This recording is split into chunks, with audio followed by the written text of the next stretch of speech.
mission, I'm mission. Trying to get it right. Transition, changing the way that I see life. Transition mind. I'm on a mission, trying to get it right. I'm transitioning my life. Making a transition. Ooh, making a transition. Ooh, ooh, ooh, ooh, ooh, ooh. Making a transition. Ooh, ooh, ooh, ooh, ooh, ooh, ooh. Making a transition.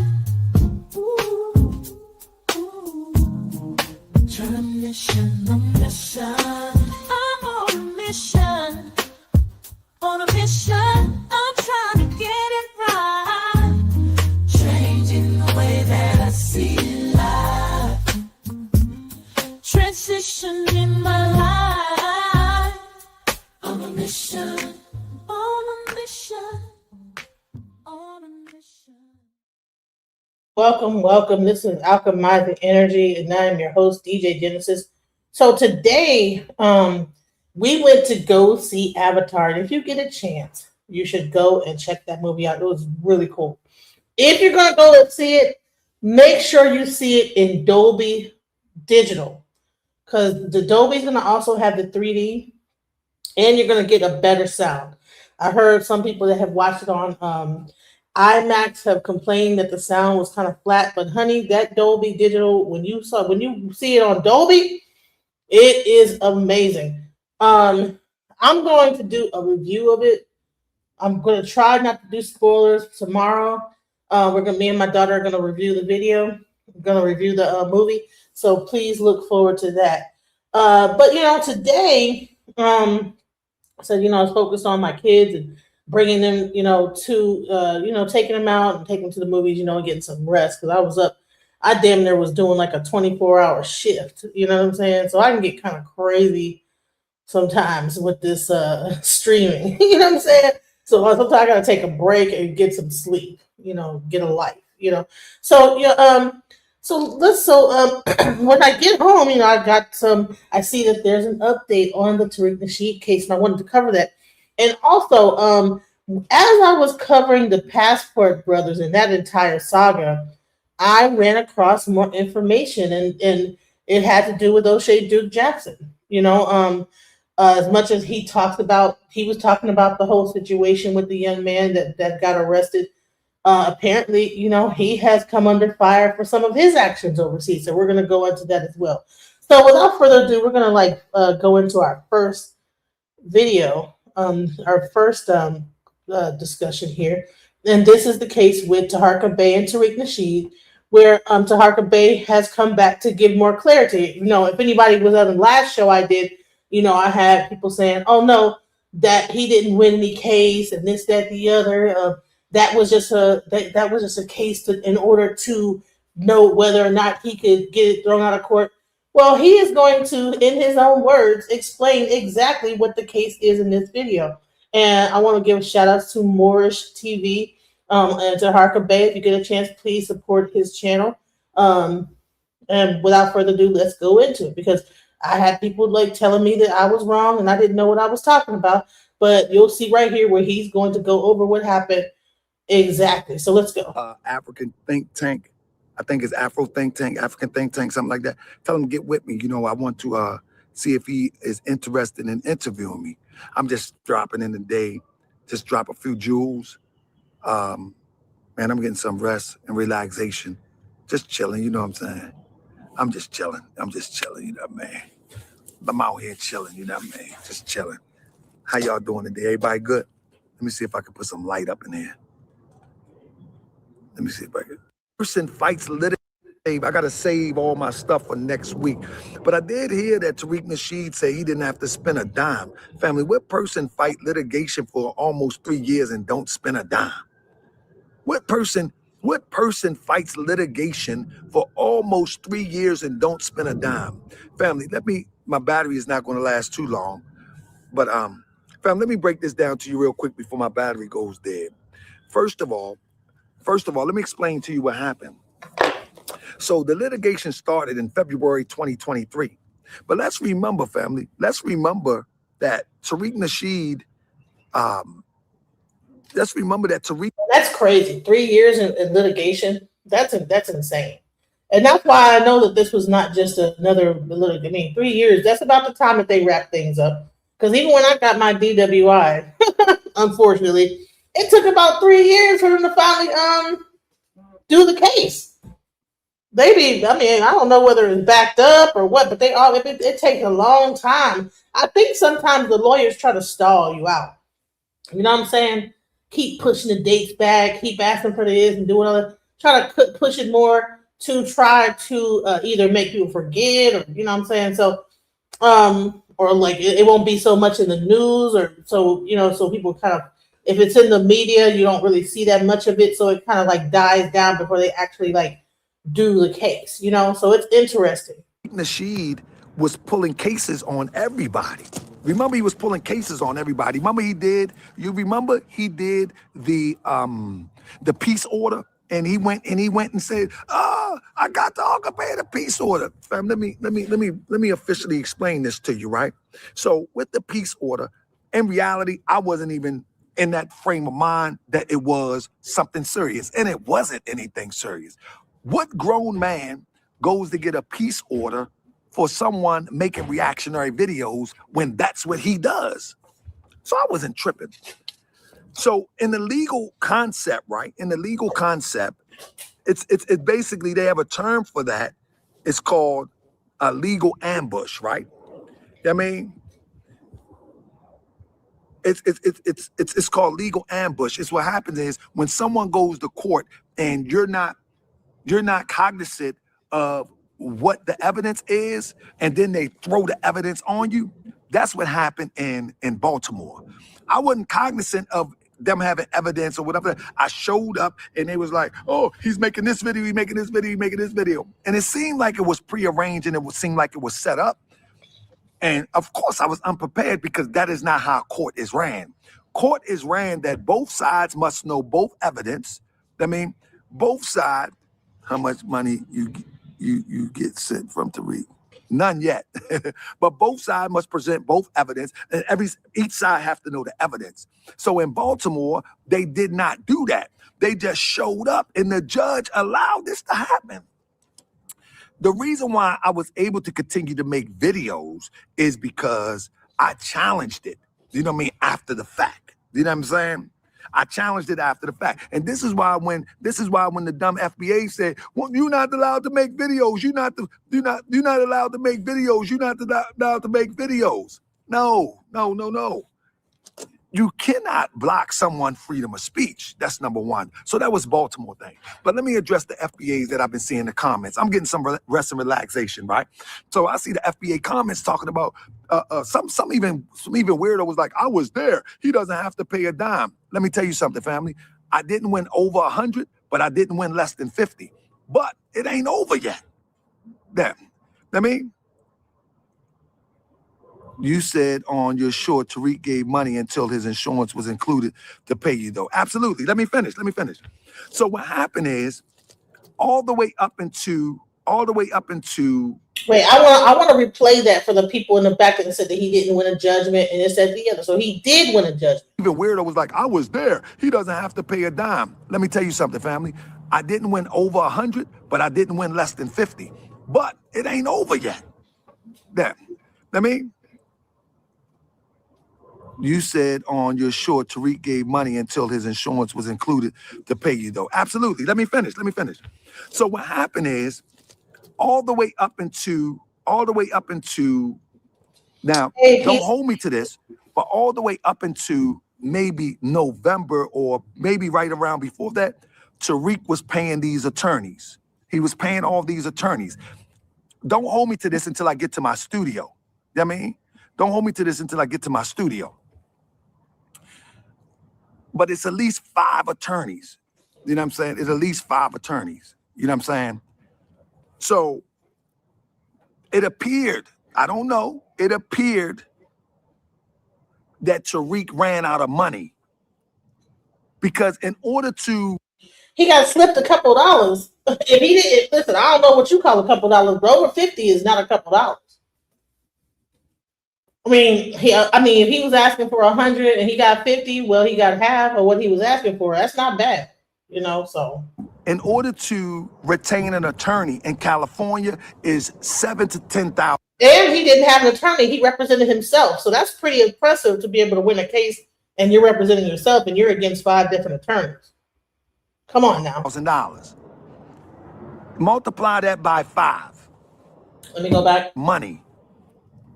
Because in order to retain an attorney in California is $7,000 to $10,000. And I have to also say, he did not retain his own attorney. He represented himself. That means, because normally what will happen is that if you win a case like this and you have an attorney, you got to split that money up. I think 33% or something like that. I think the attorney will charge you, plus they want 33% of the judgment. So, hey, you know, he's going to get all his money, you know, minus taxes, of course. But yeah, like, multiply that by 5. You hear me? In order to just retain an attorney in California is $7,000 to $10,000. You hear what I say? Every attorney that he had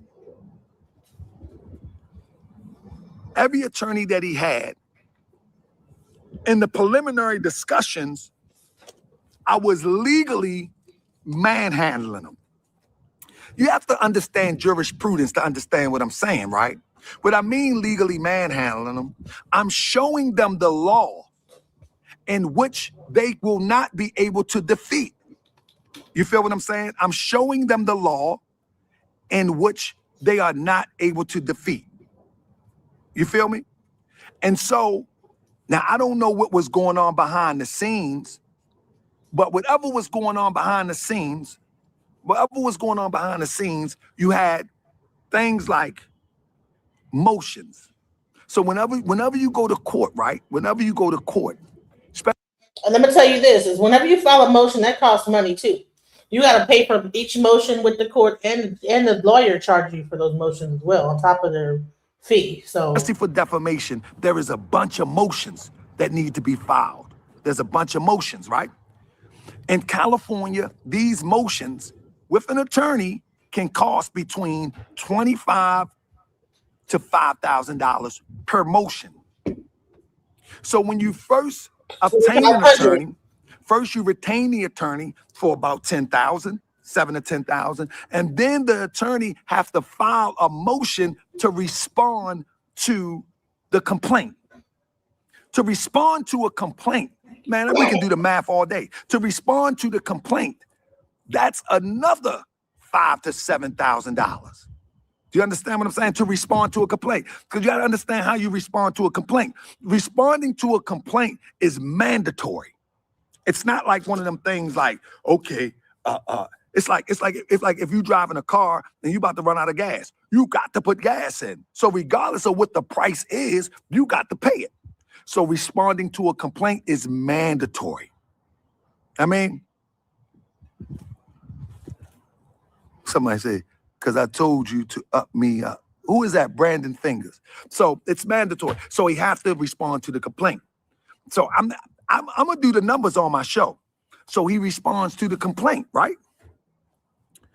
Now, after responding to the complaint, the next thing that the attorney have to pay for is interrogatories. You have to understand interrogatories. Interrogatories is a lump sum of questions. See, I'm about to give y'all the game. Do y'all want the game? Do y'all want the game? Y'all want the game or not? Press 7 if you want the game. You have to do interrogatories. And yes, press the like button if you want me to continue. It's 48 people in the building, 31 on one side, or more than that, on 40 on one side, and I think maybe 8 on the other that are watching it on the long way. There's like I'm doing mobile and I'm doing horizontal, like vertical and horizontal streaming. So guys, a lot of times when you'll be in the chat room, you will see nobody talking in the chat is because they're in the long stream version of the video. So sometimes I think you can, like, if you go to my page, you'll see both versions. You know, if you want to be in the audience with the people that are chatting, you might have to go through the long version. Just FYI, guys. So let's go. Interrogatories is another about $5,000 because interrogatories is a lump sum of questions, right? See, listen, family, whenever you see me on TV, I'm the more you gonna remember the family. Don't take that from me. Everybody got a different person. Everybody is multifaceted. You understand what I'm saying? Some of us are more educated than others, but all of us are multifaceted and all of us are multi-talented. When you see me on Morse World TV and I'm having fun with it, family, don't take that as the total me. That was dumb fault. That was dumb mistake. You know what I'm saying? That was dumb mistake. He took the dancing around as the total me. That ain't the total me. I mean, that ain't the total me. But now, at the end of the day, you have the interrogatories. Now, the interrogatories is very expensive, and the reason why it's in California, I think it's 35 questions, but normally what attorneys will do, they will try to flood with over 100 some questions. And these questions are given under oath. And so these questions that you write, the court considered those questions as legitimate questions and answers. And when you answer them, you have to answer them, quote unquote, honestly. You know what I mean? So with that being said, that now the attorney have to go over 100 and some questions. That's time. Attorneys charge $200 to $400 an hour on top of this processing It might be more than that in interrogatories. California. So when one said they didn't spend any money, what? You know what I mean? Now, once that attorney, I ran circles around him. You know what I'm saying? I ran circles around him. What I mean, I ran circles around him, no disrespect to him, but from a legal standpoint, he didn't have a legal leg to stand on. He didn't have a legal leg to fight, and he knew it. I don't know what happened, but the next thing I know, he removed himself. Then up comes another attorney. You know what I mean? Up comes another attorney. Now, this attorney starts over fresh again. You know what I mean? He starts over fresh again. And at the end of the day, it's just was another repeat. So in other words, he gotta pay the what you call it, he gotta pay the retainer. Yeah. Unless that was just another attorney from that law firm. For the same law firm, I don't think he had to probably pay this. But if it's a different law firm, then maybe has to pay the retainer. Now, because the response has already been done, the next step is to do another interrogatory. So that's another $5,000. You got to do another interrogatory. He didn't have to, but most attorneys don't want to operate off some other attorney interrogatories, but they did it. After the interrogatories, right? Most people don't understand this language, but for the sake of those who do, you have to do another interrogatory. Once he did the interrogatories, the next thing that they did was they have to do a meet and confer. All of this stuff costs money.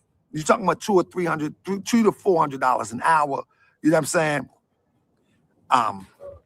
He says it's cold out there. But long story short, I'm gonna break this down in the future show. You know what I mean? At the end of the day, he had to pay for interrogatory. And then we had a trial.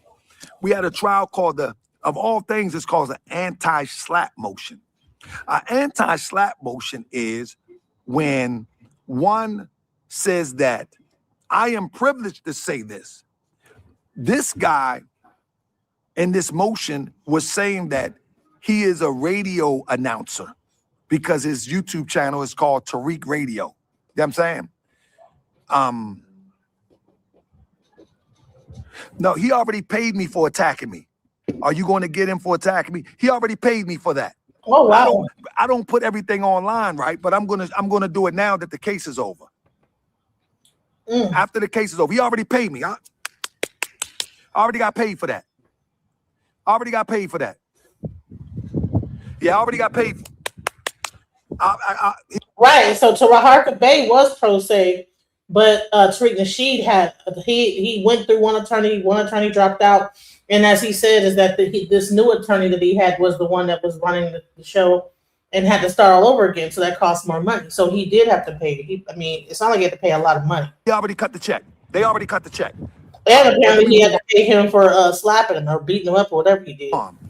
Let me move on. So don't ask me how much. I'm not going to say how much yet. Don't ask me how much. I think he said like next week he's going to do the show. And so he had what's called an anti-slap. An anti-slap is just FYI, because I also want to give I forget what the acronym stands for. I forget what the acronym. Covering his story. So if you guys get a chance, I think it's called Moorish World TV is his channel. So if you want to get the background, because I think he's also talked about it throughout the year, the other videos where he discussed the whole situation. If you want to get all caught up on everything, please check out Moorish World TV. I'm just covering the case from this point forward because I think it's interesting that that Tariq actually lost the case. You know, that's interesting. So let's go. Can stand for, but it's to say that he has. It's to say that he has the right to say it because he got a radio show. You know what I'm saying? And he's just reporting news. Well, that was a whole trial. Those trials cost at least $10,000. You know what I mean? Wow. So that's another 10,000. Like we can do the math all day. You know what I'm saying? I defeated his attorney in that trial. You hear what I say? I defeated his European attorney in that trial. I never reported it. You know when Tariq won that peace order and he went live, I beat Taharka in court, and you have people making videos. I beat Taharka. Every time I beat in court, I never said nothing. I never said nothing. I'm from a place where we ain't got to tell everything. We ain't got to do that. Only sissies do that. Only sissies do that. A sissy. So what happened is that Tariq Nasheed, I guess like Taharka Bey had said some things about his kids. So Tariq ended up assaulting Taharka, because I think Taharka said something about Tariq Nasheed's kids, and then that whole thing was some kind of legal thing that happened. And so while Taharka was in California, he had stopped by the Hidden History Museum. Tariq saw him out there and I guess approached him and slapped him and knocked him out or knocked him in the face, whatever, knocked him. So after that, Tariq got online. It was, talking mess, and he began to show images of a case where it was calling Taharka Bey a sex offender, and he was showing all these documents of him being a sex offender. So Taharka Bey sued Tariq Nasheed for defamation of character, and but there was also these other. So I think Tariq Nasheed had also tried to do some cases against him, and they were just in court back and forth.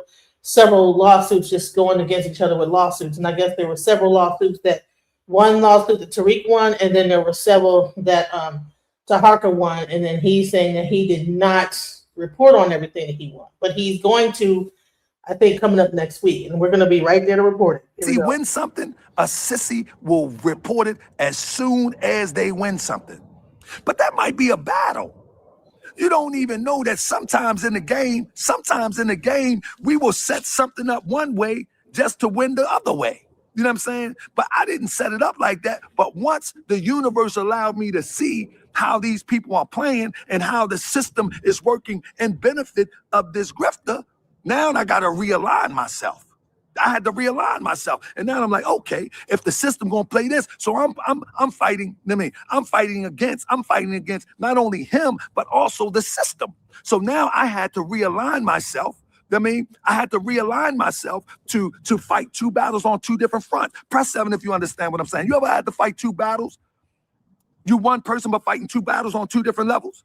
The principalities, you know what I'm saying? So I'm looking at the system, how the system is gonna try to help him, and I'm looking at him. And I'm looking at his attorneys. So now I'm fighting it on two different fronts. You feel what I'm saying? I'm fighting it on two different fronts. So now when I'm going in, listen. Yeah, it's interesting because, honey, the way that he was talking about, you would thought he was like Mike Tyson out there, shuffling his feet and throwing blows, but it sounded like he just slapped him. So I don't even know exactly, how hard he hit him or not. He said he knocked him down. So I don't know. At the end of the day, do I trust the system? No, I don't have a lot of faith in the system. The system has never been faithful to us. So even if I wouldn't have won, I wouldn't be surprised because the system don't have trust in us. When he goes in there and he demonstrates the Masonic principles and all this, when he goes there, hold on, no.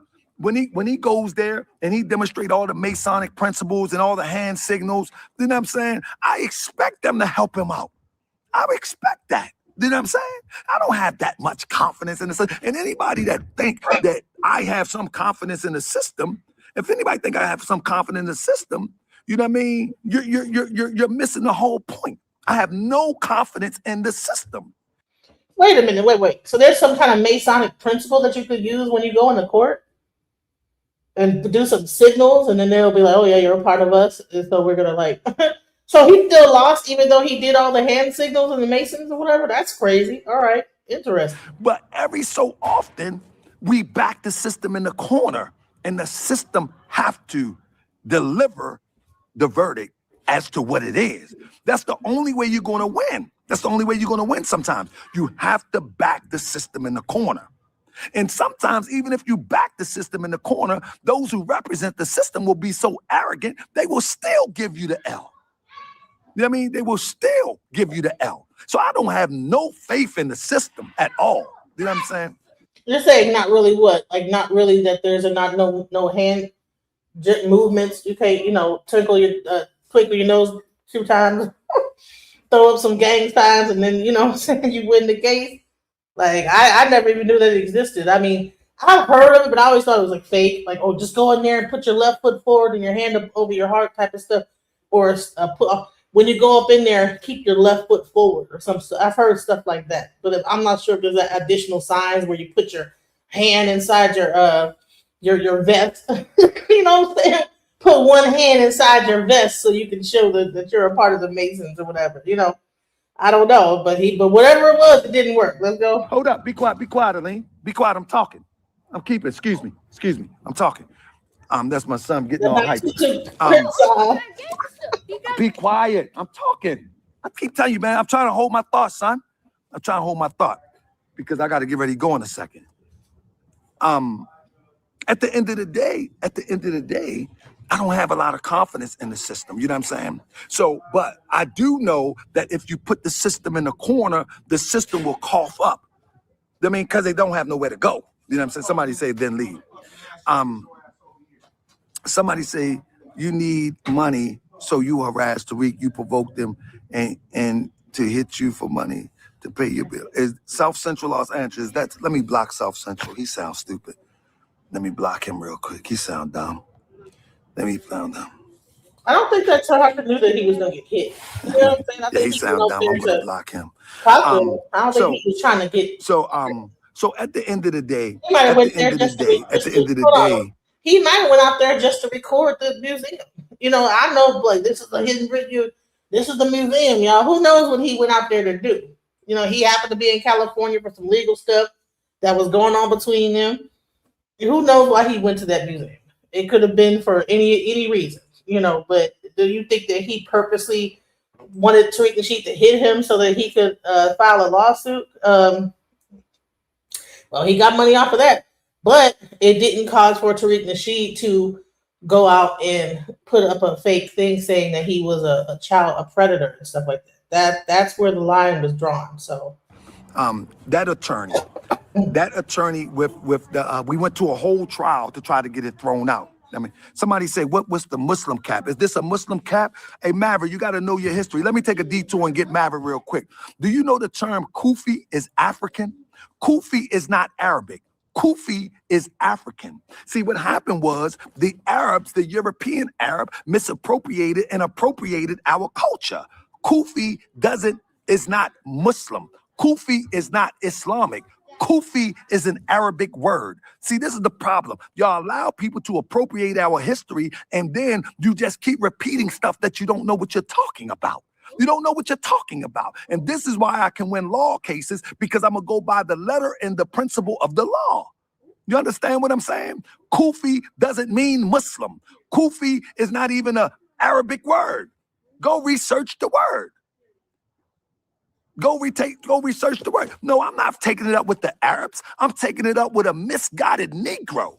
See, you the problem. The misguided Negro is the problem. It's not the goofy Arab that appropriate our culture. It's not the European that appropriate our culture that's the problem. It's the misguided Negro that refuses to pick up a book, that refuse to read, that have in their hand a computer in their hand, and all they want to see is dumb videos and twerking. That's all. That's the problem. The problem is never the person that appropriates our culture. It's the misguided Negro that listen to ones that appropriates our culture and take it for what it is. You're the problem. You're the problem. Don't tell me take it up with the Arab when you're repeating the lie. I'm taking it up with you. You're the problem. Now back to what I was saying, you ignorant fool. Back to what I was saying. Don't be so ignorant, Maverick. Pick up a book. Books are everywhere. You got a computer in your hand. Use it. Use it. Now, somebody said, why did Muhammad call black people raisin heads? That's a question you have to ask Muhammad. What are you asking me for? Did he say that, or is it hearsay? You know what I mean? You know what I'm saying? Go ask Muhammad.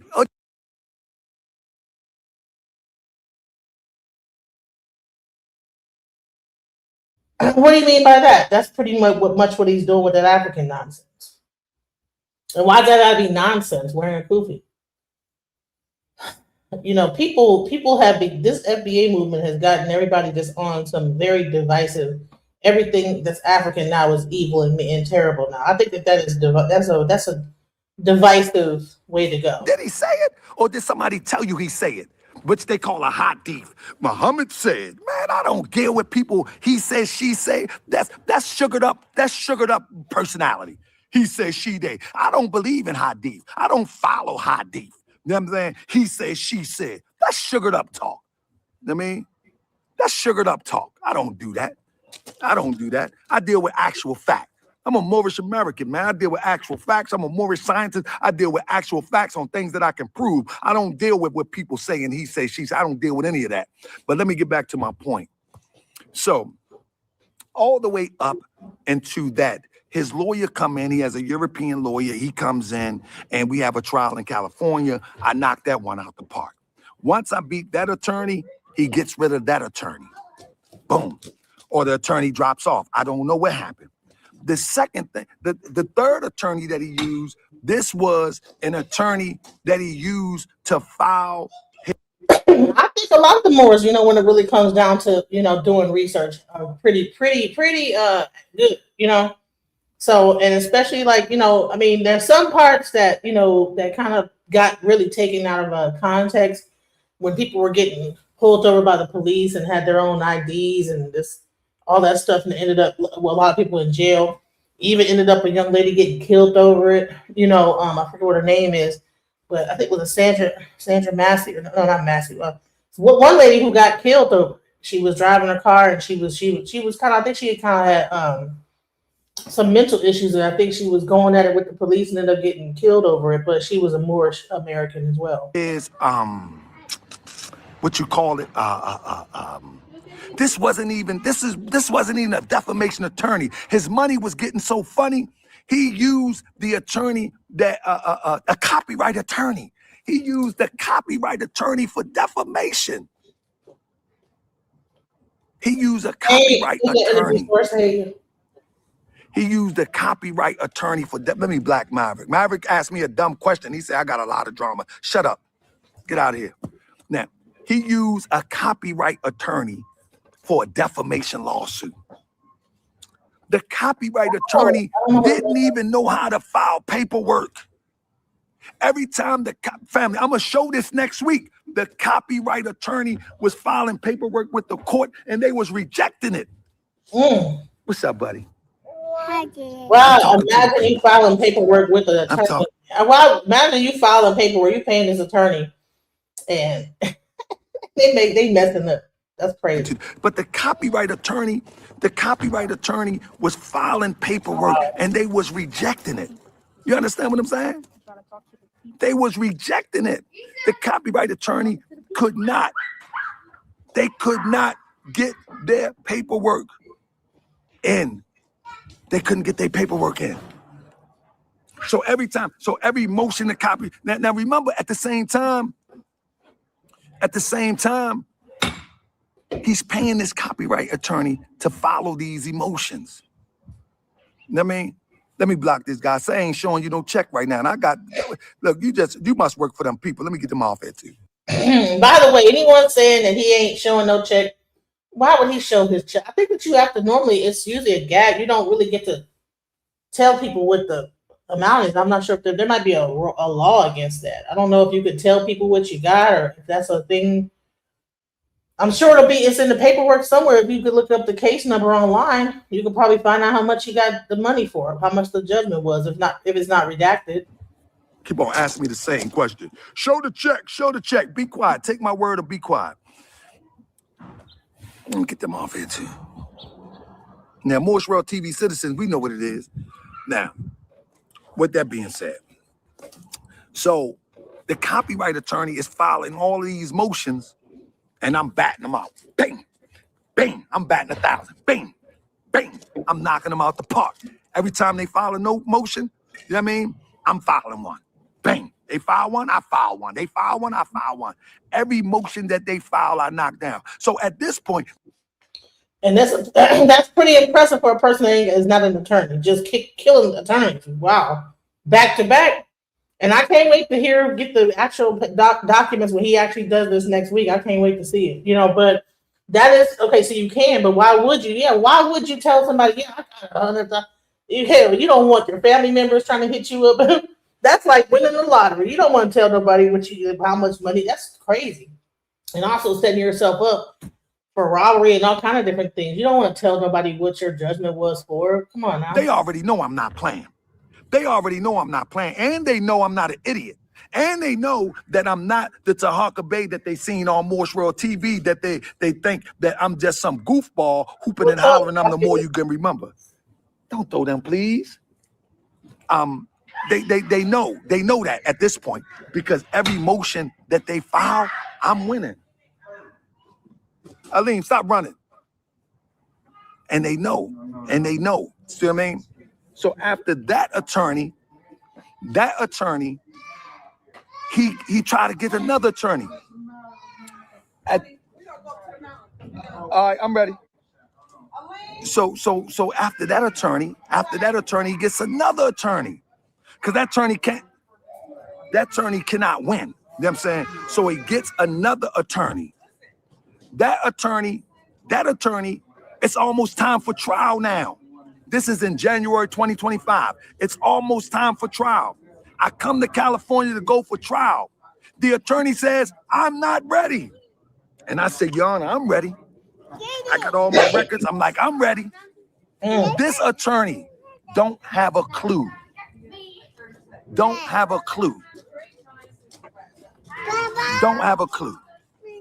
I beats this attorney down. I beats. Are y'all ready? So I beats this attorney down. He can't get a win. He gets another attorney. Wow. Same thing. 5 motions down the line, beats them. All the way up into 2 months before we go. Now look what I found. Let me finish. I'm almost done. All the way up into 2 months before we go. Now, I'm going to break this down with receipts. When I get to the studio. But all the way up to 2 months, I'm give or take, he ran out of money, it appears. And then I get a letter that his insurance will be compensating for the case. I'm like, insurance? How do insurance cover defamation? It was beyond me. But okay. Wow. So that's something new. Y'all need to Is it business insurance? I mean, can you wrap your name into some business insurance, and then if someone sues you, then your insurance will cover it? Like, hey, we need to take a page out of that book right there. That sounds like a just like the trust and everything. If you wrap your name into insurance, then your someone can't sue you personally, and so your insurance, okay, liability covers that. I work in insurance. Oh, okay, wow. So is that like is it a personal thing or a business like insurance? What insurance is that? I need to get that. Okay. But now I got all these attorneys together. I got them all together. And now I got to fight all of them. Is that a personal I got to liability? fight all of them. Okay. Fam, I'm going to give you all of the details next week on the podcast. I got to fight all of them. But guess what? I'm batting 1,000. I'm batting 1,000. I'm batting 1,000 and knocked them all out the park. So at the end of the day, yeah, Wow, it's cut okay, the check time. At the end of the day, I got the verdict. At the end of the day, we're still going to the next level. I mean, no, he already got that. The paid out the pocket already happened. It's just this last leg. The last leg. The last leg was the last month. I mean, yeah. Yeah, so the last leg is he got out of not paying them. He got out of not paying an attorney to try the case in court. I mean, he got out. Listen what he did. He used his insurance because he could not afford to pay the fee that it takes to go to court.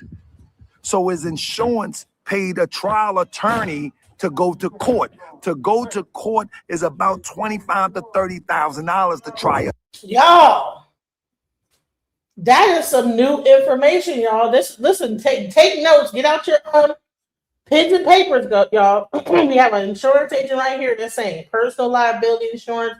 That's why it's important to own your home, because apparently your homeowner coverage covers that. I guess if you add personal liability to it, guess what? If you go to court for defamation or any reason, you can actually have your homeowner's insurance take over and cover that. Wow. Case. It appears that he ran out of money. And so he called in his insurance to supplement to take it to court. Press 7 if you understand. Press 7 if you understand. It costs 30-some thousand to do a trial in court, to do a trial. So he called his insurance company to pay the Hey, I'm glad that you came here, Doctor. I was going to cover a little bit of your video that you did a little earlier about his website. I was going to cover a little bit of that before I go on to Oshay Duke Jackson. I was going to hit a little bit on that before I did that. But yeah, that's crazy. So y'all listen, if you own a home, and you might also be able to just get personal liability insurance just in general to just to cover things, especially if you're online or you're a content creator, because this could hit you and then you got to come out of your own pocket. You don't have the money, you can use your insurance. Boom. That's a write that down, y'all. Keep notes. Attorney. You understand what I'm saying? That's it. And that's how it works. That's how it works. So at the end of the day, we're going to give you the receipts. Everything I said, I'm going to give you the receipts next week. Next week, I'm going to give you the receipts next week. You know what I'm saying? Everything that the brother is putting on now is a flat out lie. And I'm going to show you all the receipts. I'm going to show you all the receipts next week. I mean, next week, I'm going to show you the receipts. But people keep sending me these videos. He's like, oh, he didn't win. Okay, I'm going to show you the receipts next week. I mean, I'm going to show you the receipts next week. I'm telling you, 2 things is going to happen. He's going to put he's either going to try to do a crowdfunding or he's going to try to put Hidden Collar 6 out to make some money. I'm telling you. He going to have to. I'm telling you. He going to have to. All right, let's go. With that being said, family, I got roll, family. I'm out here. Not this one. I'm talking about look. So Family, I'm out. I'm still out here. I'm still out here with the family. Let me show y'all. See, we with the little palm. We with the little palm trees, family. We with the little palm trees. You feel me? We with the little palm trees. You hear me? I mean, he's not getting money without having a payback, buddy. Yeah, exactly. So with that being said, come here. Let me. Hey, what you want to say?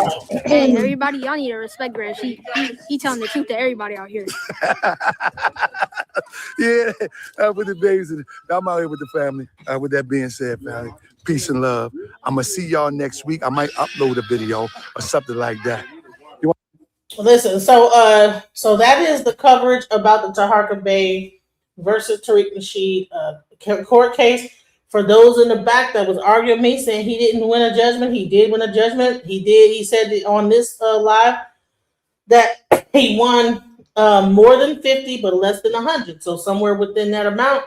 Some people are saying that ain't that much money. I'm like, hell, I wish I could somebody get my hands on 50K. You could. That's a house. You could buy a house with that. You know what I'm saying? So hey, 50K. That's not nothing to wink at. You know. I'm sure the government gonna get their little tax off of it. But the one thing that he did do was that he represented himself and still won. So he won that judgment. Anyone saying he's doing that to make money and this, that, the other, well, I think that they both were going at each other and had cases against each other on both sides. So I think they both were kind of going at each other. So I don't think it was just one-sided.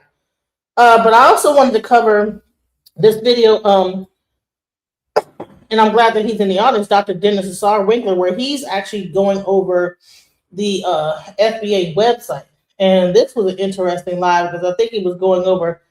It was a snippet of the entire live that was called FBA 101, and in this part he is talking about Tariq Nasheed's website. So let's go into it. Are you there with me? Yeah. Do you see the subliminals? All these are FBAers. They just they didn't just made them. They didn't went back historically and created this term and took it back and said these are FBAers, because these are people who touch us on a very emotional, affective level, as you heard about ideology. Now listen, I'm gonna say this. See, they're trying to wrap everybody into this FBA thing. They tried to say Claude Anderson was a part of it. They tried even to say Dr. James Small, but James Small came out and said, "Hey, I'm not, hey, listen, it's okay. I'm not against it, but I'm not necessarily for it either. I'm not for the division." Okay, and then he was kind of exploited for his opinion about that. That there are agencies that want to push or push for Pan-Africanism to be removed and to be deleted. This has been going on since the 60s. So yeah, I mean, it's not far-fetched to think that an organization that is trying to dead Pan-Africanism and push this FBA lineage, I believe that there is something to that. Because you don't have, one does not have to die for the other one to live. So I think that there is something to it that they're really like pushing this delineation does not have to turn into a all out just war, So let's go. It hits you in a cognitive sense and an affective or emotional sense in order to control your actions. So who is foundational Black American and who is not? This is the key indicator that it is an ideology. Why do I say that? In group and out group. There's nothing wrong, again, with an ideology. My beef here is that you say it's not. And then I know you're going to have to go back to the drawing board and say, well, maybe we are not. Oh, it's a lineage. It's a lineage. It's a lineage. Okay. You know who else is a lineage is the Aztecs, the Mayans, the Cherokee. Those are a lineage of people. Like there's a lineage. There's different tribes out here. There are lineages of people. But lineage does not necessarily mean delineation. You know what I'm saying? Just because you have a lineage does not mean that you have to like then become like this kind of cult like separatist group. That's where it gets weird. Is the and so they're saying that delineation is the movement for FBA. Well, I never know any lineage that thinks about separating itself from everybody else. What if all the Jeffersons or the Thomases or the Jacksons or the Browns decided to delineate from everybody else in the United States? Wouldn't you think that was a cult? You know what I'm saying? I mean, if they begin to like separate themselves and say, no, we this is everybody else sucks and we are the Jacksons, and then now you become this elitist group, and then they begin to make fun of all the other last names out there. But we're a lineage. We are the Jacksons. You know what I'm saying? We are the Thomases. Wouldn't you be like, man, the Thomases are that's not Thomases the cult. You know what I'm saying? That's what it's kind of looking like. And then they're trying to wrap other things into it and say that the movie Us was about FBAs, and it's getting into a lot of weird stuff. So let's go. Let's watch how he breaks down this website and how they're trying to pull other things that might have had certain words that were said and try to make that FBA ideology and say that this already existed before. We go back to the 1800s. People were saying this back in time. Let's go. You're gonna have to get some new catechisms or some new apologetics, or you're just gonna ignore it. You're gonna act like perhaps you never said you were just an ideology. Okay, so who is foundational Black American? Who is not? A foundational Black American. It gets pretty interesting because hold on to your seatbelt or your seat or something like that. A foundational Black American is any person classified as Black who can trace their bloodline lineage back to the American system of slavery.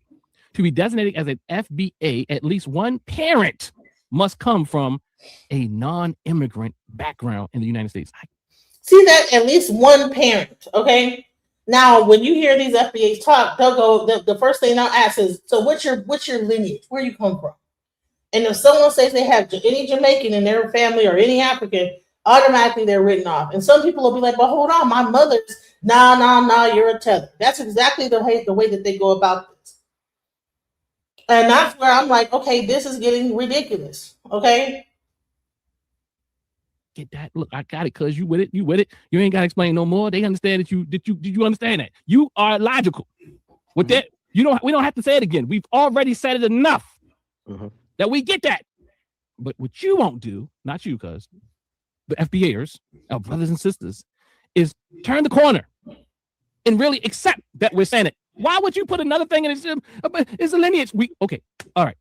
Okay. We don't have no problem with you saying that, but we're showing you all these other aspects of it that makes it more than a quote unquote lineage, which others have shown that you misuse and misappropriated the word. And I'm not even going to that because I think, and I'll just be honest with you as a social scientist, that you can operate. I can't use the word operationalize the word. You can. Have no problem with you doing that. I'll help you out. You can operationalize the word lineage and what you mean. You just have to define it. So how does a person trace their lineage back to American slavery? The process of determining if you are descendant of foundational Black American survivors of American slave trade is relatively easy. 5 years after formal slavery was abolished in America, the U.S. government provided detailed information about the foundational Black American population for the first time. The 1870 census provided the first detailed accounting of the Black population, and if a person can trace their lineage to the 1870 census, they are most likely a descendant, most likely a descendant of foundational Black Americans who were enslaved. Most likely, the 1900 census is a good verification resource because of the influx of immigrants to the U.S. at the time. The 1900 census have been even more detailed information, which includes race, citizenship, nativity, meaning of the birthplace and parents. Okay, so I heard someone on your show say that some people might have an issue with that. You had a sister on your show that was very powerful and profound. Go check it out on Proper Perspective, The Proper Perspective. What's the name of that show, cuz? Yeah, what the channel is The Proper Perspective. That was a conversation about reparations, DNA, and I forget the last term. In genealogy, I think, something like that. Hey, genealogy, yeah. Right. So what they'll do is they'll say, well, the DNA tests are fake, right? But then you'll take a DNA test to find if your child is somebody for paternity, but DNA is fake. I don't know. You know what I'm saying? They use DNA to find out about the monkeys and all that other stuff, to find out how old they are. but no, it's fake. Okay, so how are we accepting one form of DNA, but then the other one is fake? I don't get that. Okay, let's go. Yeah, and I think one thing that you brought into the conversation with by putting DNA, and she brought that into the conversation. DNA would help us out. We wouldn't have to do all these things. They want to ignore the fact that science is science and that DNA works. They want to ignore the fact that DNA could cut a lot of this confusion out. They want to ignore that. They want to act like it doesn't exist because it really puts a hole in their argument in their ideology. So they conveniently ignore that this debate could be over just by really doing a DNA test. Thank you. I can finish the sentence for them. Doing a DNA test. Just do a DNA test, and you'll find that you probably have some African. Why would they even? Well, that's because well, they did a test on an iguana, and it said it was a Nigerian or whatever. Okay, But I'm sure that if you did a test on the iguana and said that is this my father's child, they would say it's not. So, yeah. By really a quick sample. Oh, we don't believe in DNA. We never. Some of them saying we never been in Africa. We're the explorers, and we're the first. Well, where do you get reparations? All those type of things. But then there's those who have some sense, who know that most of us came through the transatlantic slave trade. All right, let's keep going. This is all the stuff that most of us can say, okay, that doesn't sound too bad. But what is the status of people with half FBA? This is where it gets interesting. And half immigrant lineage. Have you seen this part, cuz? I have seen this. Well, I've seen it because I have been on the site a couple of times.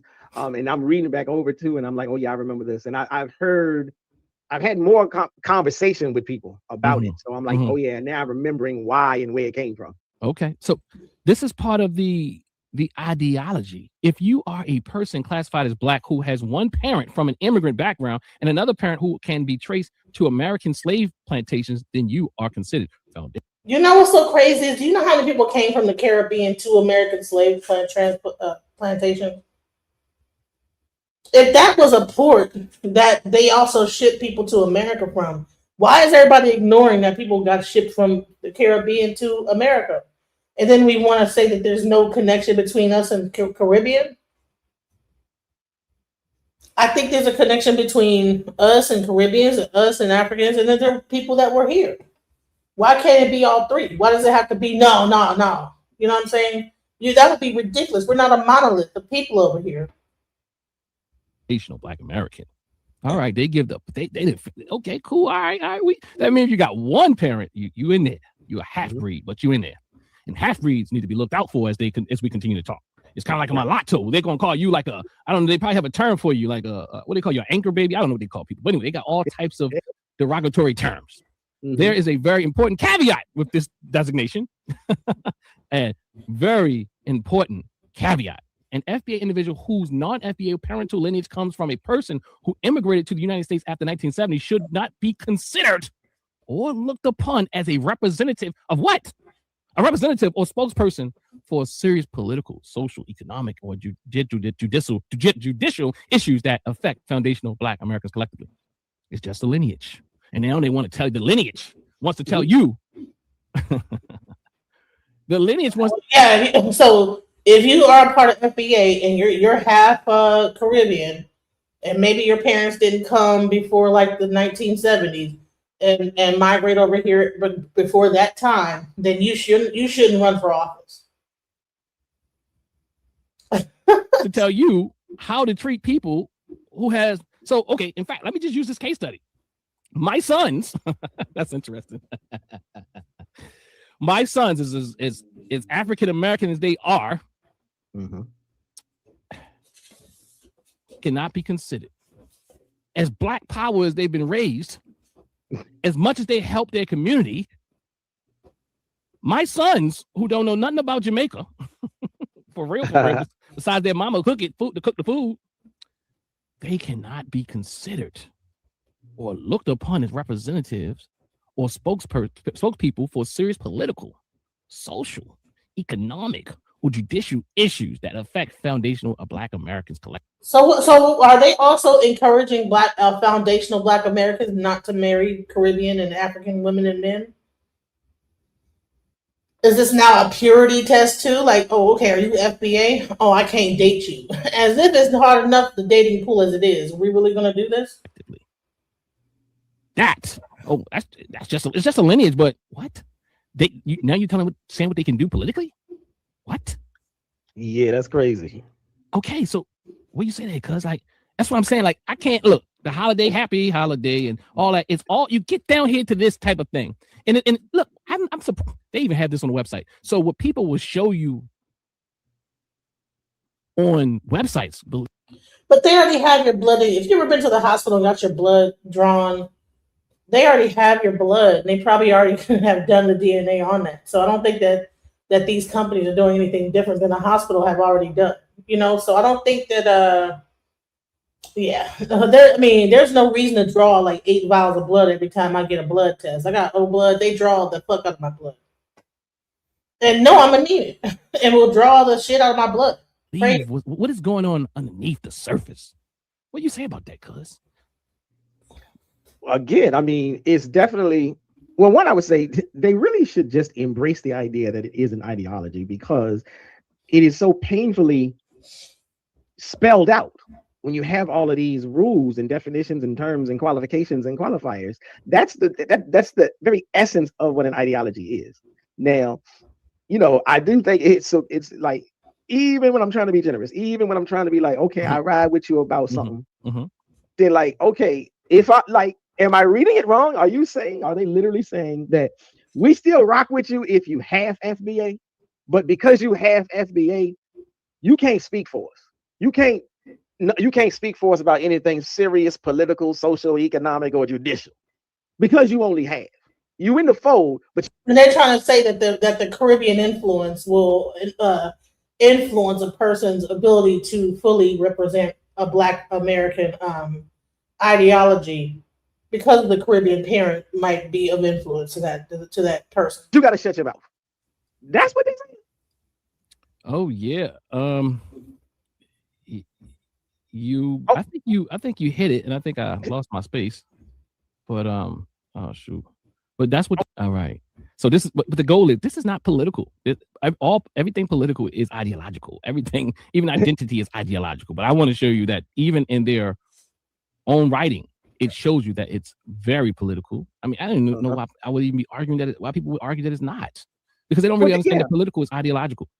Well, yeah, that's what I mean. It's like they're getting caught up in what they think is the connotative negative vibe. When you say, well, this is an ideology. No, it ain't. You just think I said something bad. You think I just said something to disrespect you. That's right. And so then you're battling back. But I'm like, ideology itself is not a bad word. Well, it is, brother, because you're giving them too much credit. It is a bad word, because you can't, at that point, it becomes a struggle. I mean, maybe, you know what? Then they're going to have to really identify that they're really a religious sect. Because the reality is, if they say it's an ideology, then they... Hold on, I wanted to at least let you guys know where this video is coming from. Give me a second. Try to minimize this. I have to say, well,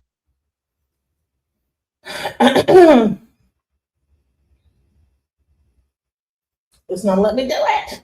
Okay, I got too much stuff here. they're gonna have to even lie and act like everybody's a part of it, like a religious sect, and say, well, we all FBAers, you know. And but the reality is, but people get to choose their ideology. Right. The reason why they want to say it's a lineage is because they're saying, well, we all here fall into this category, and we even have half-breeds, and half-breeds can be trusted. You know, I mean, they said we have half-breeds, you know, like these people who come from two strong African parents, even not even the one drop rule. We're talking about black continental, black Caribbean, or mixed with black person on this continent, United States of America. And somehow you got to watch out for those Negroes, because now let's get to the only. So let's read this again. An FBA individual whose non-FBA parental lineage comes from a person who immigrated to the United States after 1970 should not be considered or looked upon as a representative or spokesperson for serious political, social, economic, and judicial issues that affect foundational Black American successfully. Now, I'm gonna just keep cut to the chase. 1968, some major things happened. Also 1960. Hold on. Just so for anyone who's interested in the content, like I said, he did an entire stream called FBA 101. If you want to see the full video, please go and support his channel. His name is Dr. Dennis Starr Winkler. And the actual name is in the chat, so please check him out. We're going to go over a little bit more of this, and we're going to get into Mr. Oshay Duke Jackson. Is he a passport bro?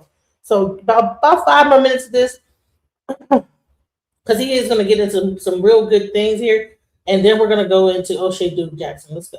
I can't remember what, but anyway, they want to include all the. Now, this is my hypothesis that they want to be able to include Malcolm X and the others who have parents who have migrated from other spaces that they know will be our sacred cows. You better not mess with Malcolm. You know. So after 1970, of course, they said this whole the immigrants after that came in and they formed their own communities, and I think that's why he said after 1970, so he could lump those of Caribbeans that were here before. You know, I think that's the reason why he said that time frame. So that's really just focusing on the younger people, so that the younger people will be able to attack other people that have a Caribbean parent or whatever. You know, that's interesting. The way that the government organized some laws and things of that nature had them become more displaced. I don't even know what they're talking about, really. I mean, like every city don't have like immigrant Blacks that are separate from. Yes, for sure. We definitely have to tackle this together. I'm attacking the passport brother movement. I'm attacking the FBA movement that's trying to create separation. It's interesting. The passport bros, people like Oshay Duke Jackson, who are now claiming to be FBA and talking bad about Africa, but they're still living in Africa and doing a lot of wild stuff in the meantime. So we're about to get into that after I cover this, but I don't like the division. I don't like the downing of Pan-Africanism when so much work has been done, calling them scammers, when people haven't really done the research on what's really happening. And then I think hopefully next week I'm gonna be bringing the young family back that I interviewed. I forget his name. T3 and me. They're gonna be coming back to discuss their herbal business. The wife, his wife actually got like an award for being from the African Health something over there in Tanzania for her work in herbalism. And this is the type of stuff that you don't really get to hear about, that people are not only going to Africa and doing business, but they're also getting awarded for their business and appreciated in Africa for the work that they're doing over there. And this is the stuff that you don't get to hear about. Only thing you get to hear about is, oh, it costs more. Well, you know what? They're trying to charge us. Well, when you go to an African market, you're supposed to actually haggle them on the price. They tell you it's $1. You're supposed to say, well, I'll give you 50 cents for it. That's how it works in the African market. But we don't know that. And they'll say, oh, it's $20. And you'll say, oh, okay, here's $20. Well, that's not how it works when you go overseas. You got to go back and forth. Okay, you say it's 20, I'll give you 10. Well, no, 15, and so on and so forth. That's how it's done in the markets there. And what we do is when we come over there, especially during vacation, is that the person will know that you're from another country. They'll try to go up on the price of it all. They'll come with American dollars. They'll and they won't haggle. They won't, what's it called? Barter. I think there's a word for it when you go back and forth to, what is it called? It's a name for it where they give you a price. You say, no, I'll give you this for it. And then, well, no, it's that. And that's the part of like the culture there. And so that makes the price go up for even the locals there. And then they can't afford their own stuff. So that's the reason when people will tell you when you go over there, don't just accept every price by face value. Always like go back and forth about what the price should be, and don't over tip. There's like different, there's rules to the game, but if people don't teach people the rules, they go over there with their money being Mr. Big Shot, and they want to complain when, it's too expensive. They're trying to get us for our money. Well, no, you weren't supposed to accept the price. That's how it works when you go to an African, when you go to Arab country, a lot of those countries it's like you gotta it's a word, haggle, or you know what I'm saying? You just don't accept the first price you get. You I forget the word is right now, but listen. The other blacks, like, I mean, Right. if you're like in maybe New York, perhaps, Mhm. even Baltimore, just to be honest, we have a major Caribbean population, and they do move out into certain spaces, but it's still very integrated with other Black Americans. You have Park Right. Heights in Baltimore that there's a lot of Caribbean restaurants. It used to be more. A lot of Jamaican, more Jamaican than anything. Then you have Trinidadian and others, you know. But you have the brothers and sisters from the continent, and they might live out in Randallstown, but they also live in. And here's another thing is that so we have been living amongst Caribbeans our whole life. I order stuff from the Caribbean store all the time. Some of the most healthiest food. Okay. When you go to a carry-out restaurant, some of the most healthiest stuff you can get is you go to a Caribbean restaurant. So now I'm supposed to like just X out support for Caribbean restaurants, African restaurants because we are delineating. That's stupid. The whole thing is dumb. The community, and you have to also realize they'd be like, so where all that people ask the most interesting question, where the Africans at, where the Caribbean people at? I ain't go to school with them. I mean, I ain't see them in my, like, bro, first of all, second generation is very difficult to tell because they grew up with you. Right. Right. If you ain't ever going to, you hear so many people, even that's part of the documentary said, I didn't know they was Caribbean until I went to their house and they offered me a certain type of food. Right. You don't always, it's very difficult to just say someone's Caribbean because what do you think? You're going to do the hairline test that they talk about? Right. It just don't work that easy. Even brothers and sisters from the continent, you know, it's so crazy. But nonetheless, let's keep going. The only exception to this rule is if the half FBA individual has verified and track record. parties. Some of the Caribbean go to the Jamaican spot, be the best parties, and they be having the after hours and stuff where people be partying past the time. You know that? So now we're gonna give up all that because we delineate now. Loyalty and tangible contributions to the betterment of the foundation of Black Americans on a grassroots level. The reason this rule applies to FBA people who immigrant lineage came to us after 1970 is because the African Caribbean immigrants before that time frame had different collective disposition, And I want to know why. How was there a sudden butthurtness that never? I mean, how old is Tariq Nasheed? Now all of a sudden he's mad about how Africans are saying this and that. He's just now saying that. Like, if you're in your 50s and now you want to start a whole movement about like, no, they said they call us a Kata.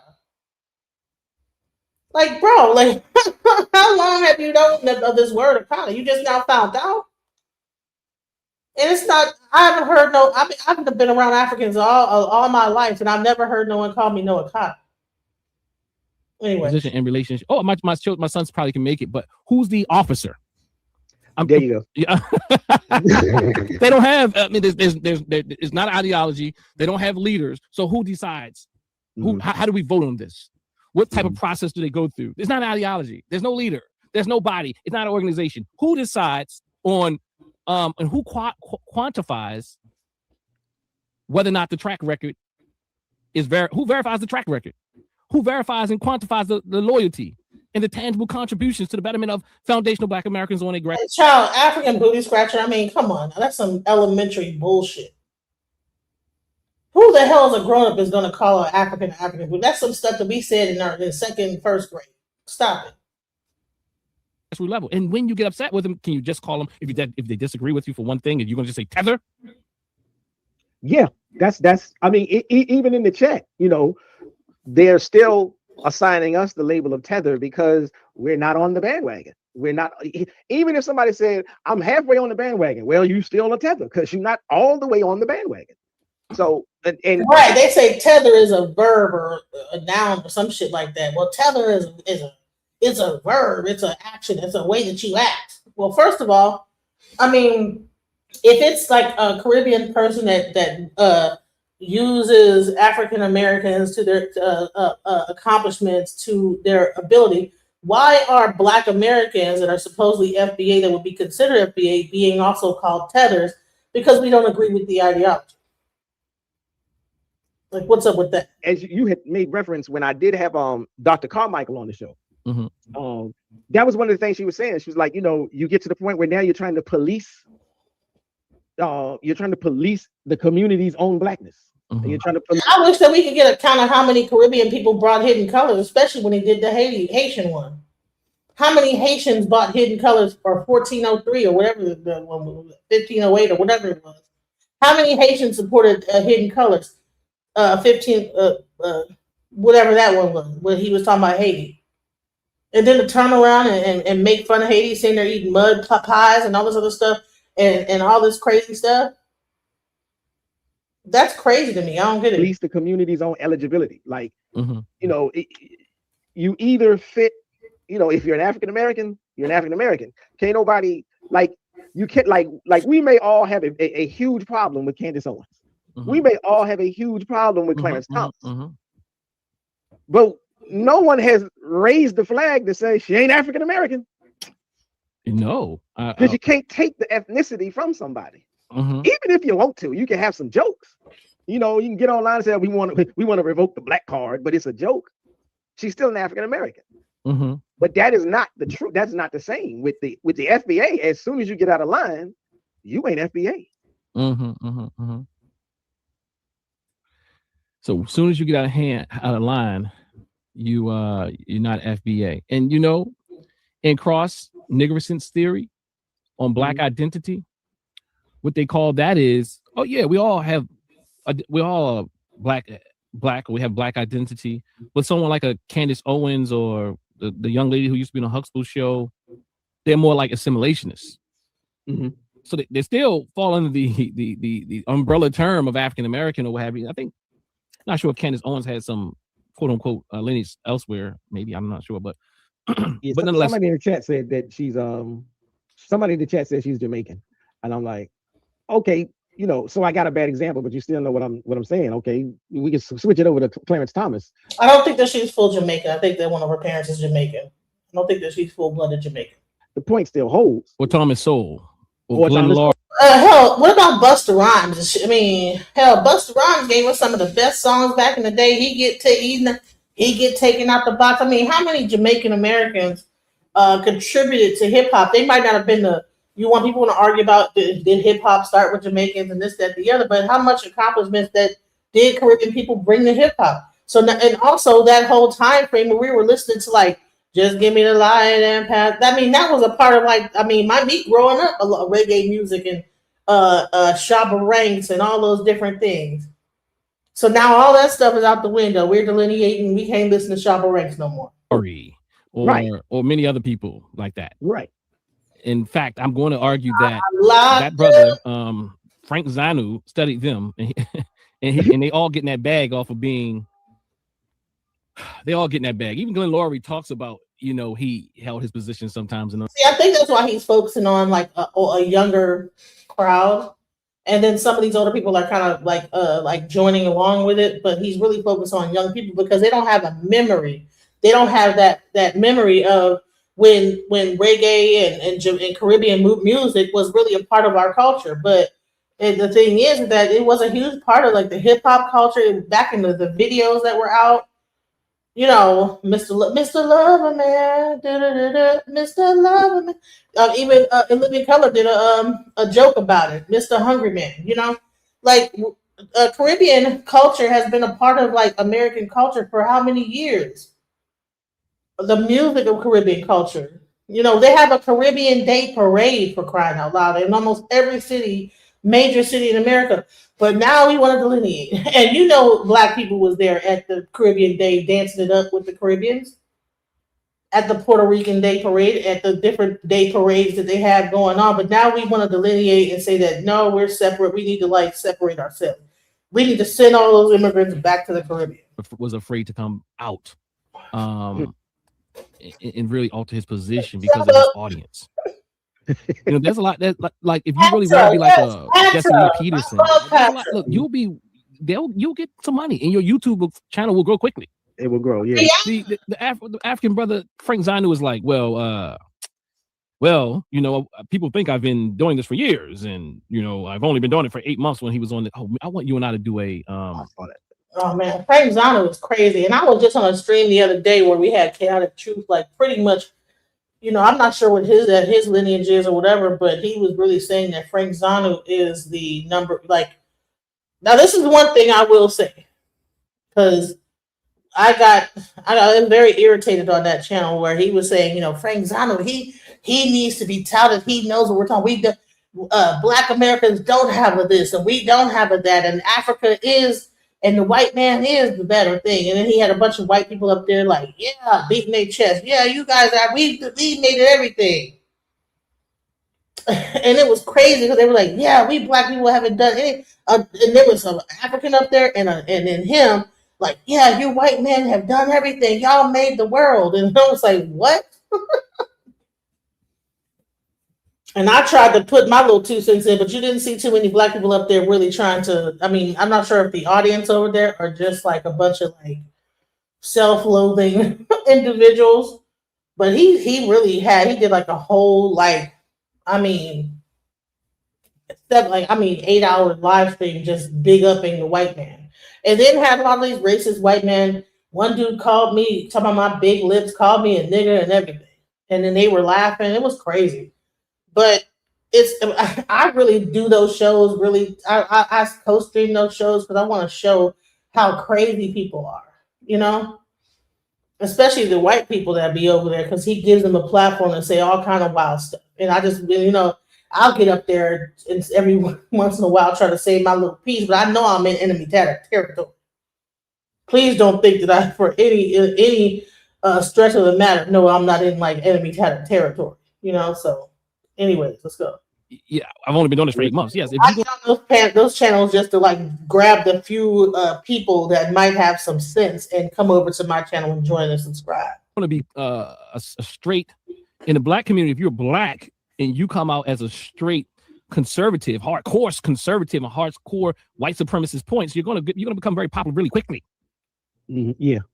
Yeah. In that video with the sister, I would like for you and I to do a review of that. She was giving it to him, and she was from like Kenya. Yeah. She was giving it to him. I think we should do a review of that because I would love it. I'm down for it. All we got to do is like schedule it up, and then we can chop it up. That is one of the ones I was like, I sat down the other day and just started taking notes. I'm like, I feel like a student in class again, because I was like, oh yeah, I'm going. And she was. Well, listen, I'm not gonna play this whole thing because I want you to really go to his channel and check it out when you get a chance. It's one show called Black FBA 101. Please go check that out. Let's get into I want to get into the Oshay I want to go into the Passport Brothers and then get into the Oshay Duke Jackson situation, right? So the Passport Brothers have a recent situation where one of the Passport Brothers got caught in Dominican Republic, and he was doing child corn, CORN, right? And so he got arrested, and that just sent the Passport Brother movement down the tube. Honey. People were like, "Oh my God," And apparently, this Austin Holman guy was the one who introduced him to the movement. And so people were upset about the fact that he was using the word Passport Brother in his when he was actually discussing the case with the guy. I forget what his name is right now, but when they were really upset about that.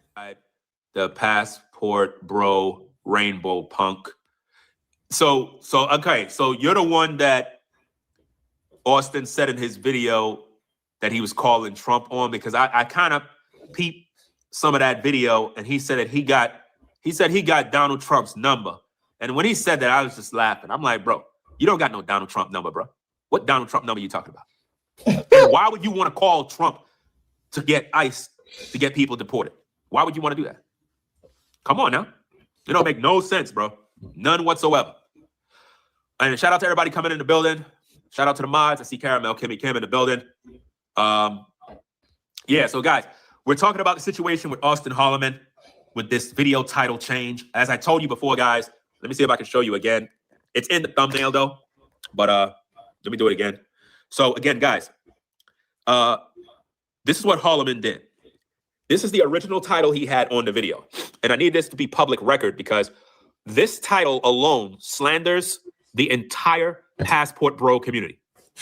It caused damage to the Passport Bro community. It also caused damage to the Red Pill brothers in the space. So primarily what Austin did is, with this title alone, he basically accused all Passport Bros of being pedophiles. Because, you know, right now, Austin feels some type of way about me, right? And I got a lot of things that I'm going to bring out, right? There's a lot of things that's going on. I'm just waiting for the right timing because I'm playing chess, not checkers. So with this title alone for the court, Austin. So Oshay said he votes Republican every year faithfully, but he lives in Uganda. So how does he get to vote over here in America and then he's from Uganda? What is that about? Like, that's crazy. Holloman accused every Passport Bro that is in Brazil that they are sexually dealing with 6-year-old children. This is what he did. And he did it to take the heat off himself because he knew the backlash would come because he know who Floyd Wallace is. You understand? He switched the title from Passport Bros in Brazil with 6-year-olds to are Americans in Brazil with 6-year-olds. But yet he still didn't put Floyd Wallace name in the title. Why? Why Holloman would not put Floyd's name in the title? He put Americans. He's still misleading viewers because what he says are Americans. See, Holloman didn't graduate high school and he don't understand how to use words. How could you put in your title are Americans in Brazil with 6-year-olds when the topic is about the arrest of Floyd Wallace? He's basically accusing Americans now of being pedophiles. So he's still doing the same thing, guys. He's still doing the same thing. He switched the title because... See, I just wanted to just kind of catch y'all up about what's going on with this. The Floyd guy got caught in Brazil with 6-year-olds. Everybody is scattering, you know. And then this guy, Austin, got caught, some old videos where he was saying that he does sex tourism. And here's the thing. This has been an ongoing conversation about Black American men going over to different countries, including Africa, that they will go over there and be on some sexual tourism thing, right? And, Oshay Duke Jackson was one of the videos I played where I was covering the whole Floyd situation. But I guess from me playing that and playing all this stuff about the situation, a video popped up on my stream, on my timeline that was what? All right. So on top of Austin saying that he does sexual tourism, this video ended up popping up on my stream that I found to be very interesting. So let's talk about it.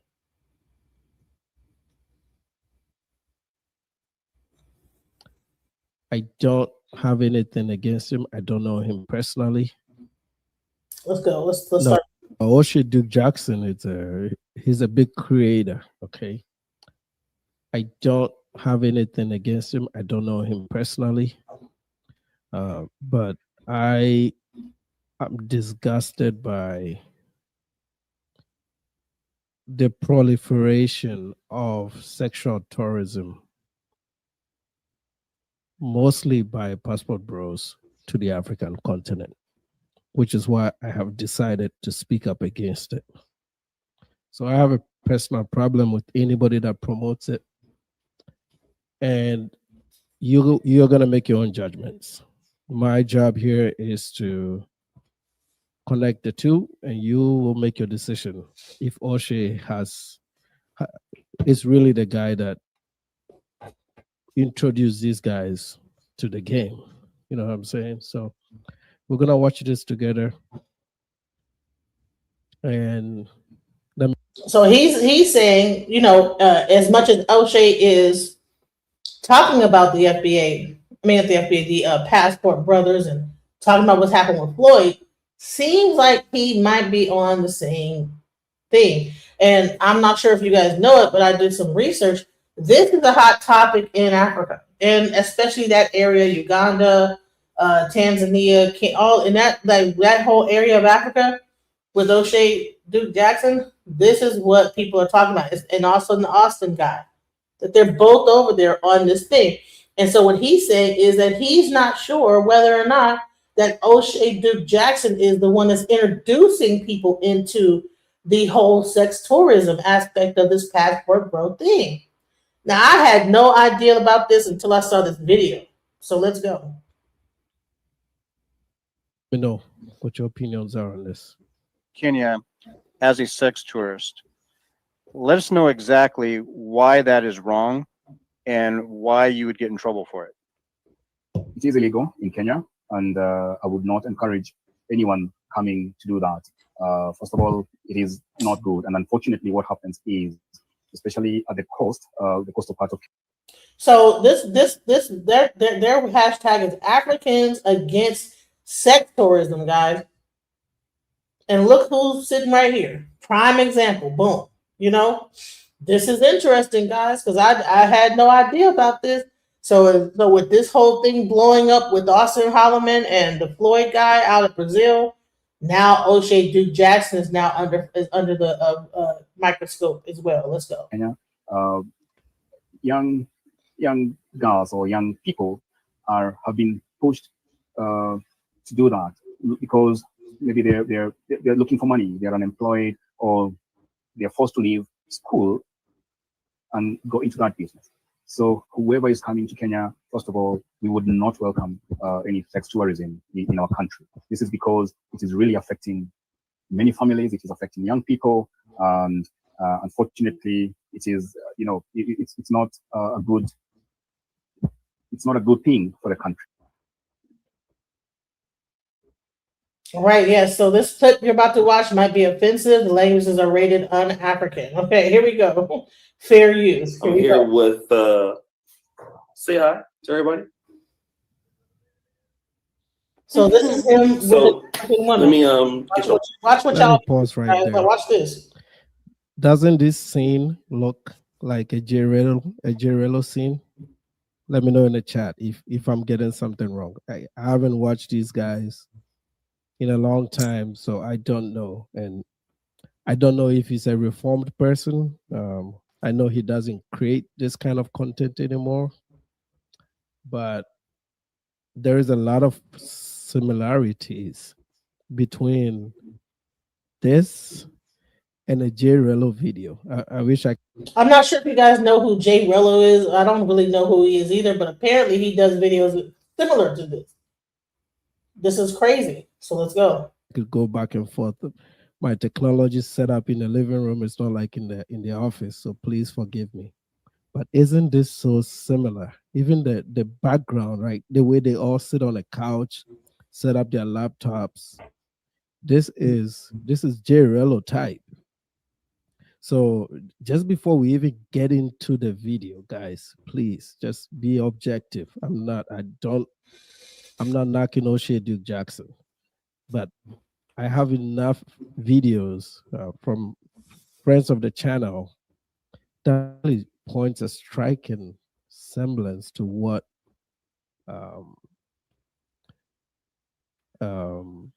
NYC, the future, or the new iteration or versions of the Passport Bros and J-Relo. They all have this. Like this is like the scene, right? And mind you, this video was taken just when O'Shea moved to Uganda. So when O'Shea Duke Jackson first moved to Uganda, this was his content where he was bringing on different girls and talking to them and this, that, the other, and it gets kind of crazy. Watch what the things that he's saying to this woman. Watch this. Tells me, I mean, this is what, 8 years old, if not, maybe more. There is a lot of similarities, but let's go ahead and listen. Live chat up, guys. This is her first time doing this, so she can't really see. She doesn't know much about YouTube. And they sound the same, man. Is it just me, or like have I watched so many J-Relo videos over the last week to make me think they sound the same? Like they really sound the same. So it's not just the scenery of it, even the the vocals, the speech, everything just sounds the same. Like it's this creepy style of accent. It's not your common black accent in America. It's nowhere close to the common black accent in America, right? Like the average black guy doesn't speak like this. It has like this little creepy tone, that isn't really black, if you know what I mean. Like, strange, yeah. God, she said I'm fat.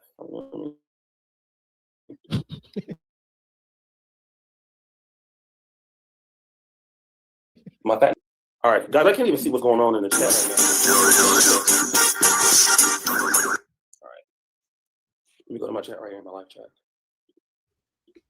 This right here is. All right, we got 31 people watching.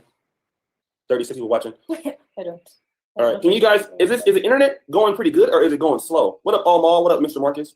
So I wanted the 31 people that are all Man, where's passport Lala? brothers. All right, can you guys? Is the internet? All right, cool. So, all right, so Rosalind, I'm sorry. What's your name? Tell them She what doesn't your even know what her name is. Okay. Wait a minute. What part of Uganda are you from? Wait a minute. What's your name?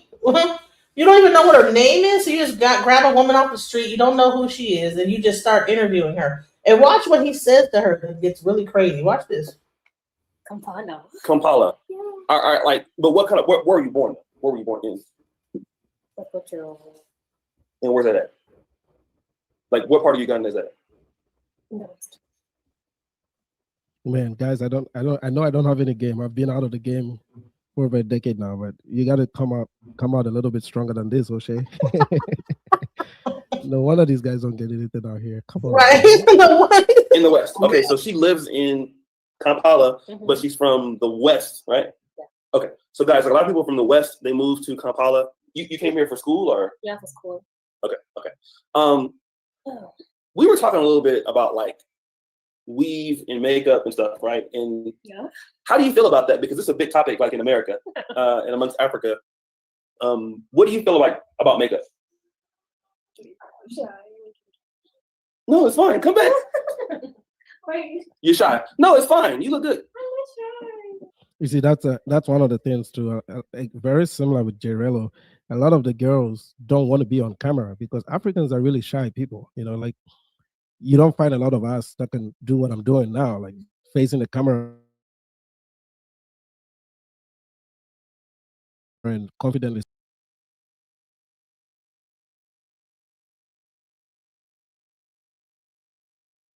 I was talking. So he said, African people are kind of shy. They're not really camera ready. You know what I'm saying? He probably grabbed her off the street. He didn't know her name. She's probably a very young lady.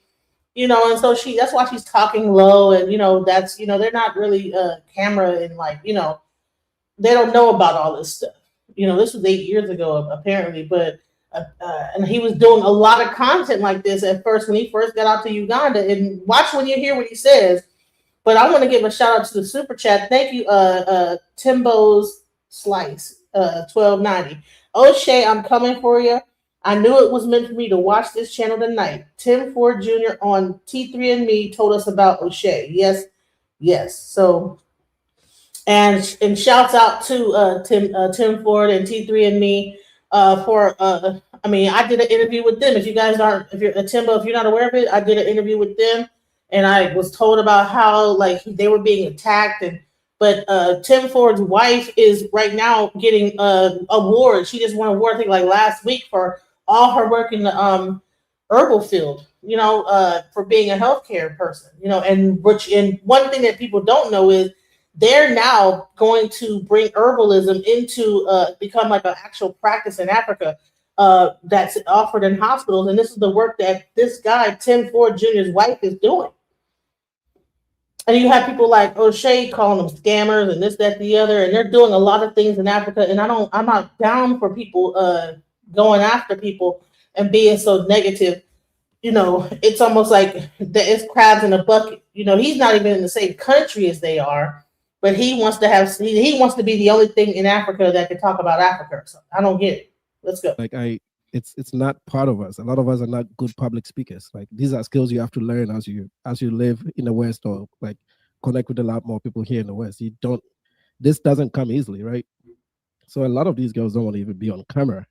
And this again is very similar to these videos of Jerello that I've seen. Kobe Tembo, Jerello doesn't even know the depth of problems he's in. I believe he is afraid to leave Kenya because of what awaits him.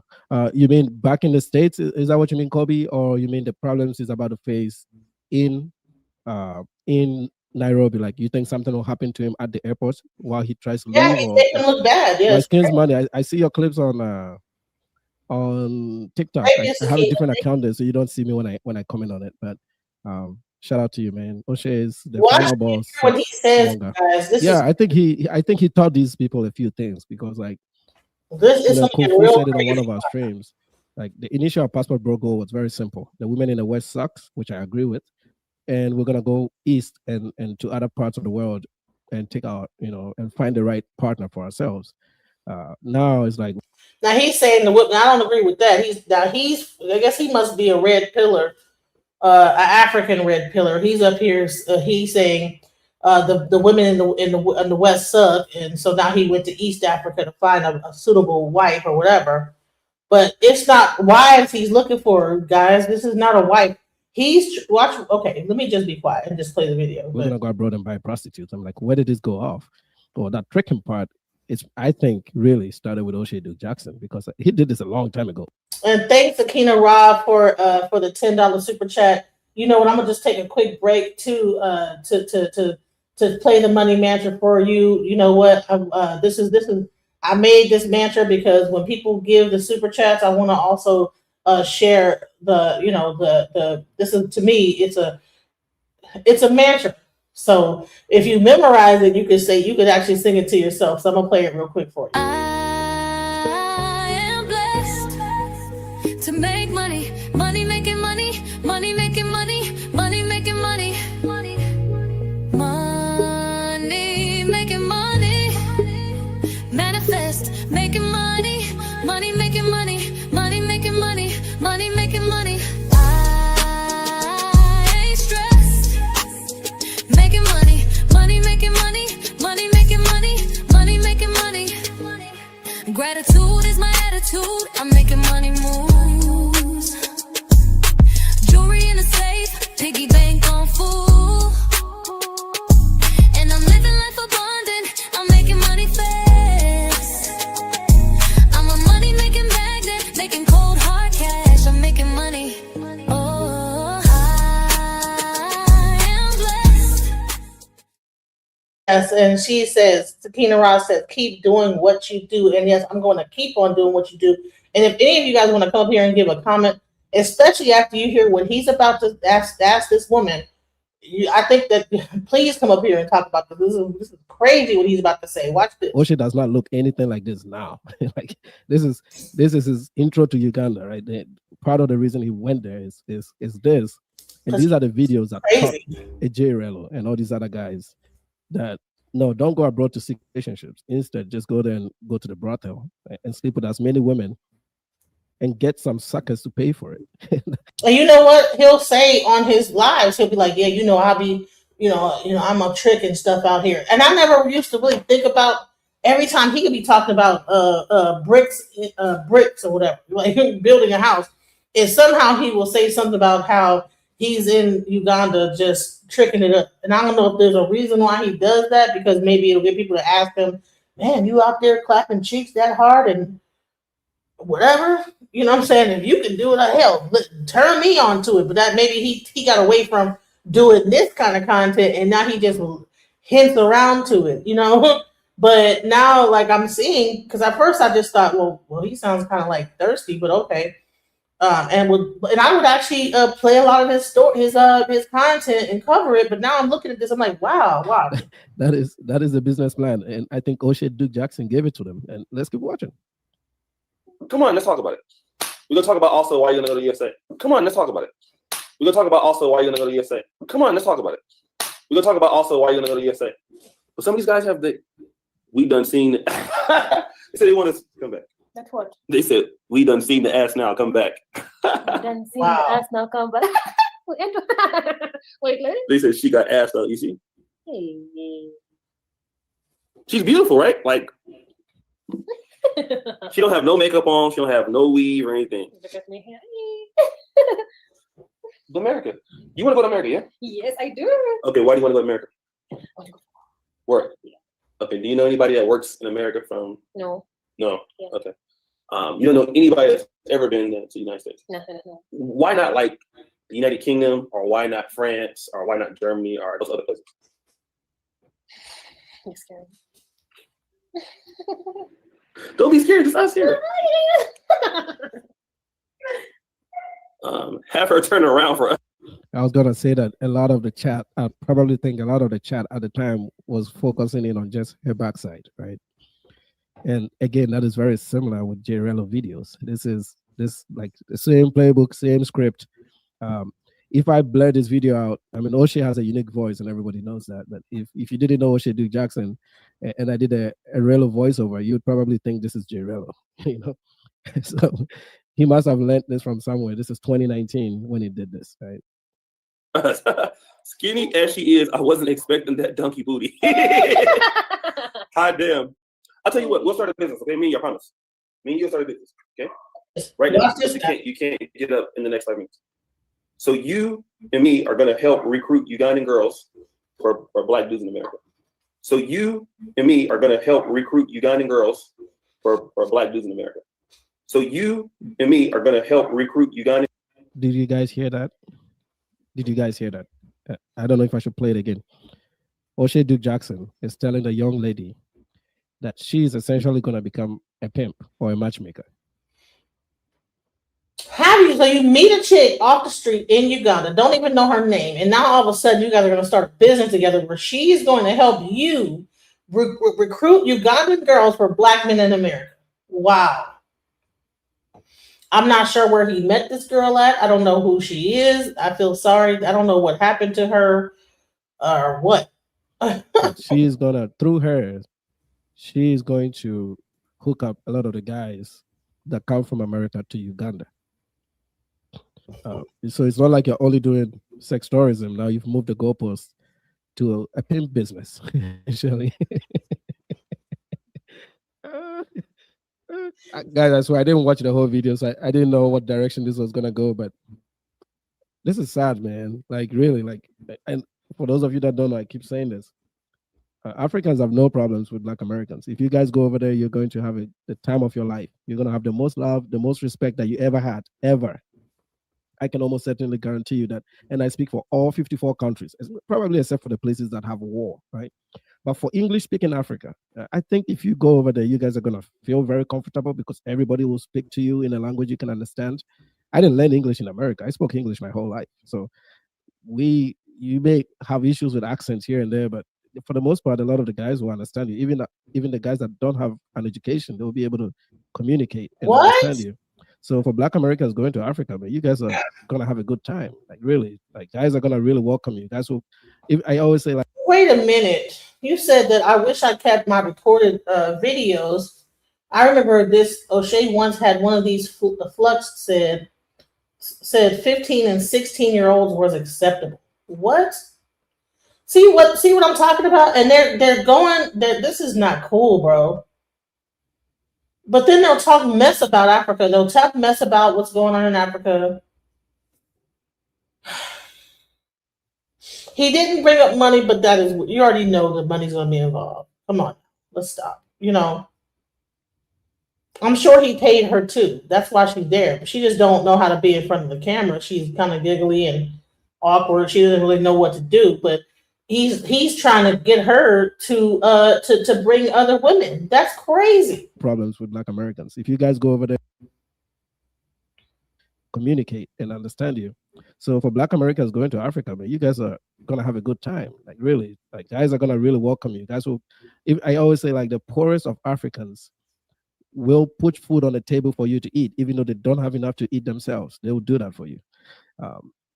You know, but he's not over there telling people to, you know, go to the national park, go see some lions, go see some giraffes, you know, put up a tent in the national park and have a good time. He's not doing that. He's telling people, he's setting up a sex business over there, man. You know, like this PDD type shit. Oh, man. Girls for Black dudes in America. That means that we're going to create, like, we're going to hook Ugandan women, pretty ones like you, up with guys in America. Not play it right now, I swear. That means that we're going to create, like, we're going to hook Ugandan women, pretty ones like you, up with guys in America. That means that we're going to create, like, we're going to hook Ugandan women, pretty ones like you, up with guys in America. Cully. We're gonna go in business. See, now she. So what do you think? You think it's a guy's press 5 if you want Rosalind, because Rosalind's shy, right? But I might bring her on for Kinganda for. I wasn't gonna do an episode with her for that, but I don't know if she's camera shy or not. But so let's talk about how we're gonna get pretty girls like you to guys in America, right? That's how we're gonna do it. We're gonna use my Kinganda YouTube channel, and we're gonna bring for American passports. So this is like, put that guys up, and then so this is almost like, you know, what are you trying to do? Mail order bride, something, you know? So he didn't say whether to marry black men or for what. Like, so you're gonna hook him up with men in America with men in America for what?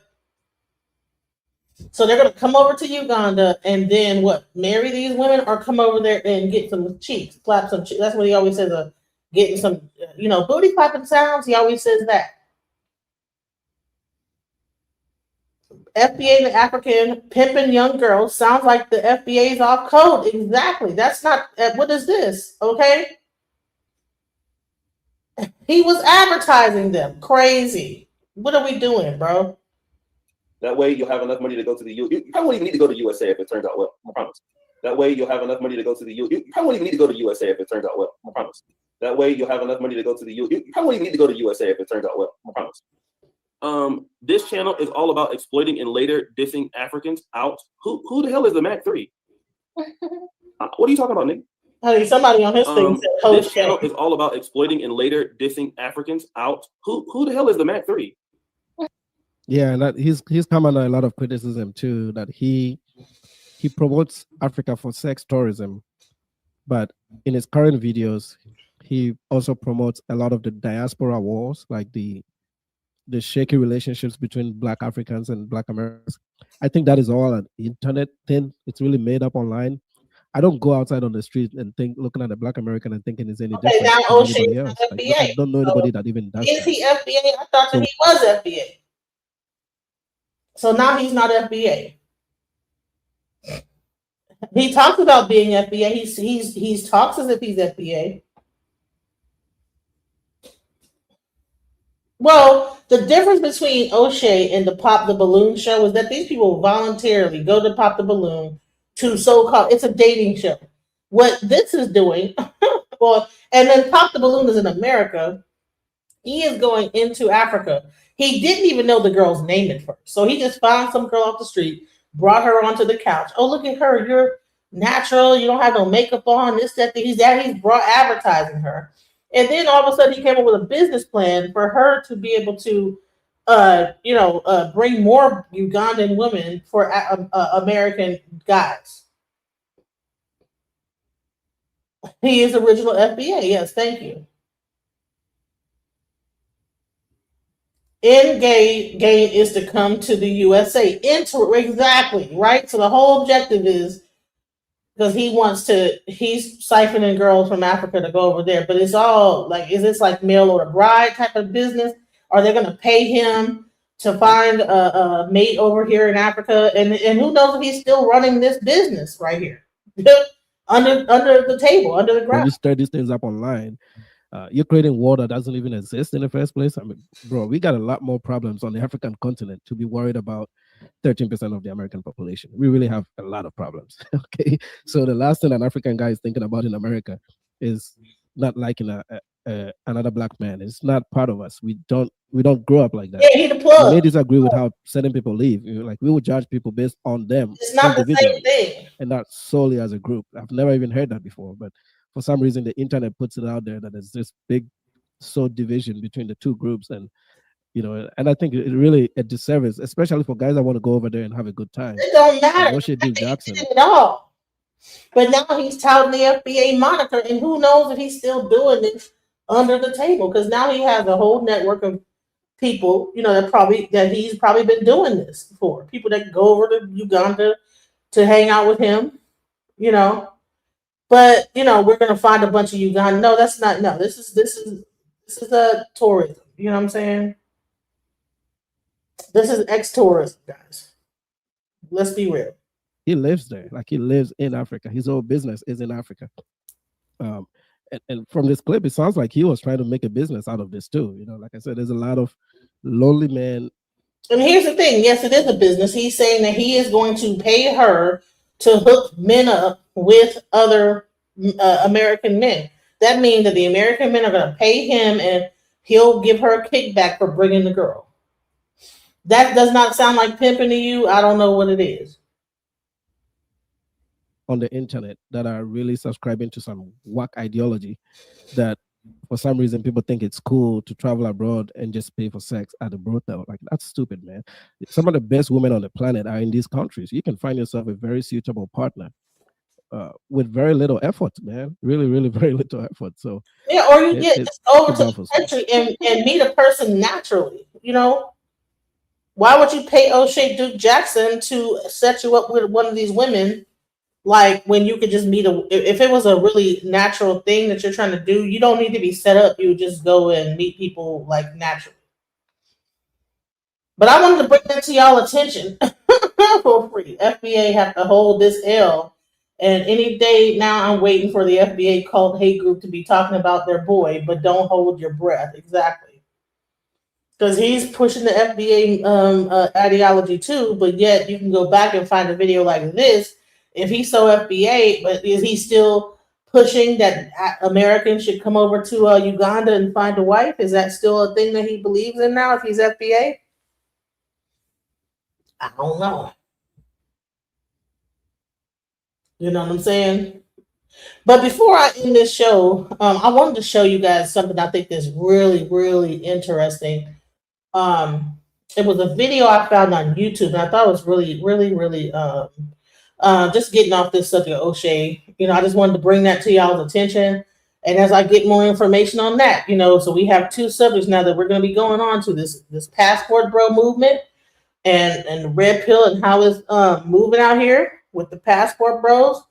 And we're going to keep on covering the whole Taharka Bey versus Tariq Nasheed.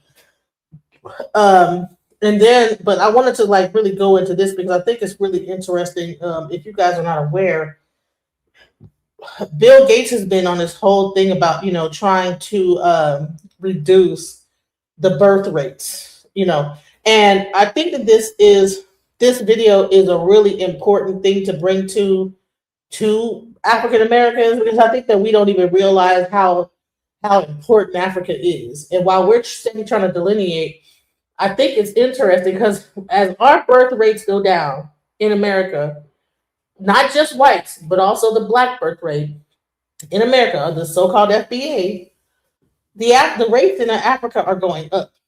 And let's talk about this right here. Let's go. Hold on, all right, let's go. So I brought you a story some time ago about how Bill Gates was allegedly testing contraceptives on Kenyan women, an 8-year contraceptive, and the obsession that WHO and the Gates Foundation have on birth rates in Africa. Well, this is the interesting thing. Greece is in the midst of a serious demographic crisis at the moment. They're closing down 721 schools out of the 13,478 that they have in the country. And this is for the 2025-2026 academic year, because they don't have enough students. They don't have the minimum requirements. So the kindergarten need at least 5 to 7 enrolled children. Primary schools need at least 9 to 10. Junior high school needs 10 to 15. Senior high school need at least 15 students. So the fact of the matter is that they don't even have enough. We're talking about 5 to 10, 7 students or 15 students. They don't even have enough of those for 721 schools. The fertility rate in Greece is low. It's like, I think it's 1.3 to 1.35 births per woman, which is well below the replacement level of 2.1. African birth rates are exploding. Nigeria is the fastest growing and youngest population in the world. Africa is exploding. Across the continent, the average fertility in Africa is 4.1 birth rates per woman. That's more than triple Europe's average. And Nigeria is leading the world when it comes to that. So when you're talking about it being the fastest growing population, and it's already at 230 million people today, and projected to hit 400 million by 2050. Nigeria's median age is 18 years old. The median age in Europe is 44. I'm like, that's insane. So half of Nigeria is under 18 years of age, and half of Europe is middle-aged or retirement age. So the reason why I'm bringing this up now again is because why are they so obsessed with our birth rates? You would think that they would be overjoyed that Africa's birth rates are exploding because of the crashing birth rates in Europe and the fact that Greece don't even have enough students to fill classrooms. Guys, you see, this is the reason why I say you've got to keep educated, you've got to keep your eyes on the ball. None of that stuff is for our own good. This shows, to me, as far as I'm concerned, you don't really care about us. Like, if you really cared about humanity as a human race, you would look at Africa as the savior of the human race, because we're the ones having the babies and the kids that are going to take the human race forward. That's the reason why white supremacists are so afraid of the replacement theory. You are being replaced, if you want to call it that, but who cares about what color your skin is if we're one human race? Like, follow, share, subscribe if you found this video informative. So, what are your thoughts on that? So, welcome to the channel, The Man in the High Castle. Good evening, Americans. Good evening. Uncomfortable Truth says what? Yeah.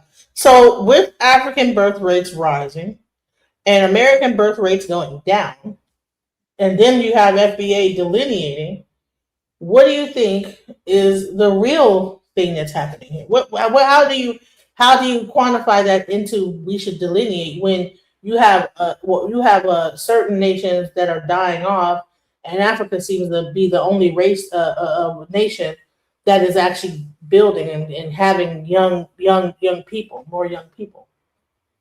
Well, first and foremost, these are great questions. If I could do say so myself. My thoughts are, one, first, yes, the European white ethnic race, they are suffering from demographic winter. Two, Africa is right now, they will be having the highest child majority rate in the world. And third, FBA lineage, FBA in the United States of America do not have a decline in birth rates. People need to realize what they are saying. Our numbers are fine. When it comes down to sub-fertility rates, they have to study demographic winter first and foremost. Low birth rate community is the white race globally. So when they project, 7% globally of their total population, in actual fact is around 5.9% of the world in totality. Also, in the United States, if you were to head count every last person of the dominant society who is classified as white,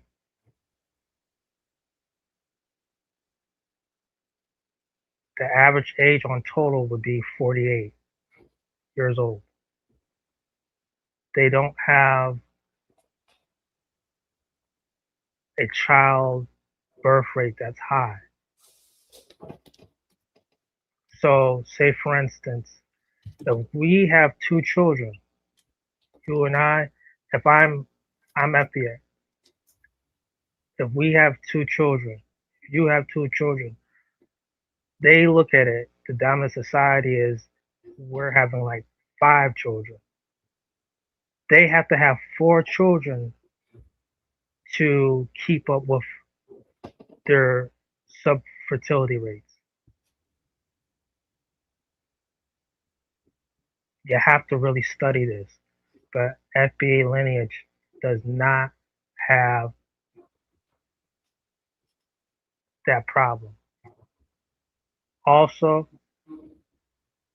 no matter what y'all are about to say about this, even in the United States, the child majority in the United States is the FBA child.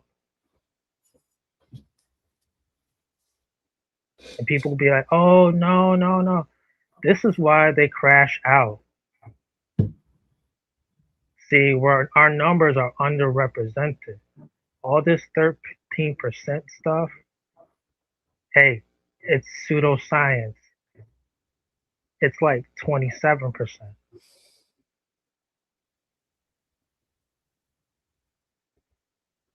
Of the Well, population. everything I'm You know, saying, it's just that people want to keep on playing with what they read and they don't know.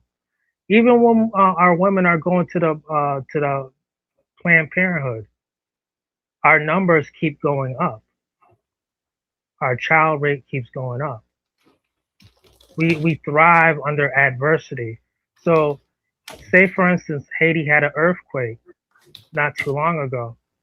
A lot of the things that the white supremacists were doing, they were sending barrels of contraceptives because in the state of panic and emergency, they believe that people will go to their lower nature and start fornicating, and possibly grapes will be breaking out as well. And consequence, there would be more birth rates. So our birth rates are fine, people. As long as people don't get carried away with this projection. This is why we didn't vote for Kamala and why we voted for Trump.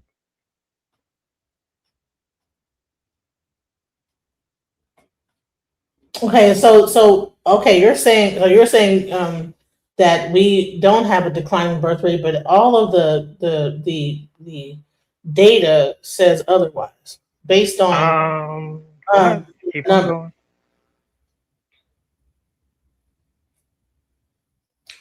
Okay, I mean, so there is actual like what I mean, I brought up in the Guardian. There's actually a paper written on it. But I mean, I can go into the paper. What were they were just saying just So a it year says or two, or what were they saying just a year? hold on. So this is the paper saying, okay, and it's a actual study written on it, explaining the declining Black American total fertility rates 1992 through 2022, the paradox of human capital theory related to relevant factors, implications, and recommendations. So this, if you guys get a chance, check this paper out, but it's actually breaking down the fact that, respectively to whites, it wasn't exactly 2.4 to 1.639, but it was 1.9 to 1.568. The paper finds total fertility decline for all women from 2.046 children born per woman in 1992. Just all women in America. It's a declining thing that's happening throughout America. So it's not just only white women, but black population is having a low fertility rate as well. Sure. Anyways, it's just like a year ago. There was articles primarily saying need more Black American sperm being donated to the sperm banks, even in Japan, even in other countries. You saw headlines just last year in 2024. Let's stop with the propaganda. I don't care about the This is Guardian not or any. propaganda. It No, is. this is an actual It paper is. that's done. Well, no, The this is a Guardian is propaganda. This is not the Guardian. This is an actual scientific research paper. This is scientific research. It's not just Who's the research from? Amadou Jackie Kaba, the Oh yeah. Department of Sociology, Anthropology, and Criminal Justice, Seton Hall University, South Orange, USA. So this is a paper done, right? So bottom line is that this is an actual paper that you I can don't actually. subscribe to it. But keep going. It doesn't matter whether you subscribe to it exists. So therefore, you can not subscribe to something.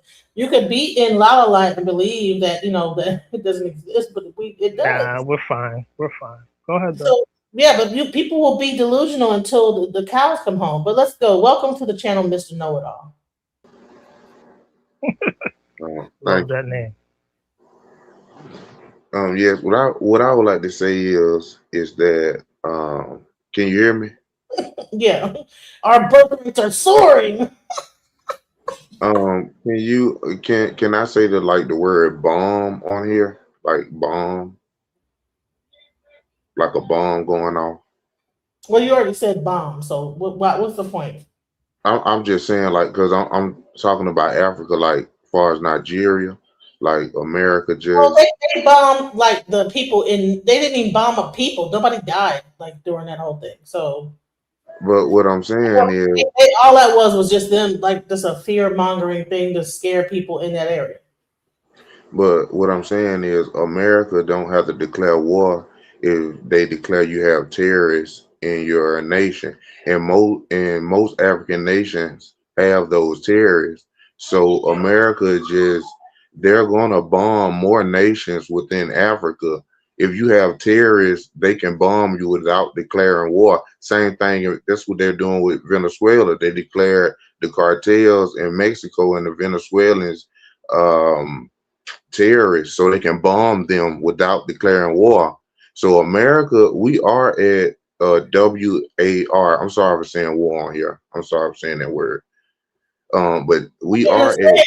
You're saying you're not sorry for saying it. Stop doing that. Like if you Okay, well, we are at already spelled it out, why would you say the word? So stop it. No, because I was just freestyling off the top of the dome, and so it just Spell it slipped out. out. Word. You already know certain words you're saying. So stop. Okay, I apologize for that. TikTok, YouTube. But WAR, we are at WAR with many nations right now, and so it's not a game right now in America, because every nation in Africa is a target right now. We will put it on any nation in Africa right now. We can, because Trump just set the precedent. We'll put it on any nation that got those people in your nation. And there's nothing you can do about it. There's nothing they can do about it. And so why would Black Americans move over to a place that our enemies can bomb? Nobody said move over there. I'm talking about that there is a declining birth rate in America across the board. People want to be delusional and say that America is that Black Americans are a growing group of people and this, that, the other in America. Meanwhile, Africans are outpacing us like they're having 4 kids to our 1.9. And that was in 2022. And who knows if it's decreased from there. You know what I'm saying? So I'm saying that when you're talking about even if we don't have a low birth, or we're having kids, we're having about 2 kids to their 4. We comparatively we're not having as much kids as happening in Africa. So we ain't even matching up to what they're doing. You say we don't.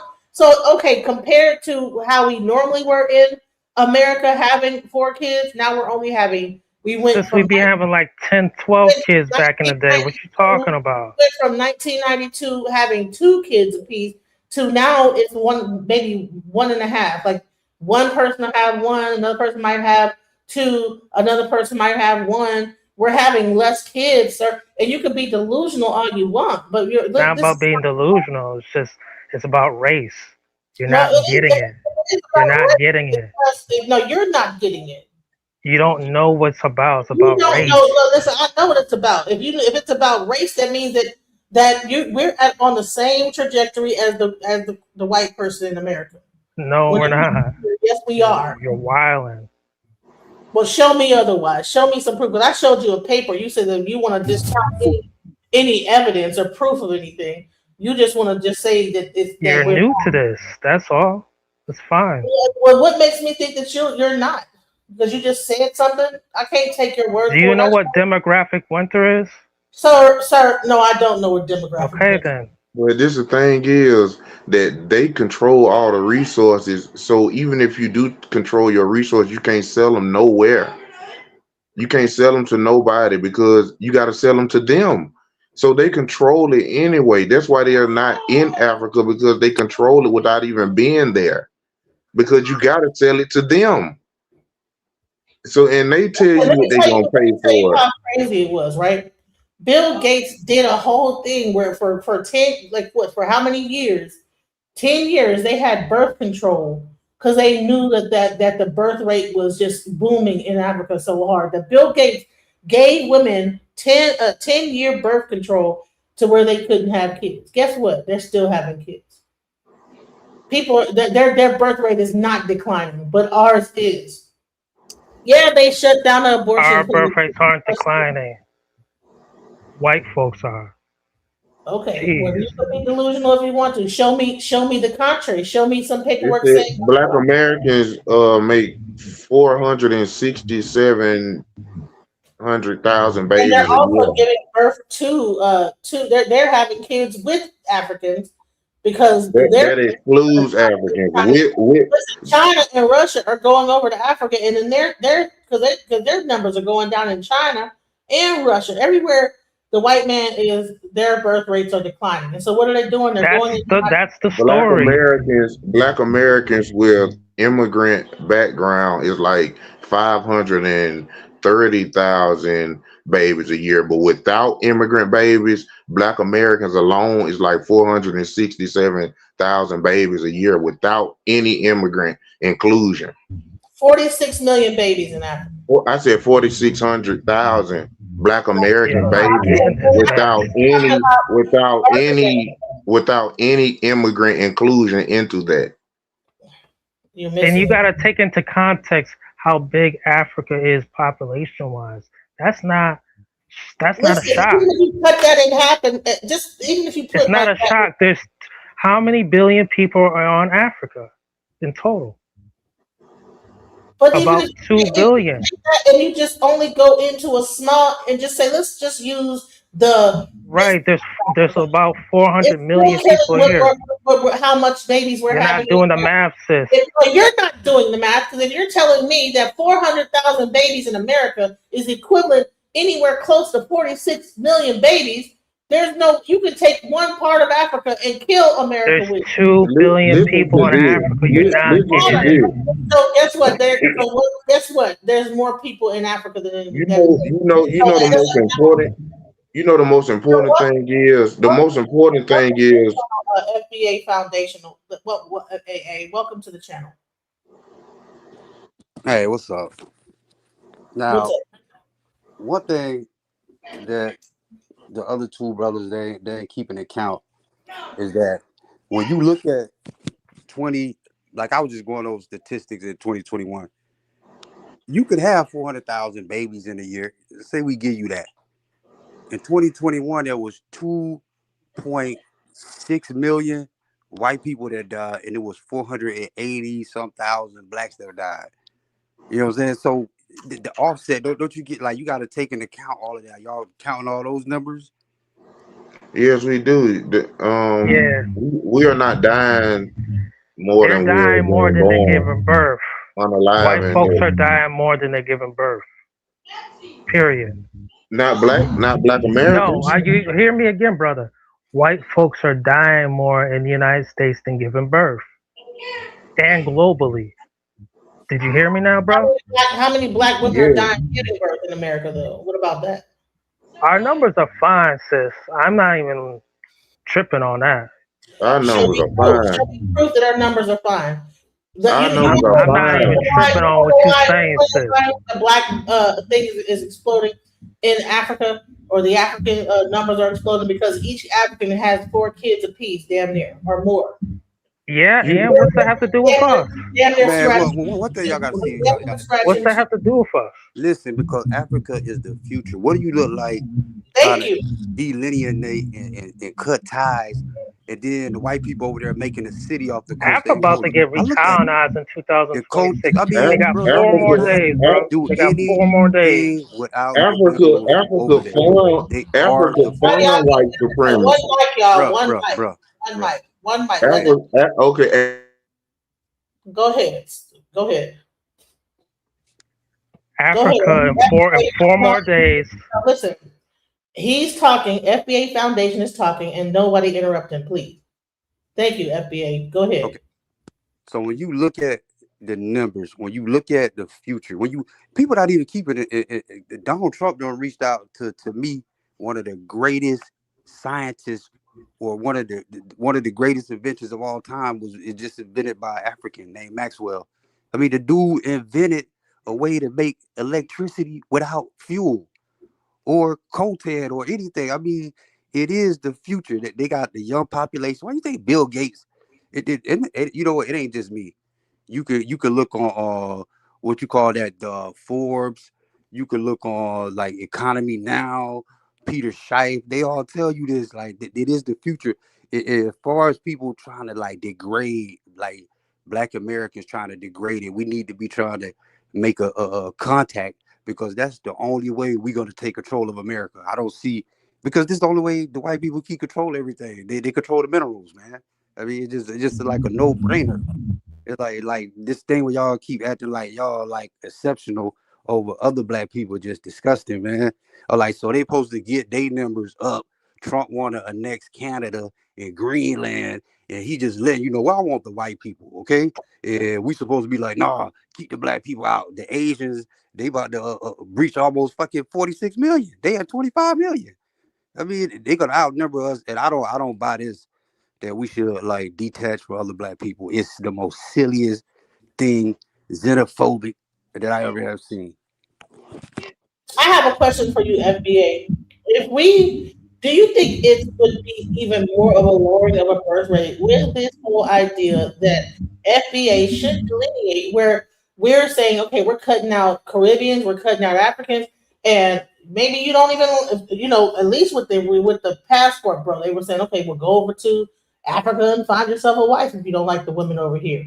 And at least that's increasing how many Black people, whether they be FBA or African or whatever, in the world populace, right? But but people are saying that no, we need to delineate and have even less children. Do you think delineation is going to produce more children or have less children? That's stupid. And I'm gonna tell you why. And I've been telling this cat, one of them FBA cats kicked me out in their chat the other night because I said, well, delineate doesn't mean anything what y'all say it means. No, it's a subgroup. It's what I said. It's a Black unity.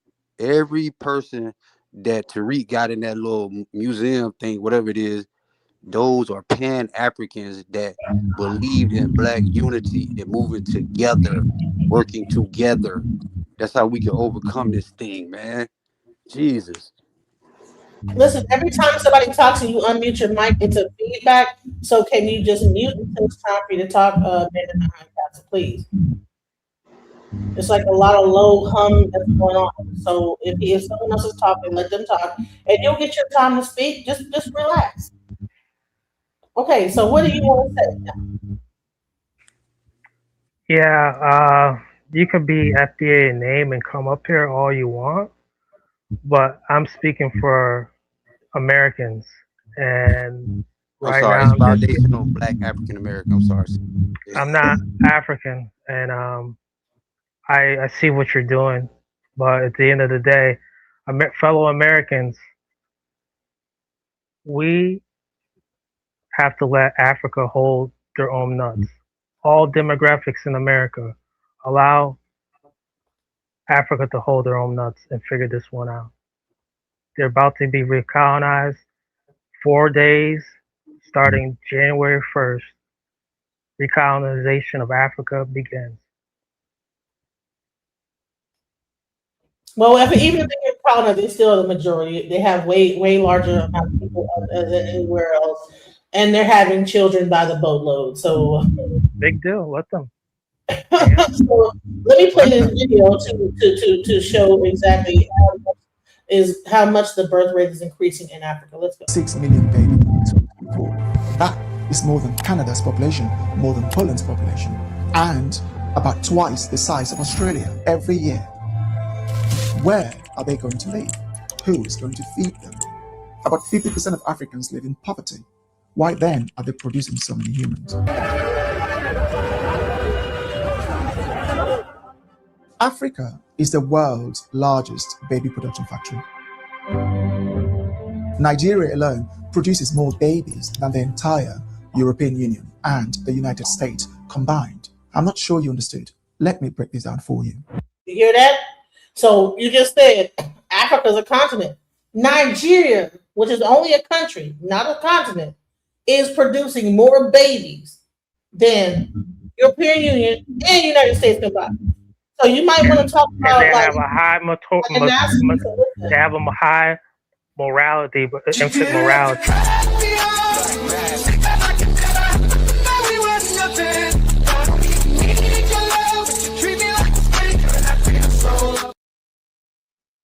Didn't have to cut me off, so I wasn't done talking. Like I said, you just said that Africa was just a continent, right?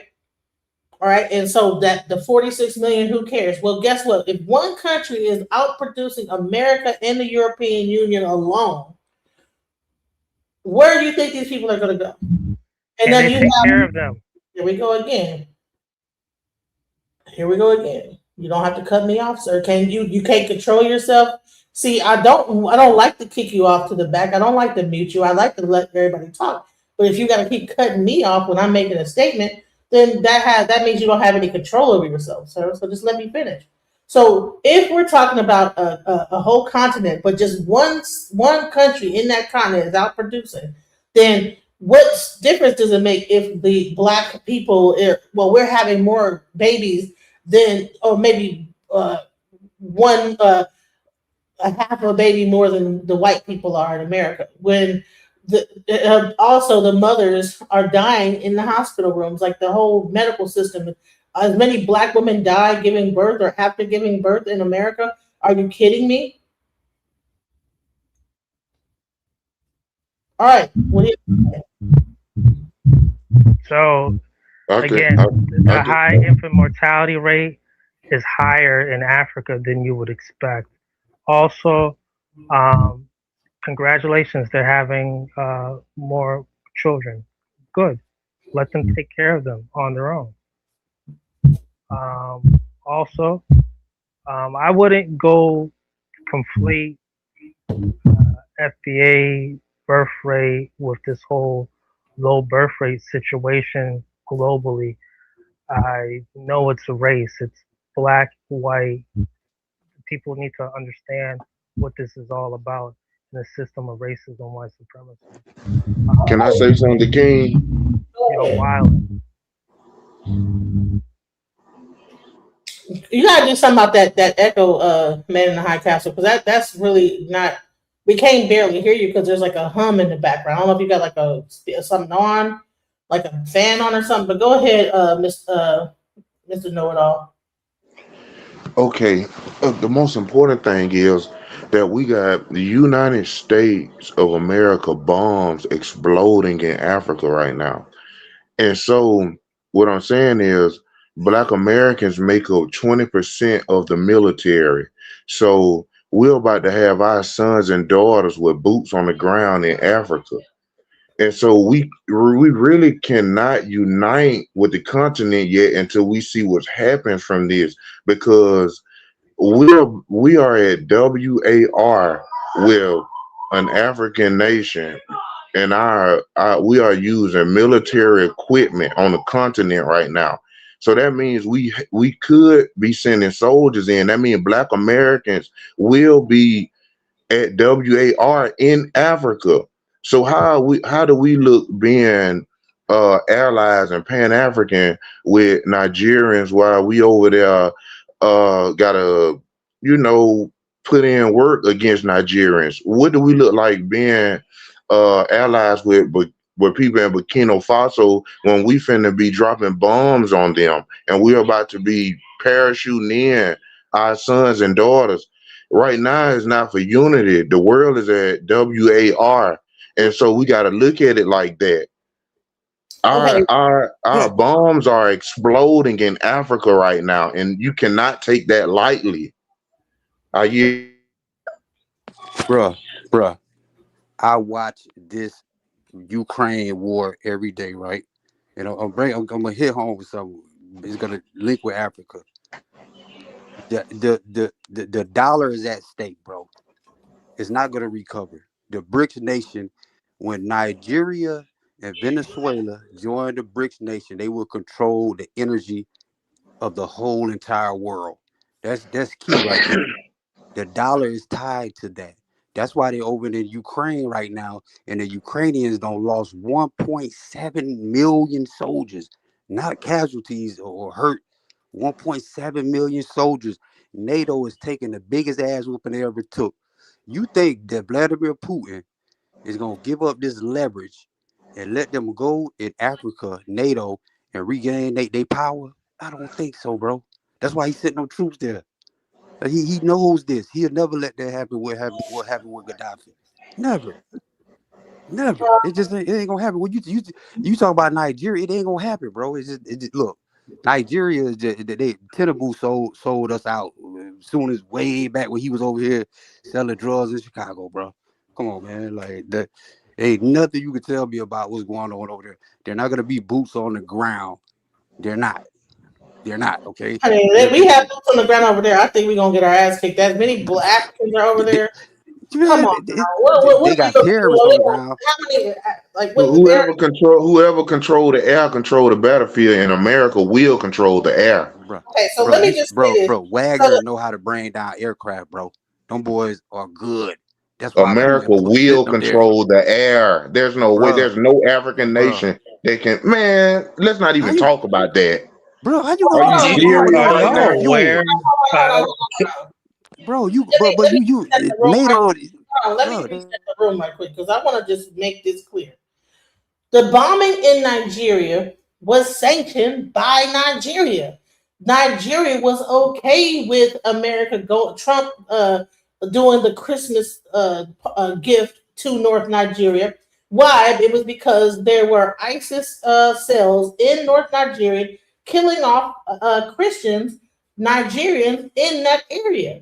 And what they did was they sent a warning to those ISIS Muslim members. So this is not and I think that he's probably did that because he wants to show and get Nigeria government on America's side and not a part of the whole Russia BRICS thing. So I know that you think that we're at war. No, we're not. If you got to read the article first before you say something, because they knew they sanctioned the thing. No one got killed. It was just a show of force. Okay, a show of force. Like, okay, y'all need to chill out. And I think maybe a few ISIS members that were in that little area got hurt by that bomb. I think maybe about 80 ISIS people, but for the most part, like the people that were in the village, you know what I'm saying? They saw the bomb go off, and that was it.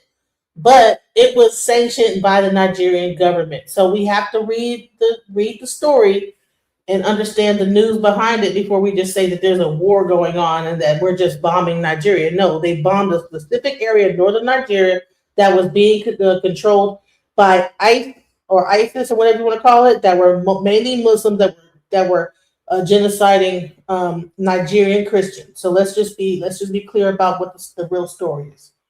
All right. So if who wants to go next? I will. Again, I agree that this is not war. However, there will be more bombings, and Africa will be recolonized beginning January 1st, 2026. That's when it will begin totally. And I'm not sure. I'm talking. Well, no, we can't just listen. And also, I believe that it's going to be.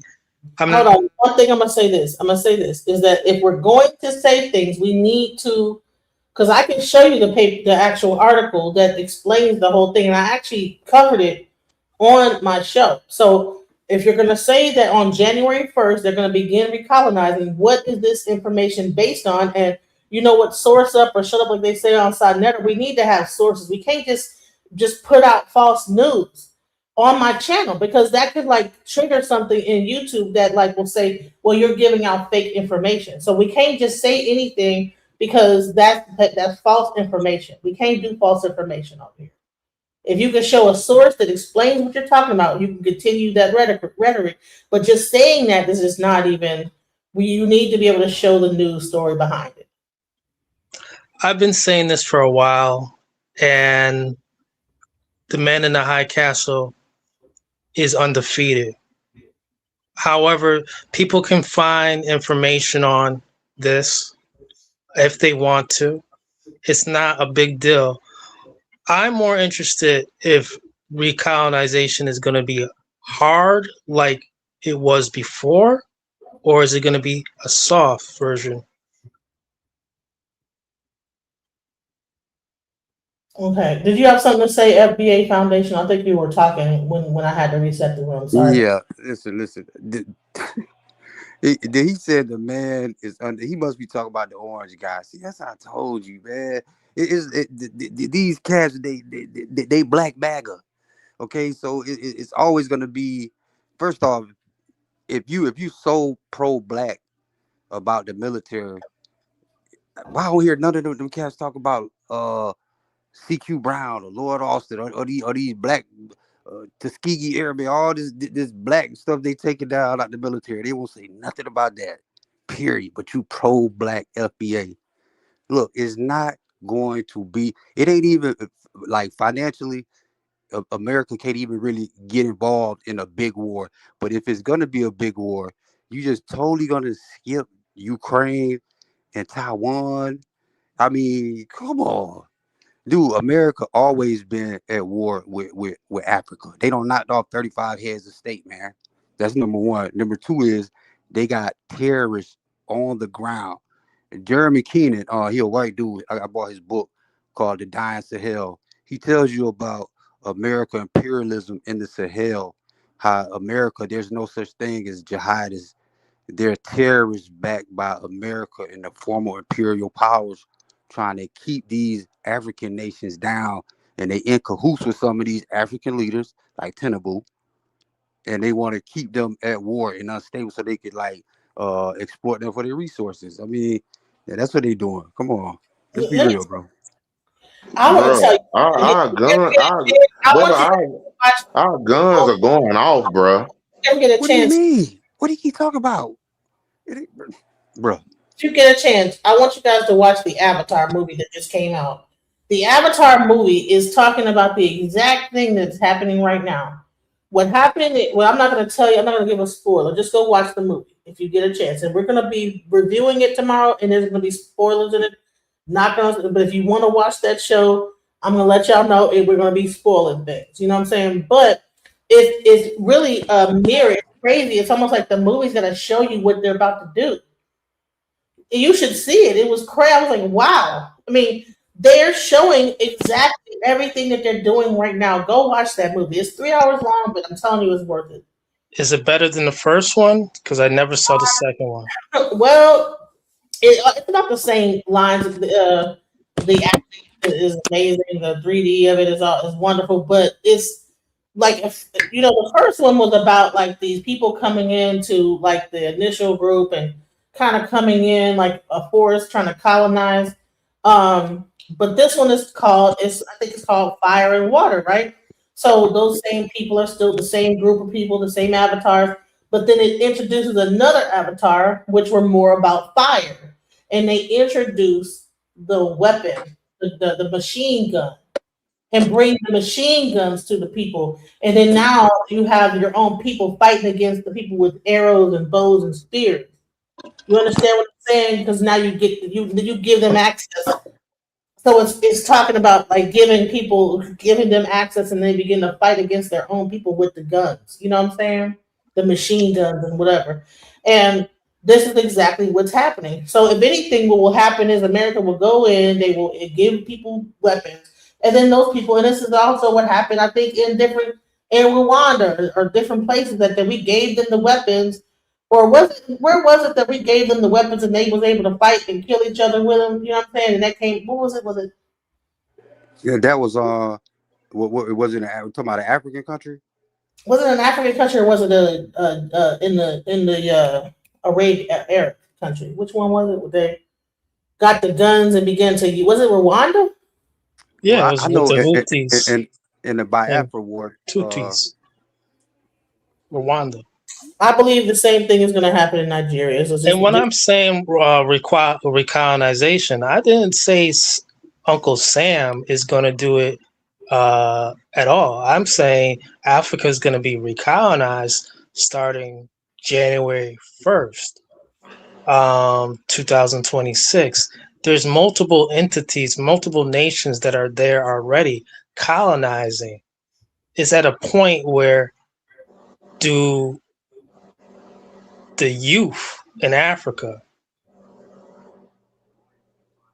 request recolonization and help the colonizers, such as China, Russia, welcoming back France, or they allow these corrupt puppet politicians over there to keep taking from them and taking and selling them out.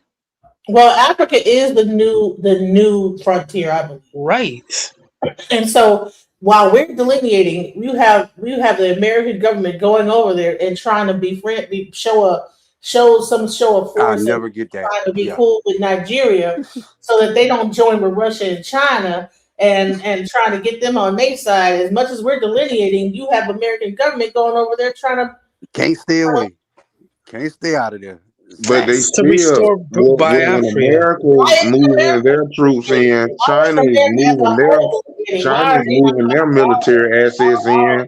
Russia is moving their military assets in. All the nations are moving their military assets into Africa. Africa is going to be man. Y'all don't even understand what's going on. Trump just had the balls to kick it off. But everybody is finna be doing that. Russia finna drop bombs. China finna drop bombs. Everybody's finna drop bombs for their interests. And Africa just gonna get caught up in the middle of it. Why would China have to do that when they doing straight up business? This is why No, because America doing it. They gotta do it because America doing it. But why would Vladimir Putin help you? Maybe you can help me. Oh, you're making it up, bro. You're making that up. Why would they're already there? But listen, why would Vladimir Putin help them build? China, they're against the Islamic State. They're not there against China. And America wants to be the Christian savior. They all they even though Trump is not even Christian, you know what I'm saying? I don't come on now. He was asleep at the church, I think. So does Russia and China want to be the Christian savior too. Even the whole Trump thing, bro. Come on, man. That dude, China and Russia want to be the Christian savior too. That black dude, DeJounte, with that oil. China is atheist. Atheist country, sir. I'm saying they want to be the top dogs in Africa. China is not a Christian country. China is an atheist country. China want to be the top dogs in Africa, is what I'm saying. Just like Russia, just like America. I'm saying is that what people are doing is because African people are a very religious. They know exactly how to get Africa on their side by going in saying, "Hey, look, we want to protect the Christians against the evil Muslims." And look, we're going to come over there, we're going to bomb those evil, terrible Muslims that are killing all y'all Christians. And then you have Nigeria saying, yes. But we can agree. But we can agree that it's not about the Christians, right? It's not. I'm telling you, what I'm trying to tell you is that's a move. We know that. Religion. So if it's not about the Christians, that means they got other interests, and Russia gonna fight for their interests, and China gonna fight for their interests. Russia interest aligns with the African interest. China interest lies with the African interest. And so Africa is going to expect Russia to step up and help. America's late to the game. China been developing Africa, and that's why we came in bombing. That's why we came in bombing. Think about it. American bombs exploding in Africa. That is not something you can just sneeze at or just turn the other way. What I'm What are trying you to talking tell about? you is They've that been dropping bombs in Somalia all fucking since Trump got in there. What are you talking no, about? even No, before they that, haven't. Black Yes, they Hawk Down have. was a whole movie about America going into Somalia and kill and dropping bombs, bro. We've No, been but in Yeah, this. it's Trump on don't again. bomb But now Somalia, we're dropping bombs in South America too. Right now, not only Africa, we dropping bombs in South America and in Africa. bro. We are really on a WAR path. We Bruh. marching. Our You you guns are you you don't going off. you Our don't guns are going understand. off. You don't America understand is for economics, bro. the United Nations. America is the world police for the United Nations. So You don't therefore, understand that, bro. wherever they tell America to go, we are the police for the United Nations. So we're the military for the United Nations, sir. So yeah, if they say, hey, this area right here is having an issue with this, they're killing a lot of Christians or whatever. Thank you. I mean, what do you think? I mean, come All right. on. Nigeria is not going to be again, Nigeria is not the going to be the only Christians, one. Nigeria is not going to be the only one. Bro. Everybody going to feel it. I'm telling right? you. So I guarantee you in a couple months, you're gonna be like, damn, he was right. Tenable days is numbered. The youth know what they want. They don't find the remedy out to offset these colonial powers with this democracy thing, because they'll always get the people to overthrow the leader. So these leaders say, you know what? Hey, let's just do what the people want, and everybody live good. Okay, boom. So they don't know what the fuck to do. Like they all like, what the fuck? Because you don't get these young cats what they want now, you're out of there. I can see it. It's every all over Africa. It's a revolution on broke out, and it ain't gonna stop, bro, until they get what they want. They're not. You think these Europeans finna let them keep their resources? They Man, ain't gonna have no choice. What do you mean? how? They got the planes. They got the bombs. What are you talking, bro? How I you gonna, bro? America had bombs, sir. Let me America tell had you a this. Yeah, nuclear they had them in Afghanistan too, but what happened?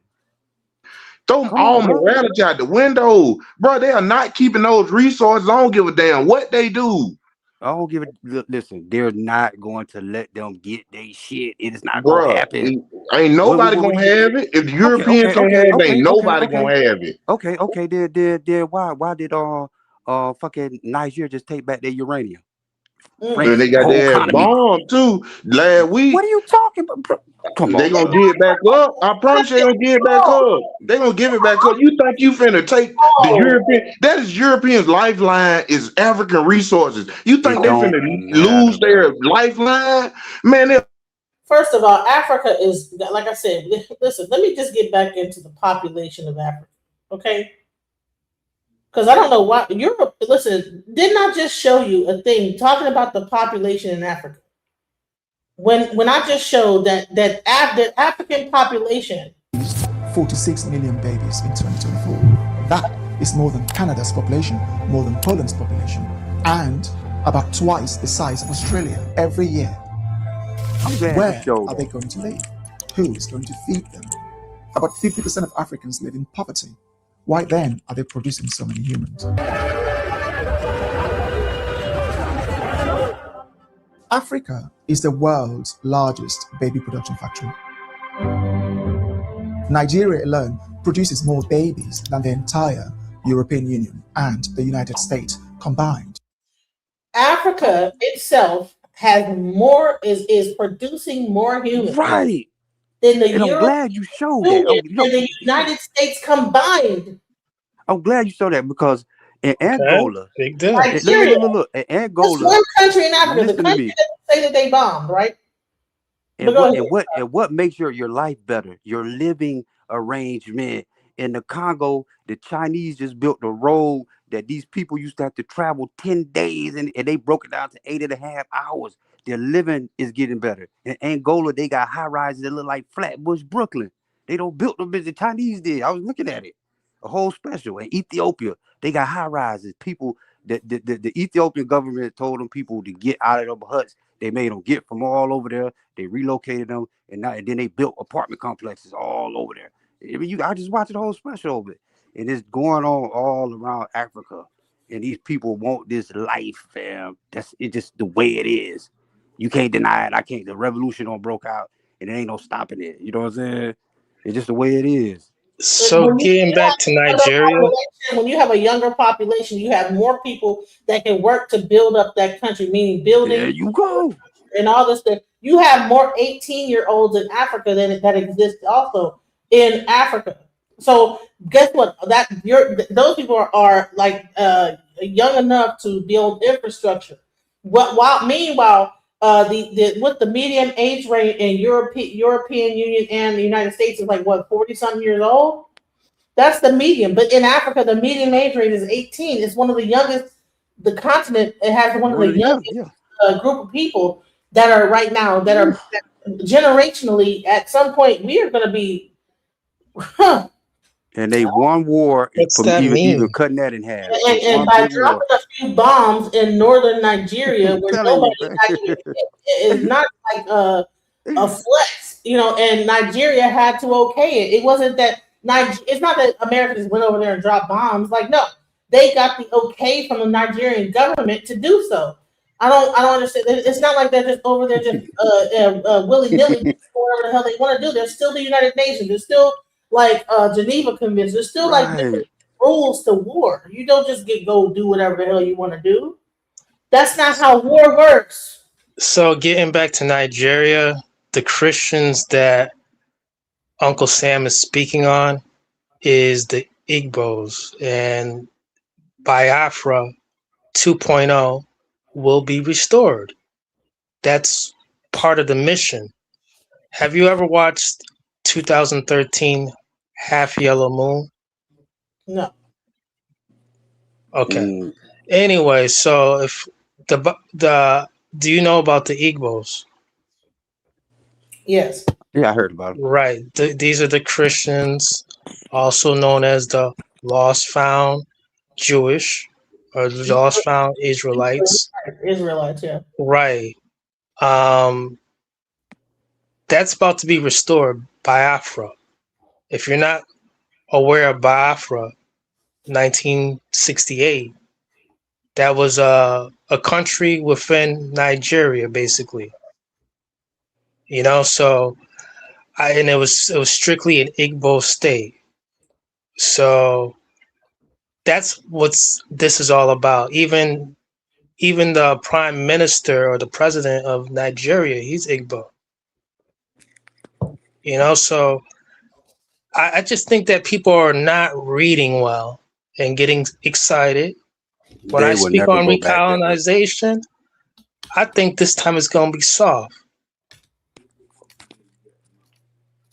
It's not going to be bombs in the air like people, you're not getting what I'm saying, but I don't need y'all to get what I'm saying.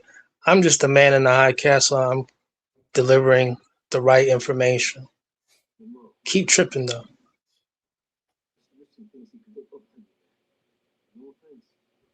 Okay, anyway, going back to the video, because let's really talk about what I really was talking about is that Africa, just Nigeria alone is outpacing us in births. So let's go. I'm not sure you understood. Let me break this down for you. In 2024, the United States produced 3.6 million babies. In the same year, the EU produced 3.5. Their combined population is 791 million people, compared to Nigeria's 237 million, 3 times less. Yet Nigeria produces more babies than both of them combined. The GDP of the EU and the United States stands at a whopping $51 trillion against Nigeria's 188 billion, which is less than a single American, Elon Musk, almost 3 times less than Elon Musk. Furthermore, Nigeria has the highest number of poor people in the world, the highest number of homeless people in the world, with 70% of its people living in poverty. Why then are they producing more people when there is nothing in place for the ones alive? When the EU and the US have so much wealth, yet they control their baby production. They are almost 30 times richer than Africa. In fact, Nigeria alone produced more babies than the entire South America combined in 2024. What is going on over there? Equal territories in the southeast. If you don't know, you don't know, man. That is more than Canada's population, more than Poland's population. And bro, why do you have what is wrong with you that you have to just shout out stuff? You can't wait until I like, is that an ADHD thing? Listen, you don't know nothing about Africa, it seems. Well, no, it doesn't matter whether I know everything about Africa. You don't know everything about Africa, but you're talking about the Igbo tribe, and I'm like, I don't think that the Northern Africans. You're saying Igbo is a South East South tribe, and this was in North Africa where the bomb was at, and I don't think that those people were Igbo. No, they weren't. Why did you just say that they were Igbo? You just said they were Igbo. You don't even know what did you just hear what I said? Why Sam is over there? It's that the request was from the Igbos. What are you talking about? They're the Christian. They're the Christians.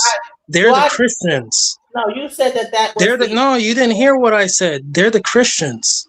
But that's not They're what the Christians. Keep repeating over and over again. I heard you the first time. I heard you the first time, sir. You don't have to repeating. They're the Christians. The tribe that's up there, okay. That's the Fulanis and that's the Fulanis and the Husa. Can someone give me so? Damn, you don't know Nigeria? You talking about it though? No, but you just said they were Igbo, so you were wrong, sir. Yeah, you did. Igbos in the southeast. I just told you that. Listen, sir. Listen, FBA. Did he not just say that the people that got bombed up there were Igbo? No, I didn't. You wildin', ho. Oh, this dude tripping. I thought the whole channel. See how you tripping, dude? Tell yourself. You called me a hoe. You go. Yeah, like Jesus, boy. Like what all that about? Hey, you gotta get that ridiculous that you gotta call me a hoe because you said the wrong. Now that he is gone with all his bullshit, did he not say that the people that was bombed up there were Igbo? Yeah. He went into the Biafra War talking about it. That's why connected them with the Igbo. Yeah, he was just going on like on a on a whole tangent that had nothing to do with what are you talking about, sir? And then when I checked him on it and said, okay, can anybody tell me? And then someone in the audience, just like I requested, said, no, those are Fulani and Hausa. And then he wants to backtrack. No, while I'm playing the video, he had to interrupt the video because he knew that I was about to when I got done talking about the increasing birth rate in Africa and our declining birth rate in America. You know what I'm saying? He got to jump into that because he wants to save face, and I don't have time for that. You know. That's why I put that in the chat where it's talked about the hospitals with people living like when their life is better. You know, they're getting medical treatment. They're gonna produce more. They're gonna have they can have babies. This man, that's just one country. Look at that. He just got in. That's like 55 new hospitals. Come on. You know what I'm saying? Like they're living when their living arrangement gets better, they're gonna produce more children and they're gonna have a better life. And look, that's just gonna happen. It's just the way it is. Like people get mad at that. They already have 2 billion people and they're not doing it now. And so I look at it like this. So let's say if you needed $1 billion to feed your society, but you was only able to come up with 500 million. Then the next year the same thing. Then the next year the same thing. You're so behind. It'll take you so long to catch up to feed all these people. You can't even feed the ones you got, and you're making more. So they're going to fall further. They're going to fall further into poverty the more children they make. He didn't say that until later. He didn't say that until after that. He said what? I'm saying the more children they make, the further in poverty they're going to be because they don't have enough now to feed. Okay, what they have. Let me explain. This is something I went to school for. So let me explain this right here. I had to learn this myself.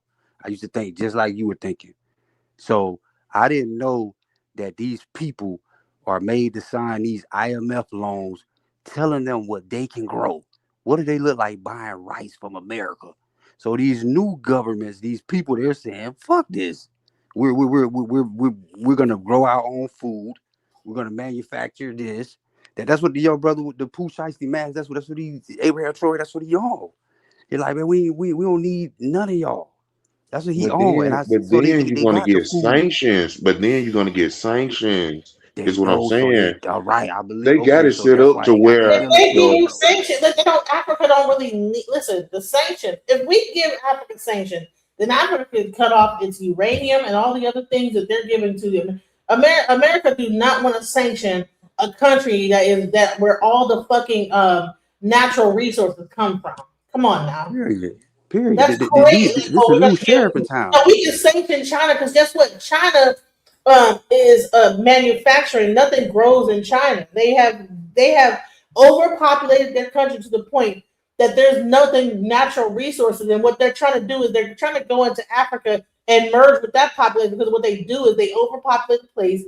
No offense to Chinese people, but what they do is they come in and then they overpopulate and then there's no resources left for the people and now they have to rely on other people, places. That's what I'm saying. So the more children Africans make, the worse off they're gonna be because now they're sharing their resources with Arabs, Chinese, Europeans. What's the other group that's No, over they're there right doing now? that because Russian. they didn't know any better. But they got to share their resources with 4 other nations right now, and they're making more children. They already don't have the resources. They're going to be so poor that they'll never rise. China is If they overpopulated. don't do something China right is now, overpopulated. if they That's don't do why they're something trying to right go now, into Africa. if they don't do something right now, they're going to be to the point where they can never rise. You got 4 different superpowers on your neck. Like we don't even understand what Africa. My heart go out to them because man, you can imagine because any Chinese business that leaves China, it comes through Xi Jinping, the Chinese Communist Party. So they're sending out their own people. They are backed by Chinese government money. Any business that's in Africa is backed by Chinese government money, not the Chinese citizens. So if a black American go over to Africa and start a business, it will be backed by his money, his capital. But when a Chinese person is in Africa, he is backed by Chinese government money. It's a big difference. And that goes with any other nation that's in Africa. So if Africa don't Well, stand up right now and rebel against everything in the next 10, 15 years, man, they're going to be 2 times as poor as they are now.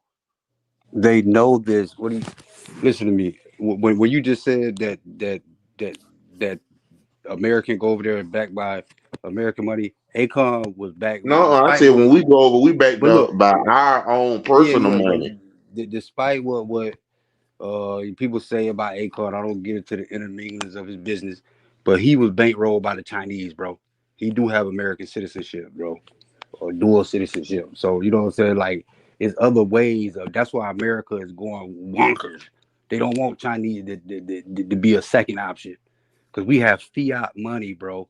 Even America, Trump had to back down because he found out they told him, hey, you know what?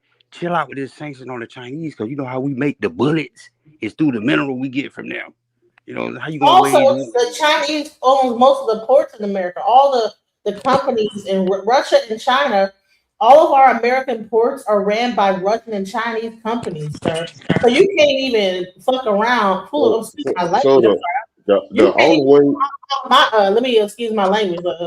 Screw around and be trying to tariff China, and they're running the ports. You know what I'm saying? Because what happened is that you started seeing that you'd see back to back truck drivers and nothing moving. You know what I'm saying? I mean, I know truck drivers that were trying to go on their routes and pick up stuff, and honey, there was nothing moving. When Trump started doing that, Oh yeah, nothing was moving. If you know any truck driver, they that's were just facts. sitting there with an empty damn with a what's that thing on the back where the trailer goes? They were The hitch, yeah. what's it called? They have a name for it when you the just have trailer. this thing. No, not the trailer, but that thing in the back. They call it. The There's a hitch. name for it. I know what you're talking about though. Bareback in it or something like that. They were just there with nothing on the back of their thing and in line, and nothing was moving at all. That's why Trump had to rethink that whole thing. When this thing is done with Ukraine, and it's any moment now, the world is gonna change forever, and they know this. This is why the Europeans are so hell bent and doing this crazy stuff.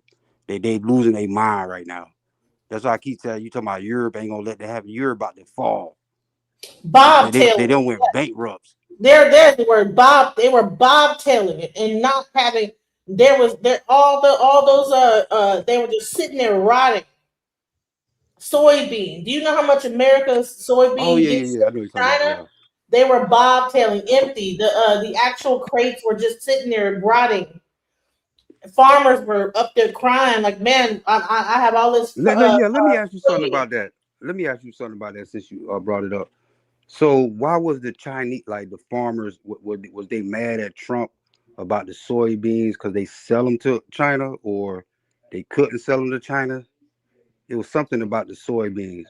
Well, no, what was happening is that he was putting up to these tariffs and stuff like this, and doing all that stuff. And so what happened is that China started to do the same thing. Well, guess what? Same thing on American produce coming into China. Cut that off, right? So then, like I said, China is one of the biggest soybean tofu and all that stuff. You know, they're one of the biggest importers of soybeans. So what they did was stop buying soybean and went to Algeria. Was it Algeria? Nah, what's the part in South America where they grow soybean? Was it Algeria? In South America, Colombia, Venezuela. Starts with an A. What country is that?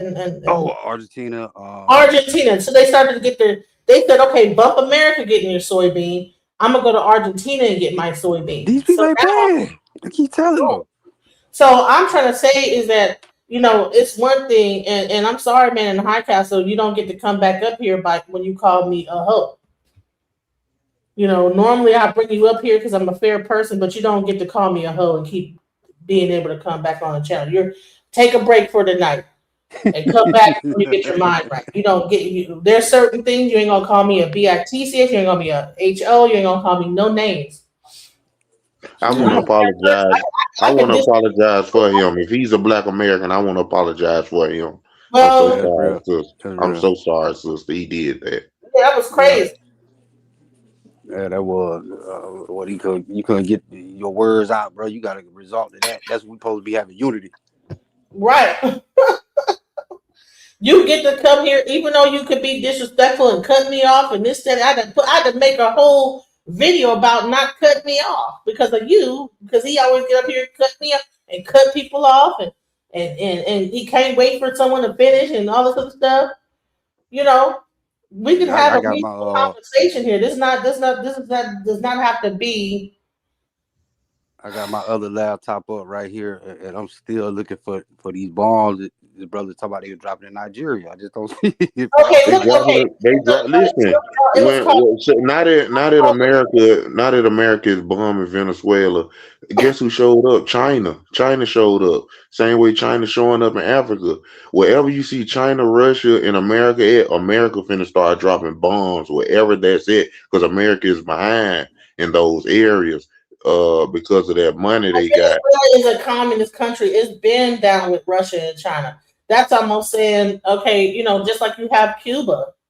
Cuba is a communist country, you know, and they're backed by Russia. We got to be thinking war. As American citizens, we got to be thinking about war right now. And right now is not the time to unite with nobody, because America is stepping to everybody right now. So what we look like uniting with some people we finna bomb next week. Like right now, we need to just chill on the united and see what's going on. What do we look like united with NATO, bro?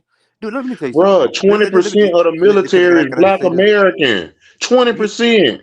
20% of our military is Black American. So that's neither here nor there. We already in it. We already in the fight, whether we want to be in it or not. We Americans. We already in it. We already in it, bro. America is not going over there to bomb because we have a problem with Africa. They're going over there to bomb to actually help Africa, help Nigeria from a genocide that they're damn near. But the small hats already said when they done with Palestine, they coming to free Africa. So the small hats coming to Africa next, whether America there or not. The small hats trying to bomb it too. What you talking about? Hey, hold on, shout out to the super chat. Hey, vowed. The small hats vowed to bomb, bro. DJ, you fine as hell. I'll accept that. Yes, thank you so much. Thank you so much. Yeah. I'm fine as hell. Thank you so much. Okay, I'm glad. So listen, after being called a hoe for no reason, I'm glad someone came in and gave me a uplifting thing, because I'm like, dang, I'm a hoe now. Wait. For what? Dang. But But go And ahead, y'all. imagine we start our Yeah, own yeah, yeah. Y'all know community the UK somewhere. got free Just healthcare imagine program. if Black Americans start their own community in Burkina Faso, and then next thing you know, America finna start dropping bombs on Burkina Faso, and guess who over there? The descendants of slaves. We gonna catch some bombs too. You better believe that. They ain't finna. Man, come on, man. Let's be real. Right now, cut out on the unity. America first. That's what we need to be on right now. Why do we After need to cut out the unity? What are you talking Bro, about? Like, that's what I'm why, saying, bro. I America just is don't, not bro. I don't against. because see it like that, bro. Listen, America is not against Africa. I don't know where you're getting this idea in your mind that America's never been against Africa. What I You said, know why he's saying that? 'Cause he playing that Gaddafi because they want when they need oil, they went into Iraq. When they needed gold, they went. He's saying it's like, hey, the funds getting low. We need to go ahead and do something. You know what I'm saying? Like, and it's like, we gotta survive. You know what why I'm would saying? And America period. be against a place that we get most of our resources from? Where we get our uranium from and gold and diamonds because and they all. trying to sell it to the enemy now, so we gotta shoot them. What? Hey, man, that's They how I finna don't sell be, it to bro. Hey, China. look, They you finna talking sell about it hey, to Russia. no, So we that's hey, gotta look. go in. We gotta go in heavy hitting. It's our only way. It's our only way. That's why. When would you know America Listen, to bomb listen. Venezuela? Bomb Venezuela? Are you serious? That means Russia and China over there with that You know oil. what? You know what? I understand Did what you find? I Listen, I'm gonna argue. just say this. Hold on. I'm gonna just say this because look, this cannot be a fake news channel. Okay, we can't do fake news. If you can't produce some kind of a news story that says America is bombing Venezuela, and FBA Foundational said that he just looked it up, he can't find it anywhere that we bombed Venezuela. Maybe we did. I'm just saying is that we have to, and then also I need to have like some quantitative thing, like a article that is saying that we are also at. Listen, this is not going to be a fake news channel. We're They not going to do fake they news. blowing the boats up. I know you seen the news story. They blowing up the Venezuelan boats. They Okay, shooting with missiles. if you can put the post of the story in the back chat, in the You private just chat. Google United States missile strike on Venezuelan boat. A lot of stories going. They No, didn't did listen, it I'm not. numerous Listen, times. hold on, They listen. didn't do it multiple times already.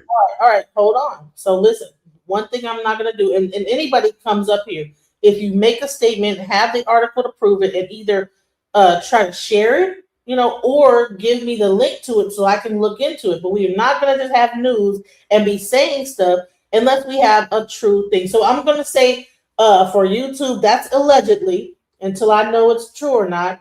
And listen, if anyone comes up here saying that something is about to happen or happening, please show the details of where it's saying and what, and be able to quantify your information with real information and facts. Because we can't just come up here and just say anything, you know. Okay. All right. Google. Put in your So Google search bar. You Google it. I'm I don't running the know how to. show. I don't know how to bring it up into the. I don't know how Okay, to. so you Google it and you paste it in the chat or paste it in the private chat. Okay. Allegedly, you can Google U.S. strikes on Venezuelan boats, and they have done it at least 3 times already. Okay, well, you look that up and you send it to me, and then we'll go from there. I'm just listen. I'm not gonna Google your talking point. One thing that I don't listen. People always come here and they'll make a statement, and then when I say, "Well, can you give me the proof for that?" Then they'll tell me to look it up. It's like, no, sir, you're the one who. I'm not going to prove your argument. I'm only going to prove mine. And my And so, argument, back to the original video, is that Africa is outproducing us in human beings, whether they are in poverty or not. Right? They're outproducing us. Like, I mean, I don't even know. There's not even a number to one. Right? 1.5. Right? And when you have that amount of growth, okay, again, okay, yes, where all these people are going to go, and also, all right, when now there's going to be, I think, a thing of how do we control this? Because I think that people like the world powers that are existing right now are seeing that their numbers are going down, and that like the 18-year-olds and this, that, the other, there's less 18-year-olds than are over here. So what happens when people begin when generations can't duplicate themselves? You understand what I'm saying?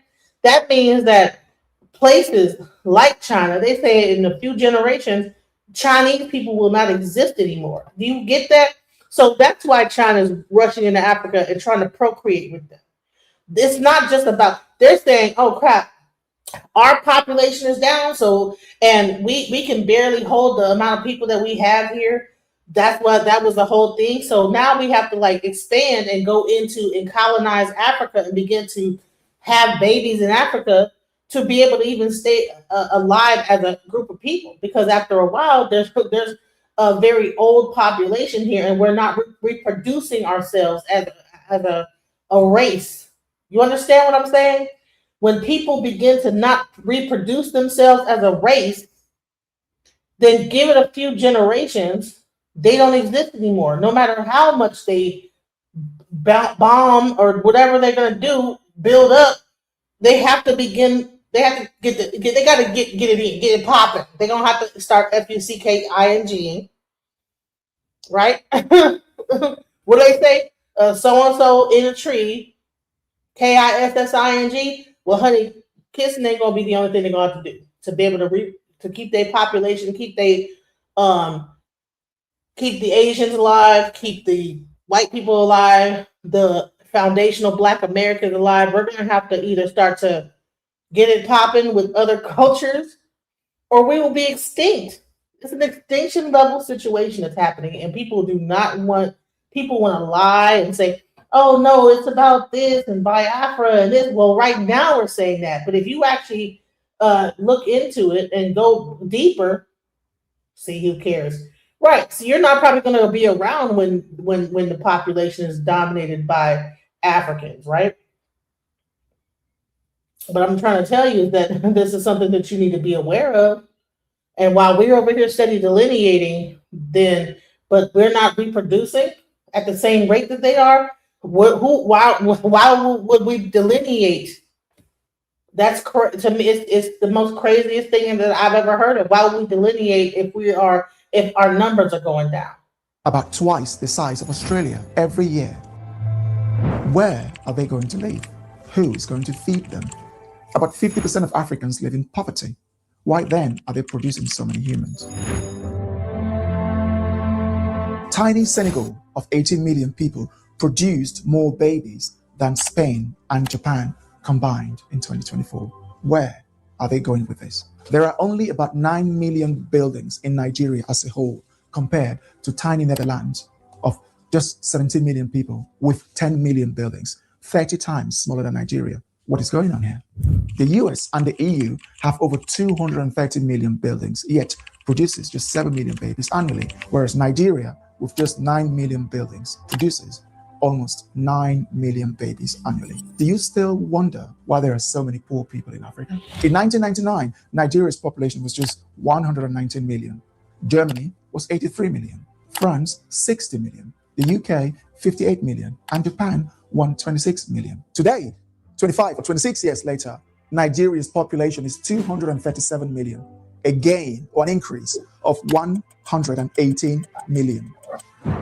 Whilst Germany is now 84 million, a gain of 1 million. France is now 68 million, a gain of 8 million. The UK is now 69 million, a gain of 11 million. Whilst Japan is now 123 million, a loss of 3 million. In other words, Nigeria gained more people than the entire population of Germany, the Netherlands, and Belgium combined in just 26 years. In 26 years, Nigeria's population grew by almost 50%. If that trajectory continues over the next 25 years, by 2050, Nigeria alone will have more than 400 million people. What is going on over there? In 1999, Africa had 810 million people. In 2025, it has 1.55 billion people. So Africa gained almost 50% in 26 years. Therefore, if the trajectory continues over the next 25 years, by 2050, Africa will have 2.5 billion people. Where are they going to live? What are they going to eat? What schools are they going to attend? What roads are they going to drive on? Do you now see why Africa is poor? There is no sense of direction over there. Why does God only bless Black Africans with baby production? Why doesn't He bless them with technology and how to eradicate poverty? In 2000, Kinshasa, the capital of the DR Congo, had just 6 million people. Today, 25 years later, that number has increased to 18 million. That is a threefold increase. It is now the largest French-speaking city in the world. Kinshasa, yeah, it officially overtook Paris and Montreal a few years ago. The country has the largest francophone population in the world, more French speakers than France. I mean, you should see them brag how they are now the largest French-speaking city on earth. How about you are also the largest urban slum, with almost 80% living in some of the worst conditions and poverty known to man. Kinshasa and Lagos are almost identical. Lagos has nearly 21 million people. I say almost because they don't even know how many there are. There is no structure or accountability in place. In 2000, Lagos had a population of just 7 million.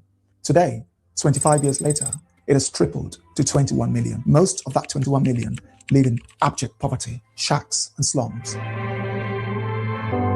You know, I thought humans... And I will say this, all right? So when we talk about this FBA and delineation, right? And we have to separate ourselves, right? Wouldn't it make sense that we, like, if you have other countries like China, America, Russia, going over into Africa, building and things like this, wouldn't it make sense that we would actually go over there and begin to build as well? Wouldn't it make sense that we would go over there and try to, like, I don't know, why is it that if the FBA have the combined amount of money, capital, of a small country, you know, I think it's like, I forget what country that we have combined, right? Why wouldn't we go in and try to create infrastructure to help the situation, right? Wouldn't we be more helpful than a person like a China going in and trying to just colonize for their own benefit? You know what I'm saying? I think that, you know, but right now, when you have a whole movement called delineation, rather than a Pan-Africanist movement, the Pan-African movement is saying we need to go over there and we need to be there for our brothers and sisters, so that this poverty, you know, as the population grows, doesn't exist, right? Because what's going to happen on the flip side of it is then they just have to recolonize, and they build up certain areas, and there's no care for the people. It's more about the owning of the resources. So the people will still be in poverty, but then you'll have different countries just owning the resources of it all. But they're not. They'll build enough to make the people that are coming over there to build comfortable, right? And then they'll make the rent high enough to where people that are in poverty, that are having these high birth rates, they'll still be in poverty, but they'll make it comfortable for the people that are developing it, you know, enough for them. And then make the rent sky high for the people, make it so unattainable, and they'll still be in more poverty with a larger population than ever. And that's where you start to get like things like Bill Gates trying to inject people and make them sterile, right? Now Bill Gates was talking about like the Africa problem, right? Let's talk about this. Bill Gates saw this a mile away. That's why he hung up his CEO hat at Microsoft and got into inoculations, right? Got into that game, which is like, how in the hell does a tech person get into inoculations? All that stuff. How does a person like that get into that game? Because he wants to try to reduce the population of Africa. Have the capacity to predict and understand the implications of their actions. For instance, you have a family of three children, wife and father. That's 5. And your car is a 5-seater. Yet you go on and pump 2 more babies. Where are they going to sit? This is similar to what is happening across much of Africa, where families continue to grow despite limited resources and infrastructure. They just don't use their brains. This is not funny. I am not making a mockery of my brothers and sisters. I'm heartbroken by the level of foolishness coming from my people. You should see Nigerians bragging about being the most populous black country on earth and how they are the giant of Africa. I mean, who would want to be the giant of a slum? The giant of a slum is a giant slum. That is nothing to brag about. When the British left Nigeria in 1960, the country's population was 47 million, while the UK's was 52 million. So the UK had 5 million more people than Nigeria in 1960. Meanwhile, Nigeria's population has skyrocketed to 237 million, marking an increase of 190 million, a five-fold increase. If Nigeria were to experience another five-fold increase over the next 60 years, its population would reach 1.18 billion. This has to be controlled, or half of them would flood the Mediterranean trying to smuggle to Europe, because they are producing nothing but humans who would live in some of the worst poverty levels humanity has yet to see. Every end of the year, like every December, throughout the month, Nigerians party in Lagos in what they call Dirty December. They just party and spend millions. Just imagine they invest that millions into cleaning their streets and focusing on their well-being. It would go a long way, rather than partying in open field, rubbish, gutter smell, being everywhere and urinating in public like wild animals. If you are offended as a Nigerian, a Lagosian, or African, then fix it and put me out of work. If you think you are poor today and there isn't enough to go around in Africa, wait until your children turn 18. They will start robbing homes for a cup of rice and a loaf of bread, because the poverty level in Africa is going to overwhelm it. Black people in Africa should wake up. Just pumping babies with no direction is no strength. You're punishing yourself. The last 25 years has shown. So I'm gonna talk about the FBA argument, right? So the FBA argument is that these Africans that we're seeing that are living impoverished, going through barely could afford, that they're all talking bad about Black Americans. They're calling us a coddle. They think that they're better than us, but these people are probably barely holding on. It might be the certain Black Americans, the FBA, Africans that are rich enough to make it over to America that might talk shit. But when you see what's really going on over in Africa, one of the reasons why Burkina Faso was not allowed when they had the ADDI movement that wanted to come over there and buy up land and begin to develop over there, that whole thing of giving them citizenship wouldn't work, is because they couldn't even afford to. They didn't have the infrastructure or the actual the infrastructure and the infrastructure to even bring in these people and properly do the paperwork to even make the thing happen. They needed more time to even set that up.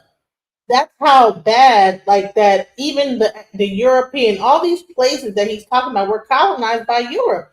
Why is it still impoverished? Because what happens is that these white countries or whatever, they'll go in there and they'll just make it good enough to be comfortable enough for their own white counterparts, but still leave the rest of the land impoverished.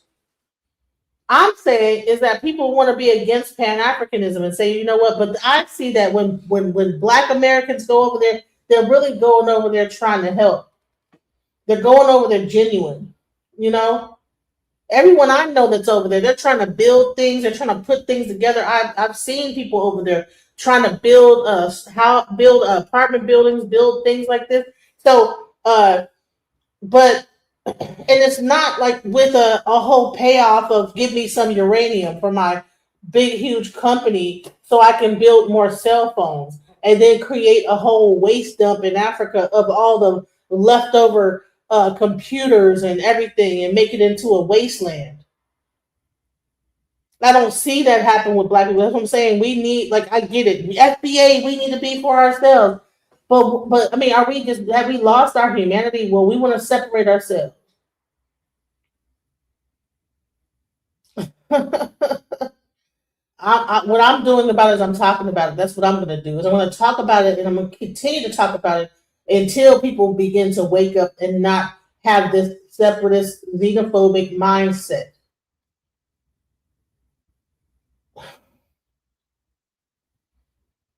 See how people, they're just going to keep saying the same nonsense. Delineation is the best way. American Indians. Okay. Like I said, I mean, I get it. You guys,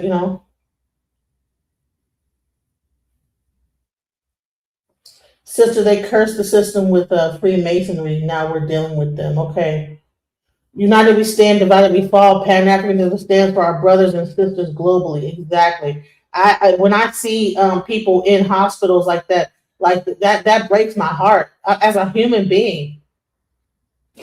Like, I don't know where we lost our humanity. We're letting a person like guide everyone into like just being heartless.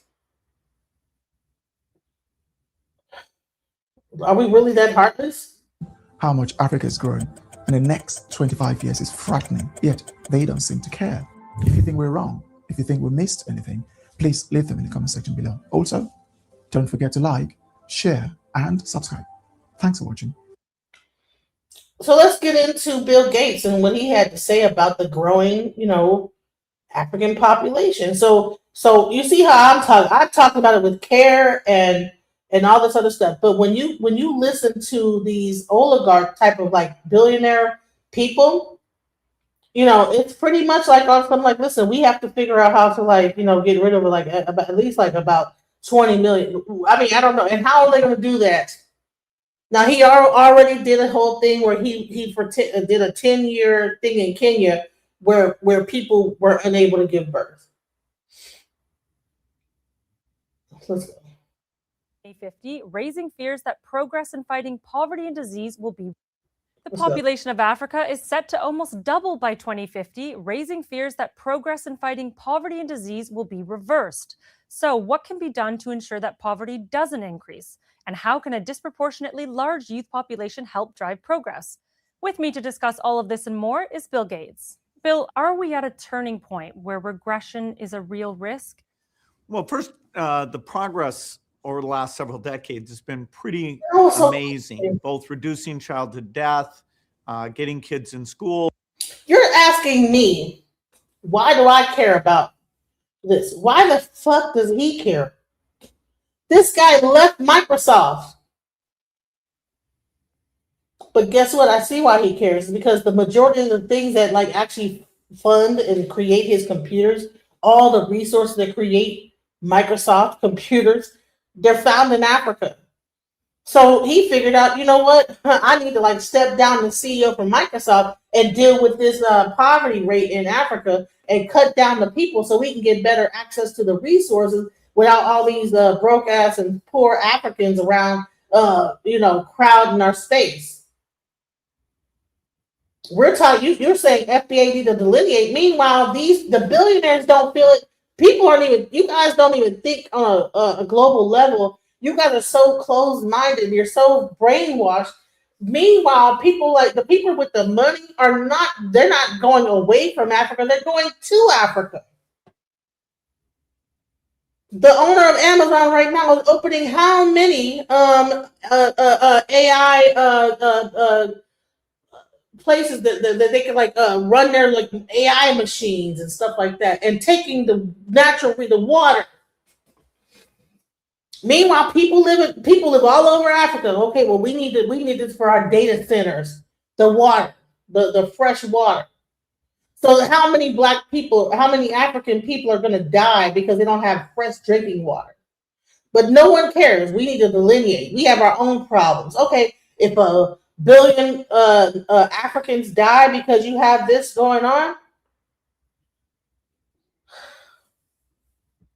I don't know. I mean, I'm just creating awareness of it. It might not be nothing we can do. Maybe FBA is a bunch of helpless people that don't feel like they can do anything about it. That's why they have to delineate, because they don't feel like they don't have any power. That's what FBA is about, not having any power. We're asking the government to give us money, reparations for slavery. Help us. We need money. We're not thinking about doing anything but begging the government to give us some money for reparations for something that happened, slavery that happened like 400 years ago. But then at the same time, they're going to say we wasn't slaves, we didn't come from Africa.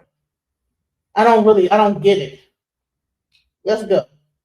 getting agricultural productivity up, and reducing extreme poverty. But it's really Africa that still has a doubling in population to 2050 and probably another doubling to 2100, where you really have to do a good job if you're trying to get these extreme poverty rates down. So if we don't do better in investing in human capital in Africa, yes, the number of people in extreme poverty is actually going to go up. Should the solution, or should more solutions be focused? Why is Bill Gates how long ago was this video made? I'm sorry. Because black people don't even think this was 7 years ago. Bill Gates was talking about this very thing. That video was like what, 4 months ago? But that video that I'm playing right now with Bill Gates talking about this was 7 years ago. I think that's right about the time where he stepped down from Microsoft. He said, I'm going to stop my philanthropy business. I'm going to create inoculations and vaccines. Why? I'm gonna get into big pharma because they're gonna try to use this to, I believe, to make to infertilize Africans because they're having too many babies and they feel like it's increasing the poverty and it's going to limit access to the resources, right? As people begin to spread out, trying to find places to live as they continue to procreate, they might start living near their uranium mines where they need all the things like push technology and AI. That's what I believe. I mean, I may or may not be right, but let's go. Let's see. So while everybody's saying, well, who cares about Africa? Okay. Why does Bill Gates care so much about it? Why are the people with the most money caring so much about a place that's a trash dump, overpopulated, ain't nothing there, and we need to delineate. It's all about America. Why would this person give up his seat at Microsoft? Because he could have just continued to do this and then retired. He's a multi-billionaire. He don't have to care about Africa. But we don't have nothing and we don't give a fuck about Africa. And meanwhile, the people with the real money, they're invested into Africa. Why? Why is that? Why are we so complacent in America? We're so brainwashed in America and complacent with where we are in our little apartment, smoking weed and playing PlayStation and living off of the social media and the video games and all the stuff that keep you occupied, watching people online telling you, oh, we're tethering, we built hip hop, whatever, and you feel a sense of pride because of a music genre. We built America. Okay, well, build something else. Why? So you just stop at America? You can't go over to Africa and build too? You're lazy. You don't want to do it because you're too lazy. You don't have any foresight to understand generational wealth. But these white people do. And that's why they are more superior to you black Americans. That's why they're running everything. You know what? I'm beginning to agree with Chaotic Truth. If black Americans, if you guys foundational black Americans can't see past America, meanwhile, the white Americans are just flooding into Africa. The Chinese are going in there. They're building infrastructure and trying to build something for their future generations because they know they're going extinct. And we want to sit over here and isolate ourselves so we can smoke our weed and play PlayStation and fuck and get our dick sucked. That's what we want to do. That's all we want to do. That's all we're gonna amount to. Jobs are leaving. Everything is leaving. You ain't gonna have no job pretty soon. AI gonna take it over, sir. And if you ain't got no trade, what you gonna do? Nothing. Live off the government welfare, be impoverished just like the Africans. Everybody wants to talk so bad about Africans in poverty. Honey, we're heading over there right now. Oh, well, if you get all the immigrants out the country, then it's going to make more jobs for the Americans. Well, most immigrants that come over here are not working fucking blue-collar jobs, sir. A lot of immigrants that come from Africa work in white-collar jobs. They work in like nursing and in software engineering. I don't see a lot of Africans working in construction plants that come over to America. Oh, they think they're better than us. They probably are. Because half of y'all haven't even taken the time out to learn STEM or learn nursing. You guys put people down for learning nursing. Oh, you Black American women, all you do is nurse and learn how to do nursing and get in the healthcare fields and blah, blah, blah. We're so busy. As much as we want to say that we are united as FBA foundational Black, we also hate our own women. And women are beginning to not have sex with y'all men and procreate with y'all Black American men. And Black American men are hating Black women. And then now, at one point, we were saying we need to go over to another country, go down to Venezuela, go over here and be with them women because the Black woman is so that she got so much mouth and this, that, the other. Cause she get on you and say, go get up and get out and do something. We ain't just stop sitting here smoking weed, playing PlayStation all day long. Go out and get a job. Oh, well, no, I can't get hired. Well, create a job.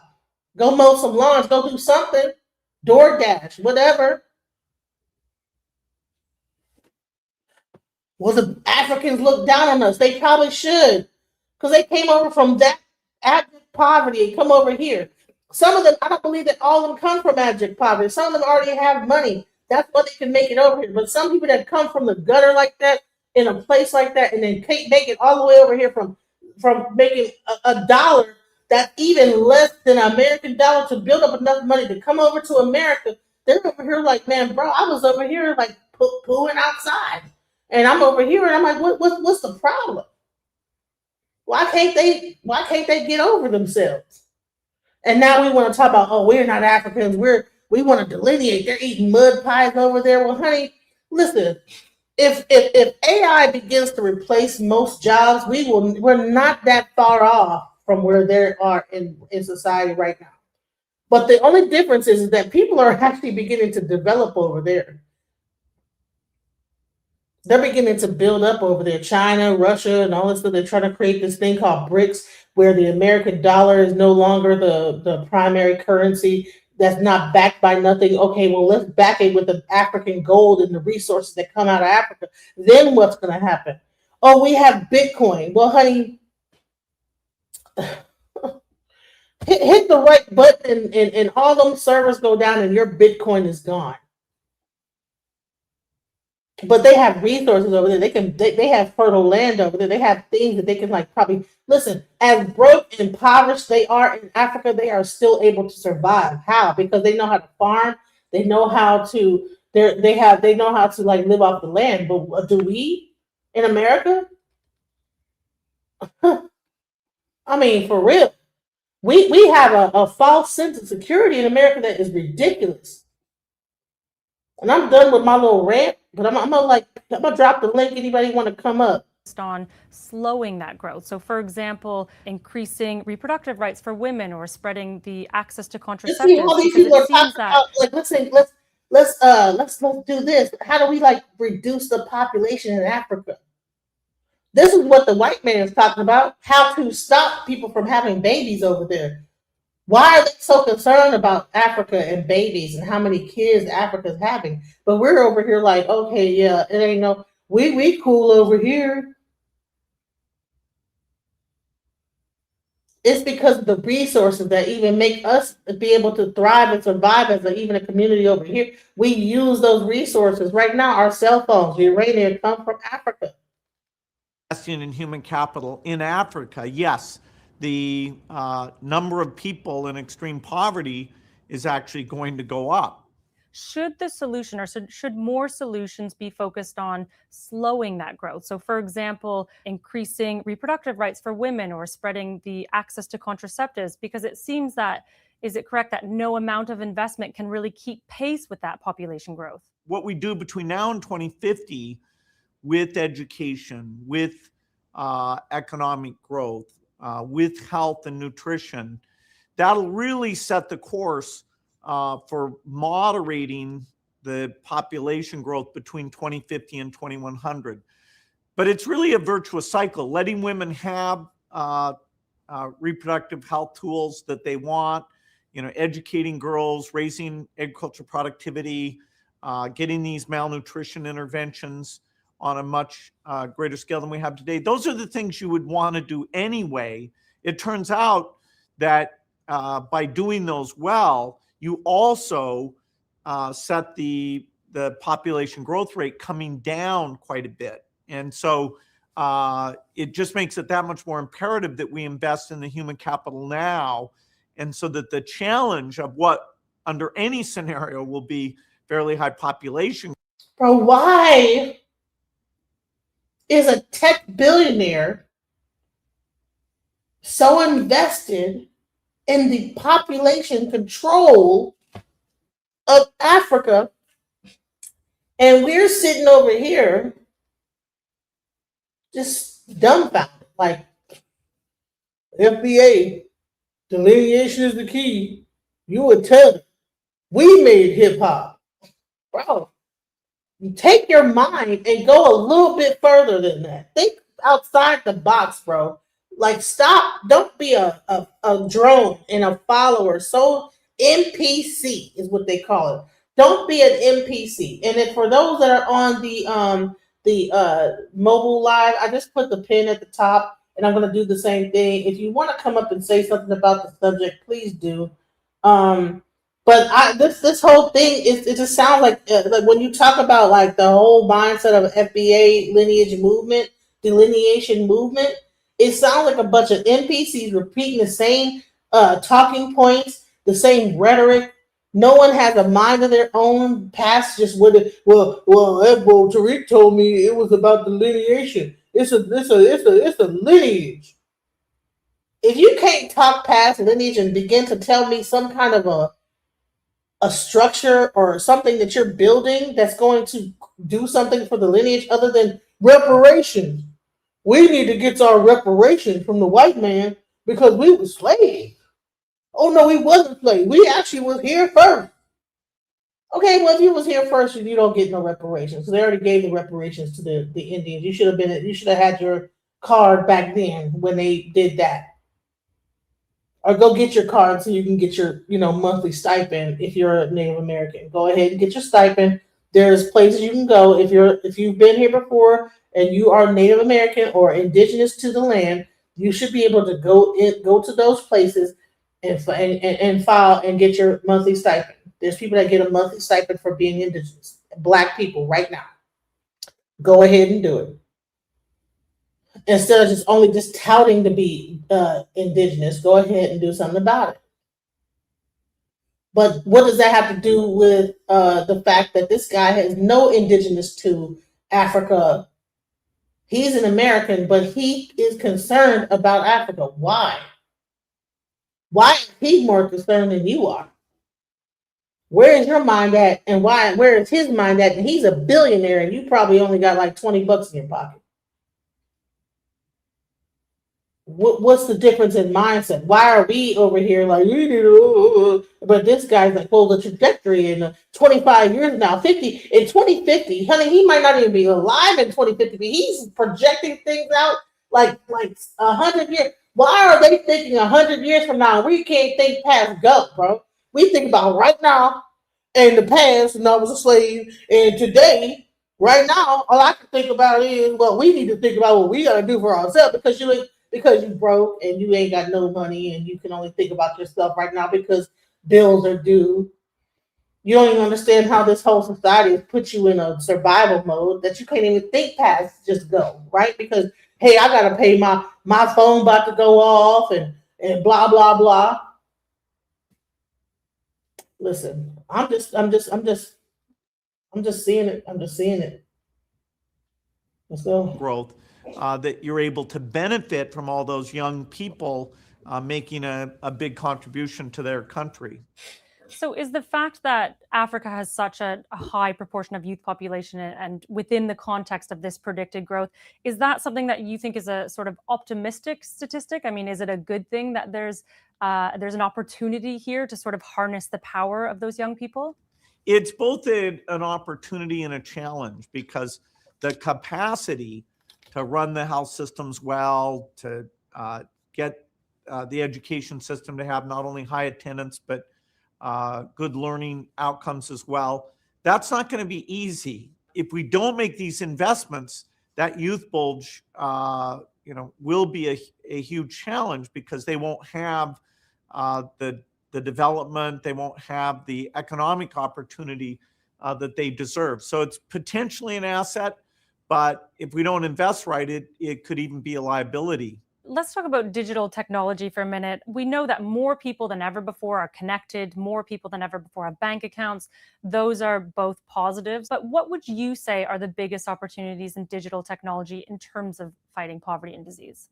Yeah, digital innovation is really pervasive. And so whether it's tracking, do you have the vaccines out where they should be, getting feedback from citizens, is the teacher showing up and doing a good job. Digital systems let you achieve a higher quality and really assure, whether it's the domestic taxpayers or the donors, that their money's going to the right things in a way that without digital we couldn't do.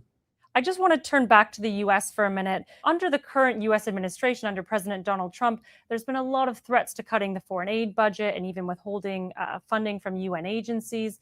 Is it damaging, that kind of rhetoric that exists right now?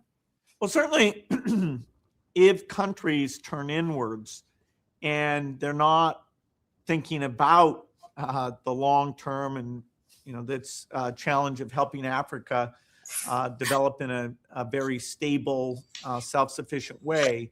If you think that helping other countries over time is not beneficial, then that's going to be turning back on this model of helping out the poorest. And so when those recommendations in the U.S. to cut the foreign aid budget that came out of the executive branch were put forward, we certainly, our foundation was talking with Congress about what we've seen, that foreign aid is working super well, whether it's malaria, HIV, and so many different areas. And it was very pleasing that the Congress, on a very bipartisan basis, chose to maintain these commitments that are so critical. So foreign aid has stayed flat. Ideally it would be going up, but in the face of some of this turning inwards, the fact that the European countries have remained generous and the U.S. levels are steady, that is a good thing. We just have to continue to make sure it's spent as best we can. Okay, and one final question for you. There's a question in the report that really stood out to me, which is, it asks, is extreme poverty inevitable? Could you summarize what it will take to ensure that poverty is not inevitable? We know what works. Human capital, agricultural sector, taking advantage of innovation, whether that's new seeds, new vaccines, or the digital platform. It's clear if we make the right investments to help these countries, they can get virtually all their citizens out of extreme poverty.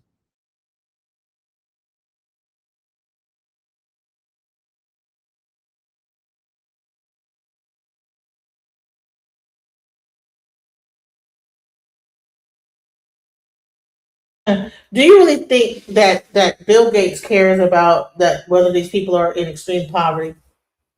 Do you really think that? Let me play this video right here. Okay, here we go. This is for entertainment purposes only. So there's this new 8-year contraceptive that's been released by Bill Nene.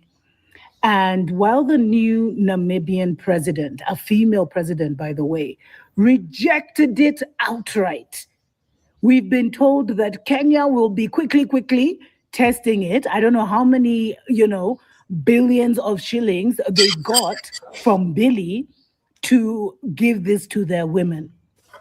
And, these guys and the societies that Billy belongs to are part of the New World Order that believes in the depopulation agenda. And that will never, ever work, because we don't give birth to bodies. It's souls that are coming in. And that's something they haven't realized. Because ever since they started this thing of trying to reduce the numbers of Kenyans and Africans in general, The numbers have just been steadily increasing, but there's actually a population crisis in Europe and in like Japan, where the numbers are actually decreasing and it's a minus population growth. It's because we ain't giving birth to bodies. We are actually portals for souls.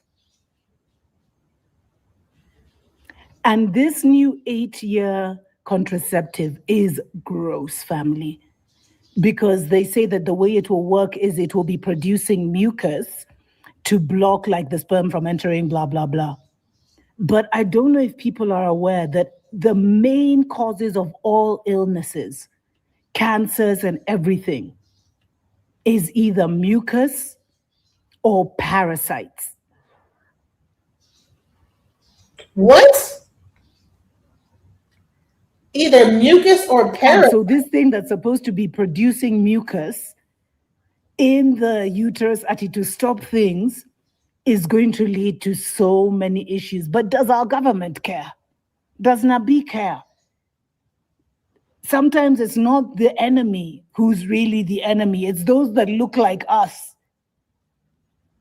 that will harm, kill, steal, and destroy from their own people for a little pocket change. It's so disheartening, family. And this thing that they're releasing, it's not just about babies. It's because a lot of African women, their wombs are actually stargates. Their wombs are actually sacred portals. And depending on their awakening, depending on their bloodlines, they can be celestial portals, cosmic portals, earthly portals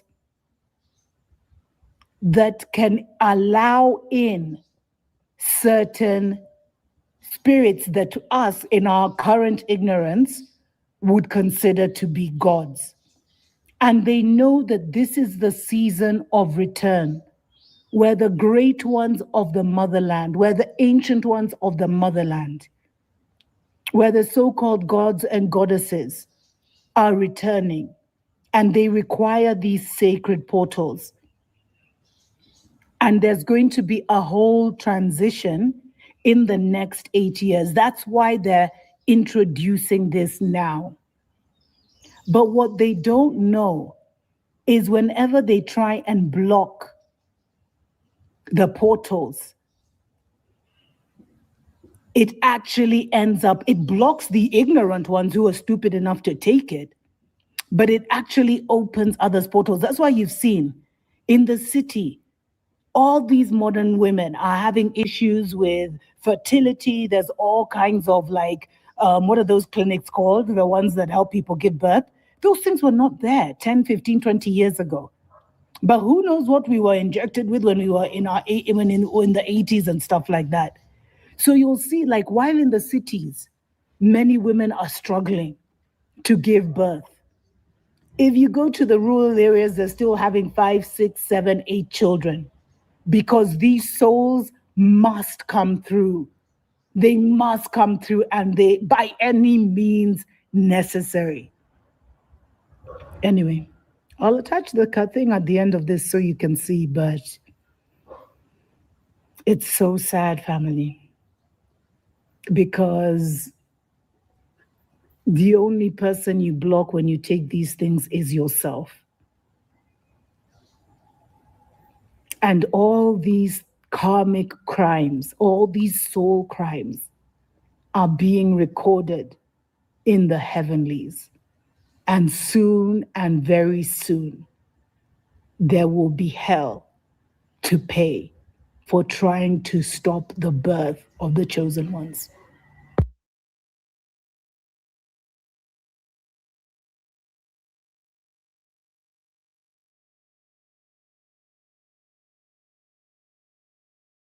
So now I want to get into the Nicki Minaj, what she addressed the United Nations against. See, here's the thing. So the genocide. So what's happening is this: they're trying to attack this whole thing on several different levels. You have certain people saying, well, we need to get rid of all the Christians. You got people saying we need to get rid of stop the birth rates. So Africa is being attacked on so many different, like from so many different angles because I believe in the birth. I believe it's the birth rate, right?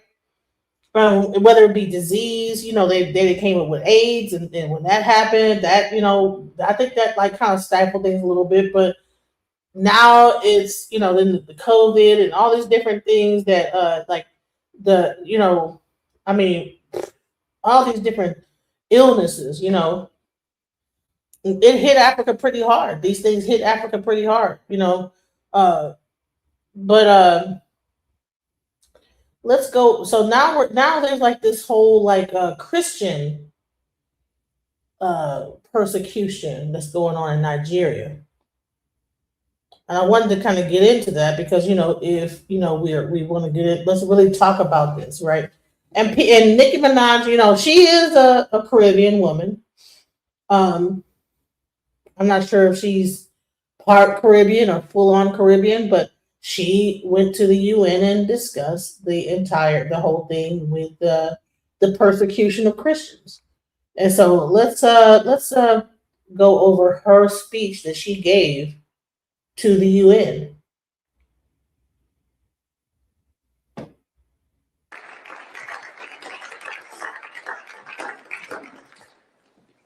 Hello, everyone.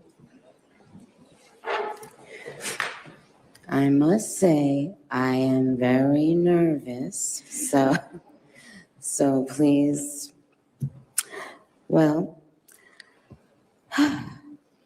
thank you, Ambassador Waltz, for this invitation. It is an honor to stand on this stage with you and the other distinguished speakers here today to shine a spotlight on the deadly threat faced by thousands of Christians in Nigeria.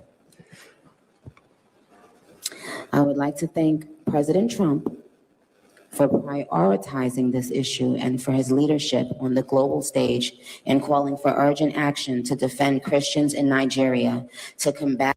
Now let me just say this real quick. Because you'll hear FBA say, well, Trump he's down with FBA. He's for FBA, right? But if Trump is only for FBA, why does he care about Christians in Nigeria? Now, this is the president that you guys, the FBA's voted for. Man in High Castle said, well, I voted for this, right? So Trump he's now over there and protecting so-called Africans that the FBA is delineating from, right? So what part of it is Trump down with FBA and delineation, or is he protecting Nigeria? Delineation is a must. You guys sound like a bunch of broken records. But Trump, he is helping Nigeria. So all that throws all that delineation talk that you're saying that hey, hello from thank you, Joy Mindy. If anybody wants to come up and say something, but all this delineation talk that you thought that Trump was on your side and delineation is a must. You guys sound like a bunch of NPCs. Trump ain't on your side because Trump just bombed Africa to help the Christians in Nigeria. Now, if Trump was for only delineation, then why would he help Nigeria? Why would he even care if Nigeria, if a bunch of people get killed with the high birth rate that they talk about, right? What's really going on here? Oh no, it's about colonization. It's about, well, what really is happening here? Do you think? I believe what's happening is that Trump is he wants to be allies with Nigeria. At one point, FBA was pushing Trump. Let's not lie about that. And a lot of FBA, especially the largest amount of people that voted Trump were black men. Like as far as in the FBA, in the black, thing, a lot of black men voted for Trump. Let's be If America is announcing their support, it means they need something from Africa. There's something they're trying to eventually control. Yes, exactly. I agree. So when people are talking about that we're delineating from Africa, bombing helps no one. It does, but I think that I don't think anybody it wasn't, nobody got killed by the bomb, I don't think. From what I'm hearing in the news, no one got hurt by the bomb, It was a show of force. That's what America does. They do a show of force and maybe people will back off, from wherever they're coming from with whatever's going on. Africa is full of resources. That's what I keep trying to tell these FBA guys. There's a delineation. We need to separate ourselves from Africa. However, America is not separating ourselves from Africa. We are getting very much into Africa's business. They don't have to. They don't. Trump. Like I said, yeah, just send some stuff over there. Africa is rich in lithium for electricity mining. Exactly, and also fresh water for the AI, because Trump is very into technology and AI and all that stuff. But we are over here, and the FBA Black Americans are over here talking about delineation. But the government of the United States that they're saying, okay, well, we are Black American, okay. Well, the government itself don't agree with you. They say that Africa is full of resources. We need to get a hold of that. We need to be a part of that. What's going on? Oh, okay, you guys are getting killed by a bunch of people over there. Let's help. Let us help you guys. Let's try to create a show of force to get them out of your way. Okay, Nigeria, can we bomb over here on Christmas? Yeah. All right. And I think that Congress wasn't even for it. Congress did not allow it. I thought I'd do some research, but let's get more into Nicki Minaj's speech. At extremism and to bring a stop to violence against those who simply want to exercise their natural right to freedom of religion or belief. I stand here as a proud New Yorker with a deep sense of gratitude that we live in a country where we can freely and safely worship God regardless of one's creed, background, or politics. No group should ever be persecuted for practicing their religion, like I recently stated on social media. And we don't. Hold on. Why does it matter what Black Americans? I don't have a problem with you calling yourself FBA. I have a problem with the delineation movement. I don't think that that's a smart movement at all. I think it's ridiculous. Oh, okay. Nicki Minaj is delusional, but she's in front of the United Nations. When the last time you spoke in front of them? Whatever. We don't have to share the same beliefs in order for us to respect each other. We're way beyond thinking or expecting or assuming for the person sitting next to you to have the exact same beliefs. We're beyond that. That's ridiculous. But that shouldn't make one person feel less safe than anyone in any room. Music has taken me around the globe. Amen. Here's the thing. Music has taken Nicki Minaj around the globe, and you don't see any other hip-hop artists or any people like this addressing the United Nations like this right now about any subject. So anyone that wants to talk about what Nicki Minaj is saying, I'm like, at least she's trying to do something. She could be just making an album right now and dancing and with pink hair or whatever. No, she said, you know what, I'm gonna put my black wig on and try to look decent or whatever and let me address the issue. Let me just do something. Let me take myself out of this and go into something about helping people. And I say, and I give her a thumbs up for that. Shouts out to her. I have seen how people, no matter their language, culture, or religion, come alive when they hear a song that touches their soul. Religious freedom means we all can sing our faith regardless of who we are, where we live, and what we believe. But today, faith is under attack in way too many places.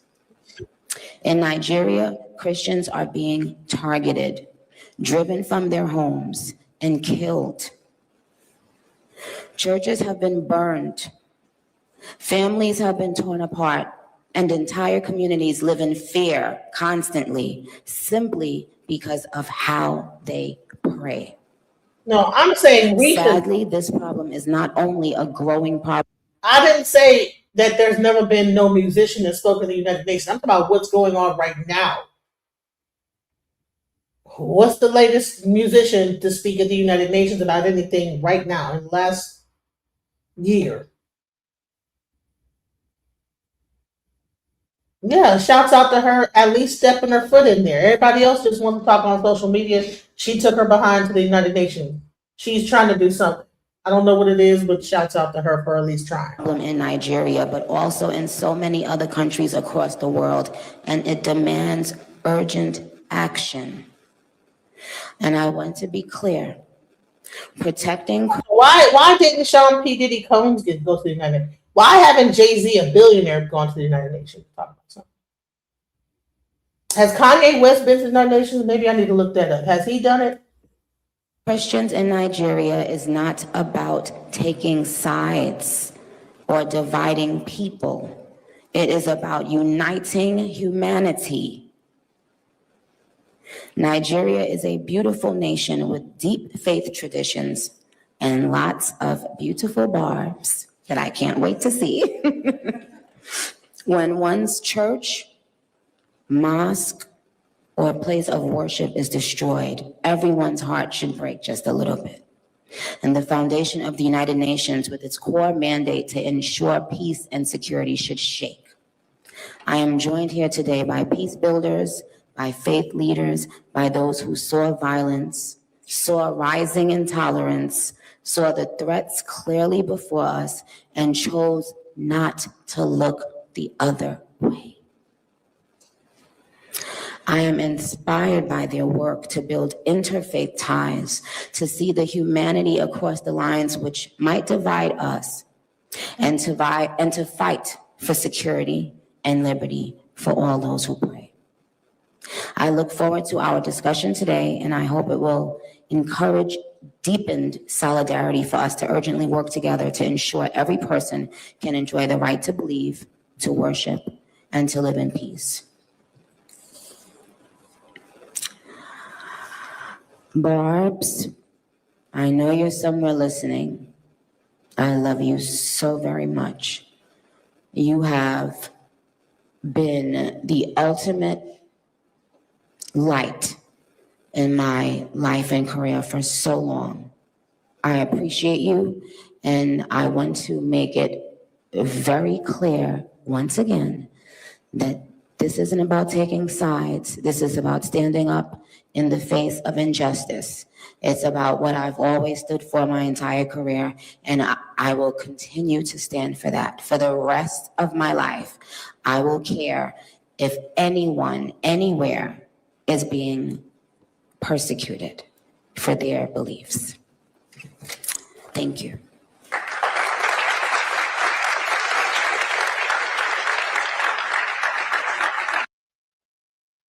All right. So I'm going to let you back up here. But before you say anything, I deserve an apology. If you can't do that, you can't speak. So do that first.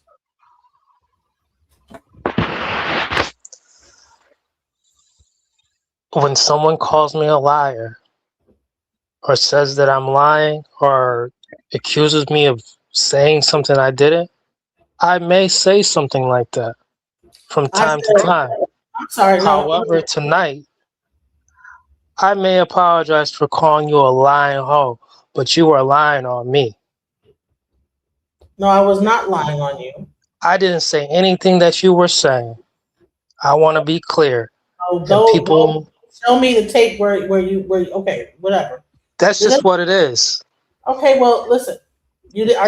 So we can deal with it or not. That's just the way it is. Listen, are you apologizing? Let's continue or not. Are you apologizing? Yes or no? What did I just say before? I said I apologized for calling you a lying hoe, but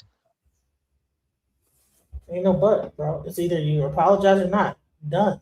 Like, listen, I'm not playing this game with people. Ain't no but. Like, sir, you called me out of my name. I didn't call you a liar. I said that this is what you said. Now, if you translated it as being a liar, then it is what it is.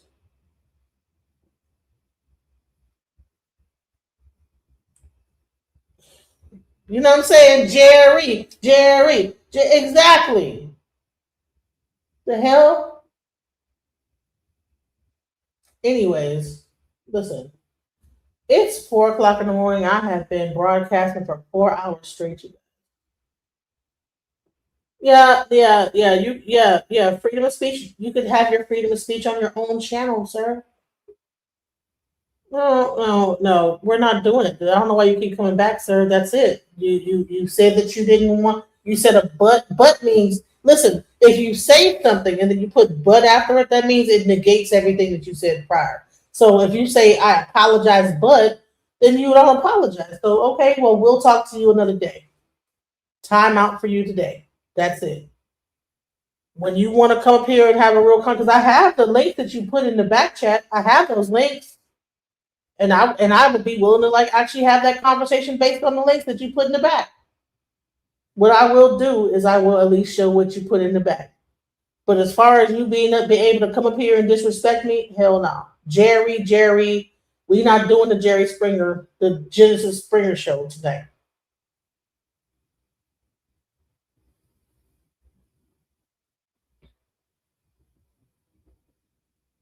We're not doing Genesis Springer. We're not disrespecting me and get to say, I mean, I'm on the side of righteousness. I'm not on the side of like I said, I've discussed Tariq Nasheed versus Taharka Bey. We've discussed Oshay Jackson and the whole passport bro movement and how they're going over there and doing sex tourism. We talked about people going over to Africa and doing things in Africa and being recognized for that. It got into then we got into the population of Africa, and how things are happening in Africa when it comes down to the population. And let me go back to the original video that I played so that we can be clear about how this conversation started. Let's go. So I brought you a story some time ago about how Bill Gates was allegedly testing contraceptives on Kenyan women, an 8-year contraceptive, and the obsession that WHO and the Gates Foundation have on birth rates in Africa. Well, this is the interesting thing. Greece is in the midst of a serious demographic crisis at the moment. They're closing down 721 schools out of the 13,478 that they have in the country. And this is for the 2025-2026 academic year because they don't have enough students. They don't have the minimum requirements. So the kindergarten need at least 5 to 7 enrolled children. Primary schools need at least 9 to 10. Junior high school needs 10 to 15. Senior high school need at least 15 students. So the fact of the matter is that they don't even have enough. We're talking about 5 to 10, 7 students or 15 students. They don't even have enough of those for 721 schools. The fertility rate in Greece is low. It's like, I think it's 1.3 to 1.35 births per woman, which is well below the replacement level of 2.1. African birth rates are exploding. Nigeria is the fastest growing and youngest population in the world. Africa is exploding. Across the continent, the average fertility in Africa is 4.1 birth rates per woman. That's more than triple Europe's average. And Nigeria is leading the world when it comes to that. So when you're talking about it being the fastest growing population, and it's already at 230 million people today, and projected to hit 400 million by 2050. Nigeria's median age is 18 years old. The median age in Europe is 44.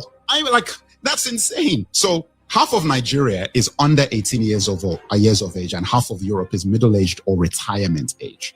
So the reason why I'm bringing this up now again is because why are they so obsessed with our birth rates? You would think that they would be overjoyed that Africa's birth rates are exploding because of the crashing birth rates in Europe and that fact that Greece don't even have enough students to fill classrooms. Guys, you see, this is the reason why I say you've got to keep educated, you've got to keep your eyes on the ball. None of that stuff is for our own good. This shows, to me, as far as I'm concerned, you don't really care about us. Like, if you really cared about humanity as a human race, you would look at Africa as the savior of the human race because we're the ones having the babies and the kids that are going to take the human race forward. That's the reason why white supremacists are so afraid of the replacement theory. You are being replaced, if you want to call it that. But who cares about what color your skin is if we're one human race? Like, follow, share, subscribe if you found this video informative. So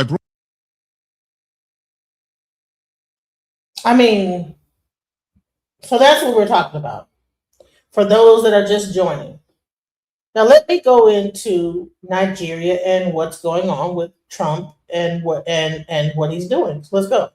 States is offering 1.6 billion in aid to Nigeria, with new conditions tied directly to the protection of Christian communities. The move follows years of escalating violence, including church attacks, kidnappings, and mass displacement of believers. U.S. officials say future assistance will depend on Nigeria taking measurable steps to improve security, investigate attacks, and protect religious freedom. Human rights groups have long warned that Nigerian Christians face targeted violence with little accountability. This marks one of the strongest diplomatic pressures yet linking U.S. aid to religious protection in Africa. The United States is offering 1.6 billion in aid to Nigeria. So what do you think is going on here, guys? Africa is the last hope for Christianity. Interesting. If you want to come up, that's the link. I don't know why. I did pin it to the top on the mobile thing and to the. If you take it off of top chat and put it on live chat, the link should show up at the top. Just FYI.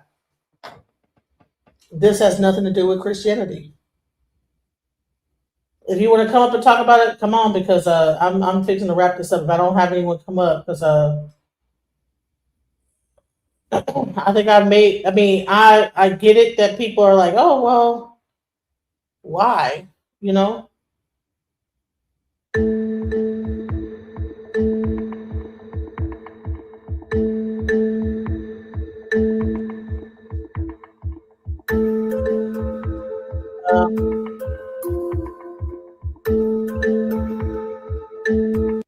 I'm sorry, hold on. All right, I'm going to, it's about resources and wanting property, okay? All right, so what's happening when you try to click the link? Is it like not showing up or what? You know what you could do? If you could type this into your browser, StreamYard.com/9DGSIJML2X, and I think it should bring up StreamYard. Africa lacks the infrastructure to succeed. And you know what? I get that. And I believe that that's one of the reasons why you have Trump going into Nigeria. But let's go into declining birth rates in.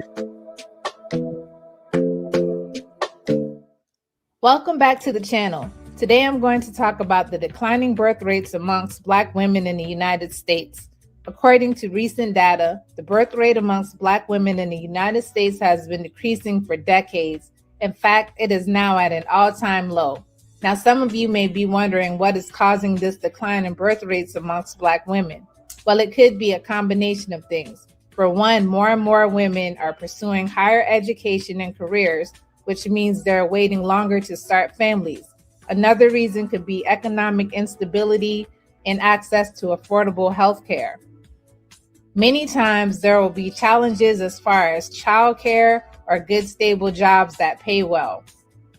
It's clear there are a lot of factors at play when it comes to the declining birth rates amongst Black women in the United States. However, it is important to remember that every woman's decision to start a family is unique and should be respected. I, for one, stand behind any woman who is making good. I'm sorry. I didn't mean to do that.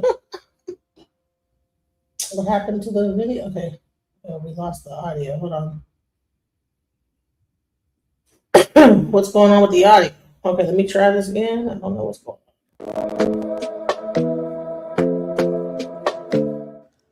on. For decades. In fact, it is now at an all-time low. Now, some of you may be wondering what is causing this decline in birth rates amongst Black women. Well, it could be a combination of things. For one, more and more women are pursuing higher education and careers, which means they're waiting longer to start families.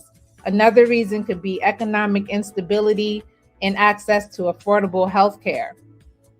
Many times there will be challenges as far as childcare or good, stable jobs that pay well. It's clear there are a lot of factors at play when it comes to the declining birth rates amongst Black women in the United States. However, it is important to remember that every woman's decision to start a family is unique and should be respected. I, for one, stand behind any woman who is making good. Hello, what's going on?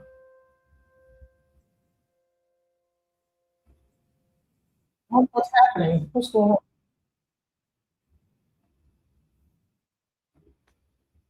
Oh, okay, I think that because I'm bringing up a video on another thing. Okay, hold on. Let me. Okay, so that's happening because of that. All right, sorry about that, guys. That's what's happening. So as I play the other video, it's cutting off this video. Let me zoom it. My bad, guys. I'm trying to bring up the next video and it's doing okay.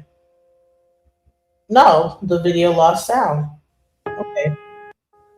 Yeah. So it lost sound. So it wasn't me. I thought it was something I was doing. I'm like, why is it cutting off? Oh no, it was because the video lost the sound.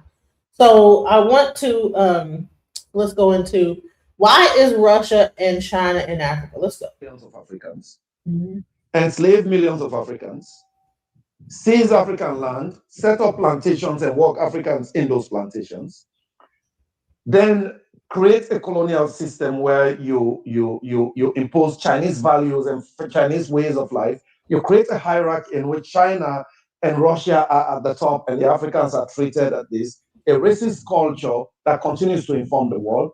And every ever so often you go and bomb these societies because they have governments that disagree with you. For China to be an imperialist power comparable to that of the West, it will have to do a number of things. One, kill off millions of Africans, enslave millions of Africans, seize African land, set up plantations and work Africans in those plantations, then create a colonial system where you impose Chinese values and Chinese ways of life. You create a hierarchy in which China and Russia are at the top and the Africans are treated as this, a racist culture that continues to inform the world. And every ever so often you go and bomb these societies because they have governments that disagree with you. For China to be an imperialist power comparable to that of the West, it will have to do a number of things. One, kill off millions of Africans, enslave millions of Africans, seize African land, set up plantations and work Africans in those plantations, then create a colonial system where you impose Chinese values and Chinese ways of life. You create a hierarchy in which China and Russia are at the top and the Africans are treated as this, a racist culture that continues to inform the world.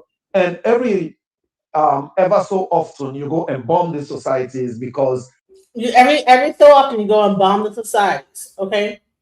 After you do all that, right? So you create the thing and then you also create a war in a situation where you bomb the society. And I don't know if that's, that's interesting when you think about it. And here's the thing. African people are not stupid. They're not, people think that African, they're not dumb. They know what's going on, and so I don't know why people want to make it seem like these people don't know what the heck is going on in their country. 2017 at the headquarters of the African Union here in Ethiopia. An IT engineer is looking at the servers in this building and something seems off. The engineer notices that often in the middle of the night, these servers are connecting to some server in Shanghai and uploading emails and audio files. The African Union headquarters was built in 2012, but it was not paid for by any African nation. The impressive new headquarters of the African Union. entirely funded by the Chinese government. This building was a $200 million gift from the Chinese government. It was designed and built by Chinese firms with Chinese money. And yes, the servers were installed by Chinese engineers, who, it appears, left an intentional backdoor into the servers so that they were easily accessible. The African Union IT team eventually removed these Chinese servers and installed new ones. The Chinese government literally offered to install them for them, but they declined. The local IT people also swept the building, and they found microphones embedded in the furniture and in the walls. Jesus. What? Like, come on, guys. Are we really pretending like look at what's going on, you guys? There's such a if Africa is such a shit hole, why would they invest so much into doing that? You know? Welcome to the channel, Boo. It's Bowman. Bowman? Okay, I'm like, Yeah. Boo. It's all Bowman. good. Welcome to the channel. Hey, how you doing?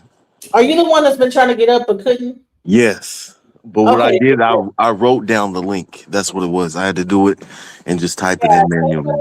Tell me you gotta write it down. I don't know why it's not letting you click it. So there's the link. Just write down the link and then just type it into your browser and it'll bring up StreamYard. Because StreamYard doesn't have an app, so but yeah, there you go. So just Yeah, go ahead. I came in super late, so that's why I was wondering what your thoughts were on the Tariq Nasheed. I don't know what's going on between him and Taharka Bey. I really don't. Well, to go back, there was a lawsuit that happened because Tariq Nasheed accused Taharka Bey of being a pedophile or like child abuser or something like that. Like that he had like some child cases against him, and those documents I guess were false, and so Taharka Bey sued him for that false information. But they've been going back in court for different reasons this whole time because Taharka was at one point like kind of going against Tariq, and Tariq was like, "Look, like you can't say these things," and then he's saying you can't say these things. So they've been like fighting in court for like about 3 years straight. Mm-hmm. There's been like several lawsuits going back and forth, and so in this case, Taharka he won this last lawsuit, this defamation lawsuit, where Tariq Nasheed had like accused him of SAing a child or doing some kind of weird, thing, Right. child assault. So.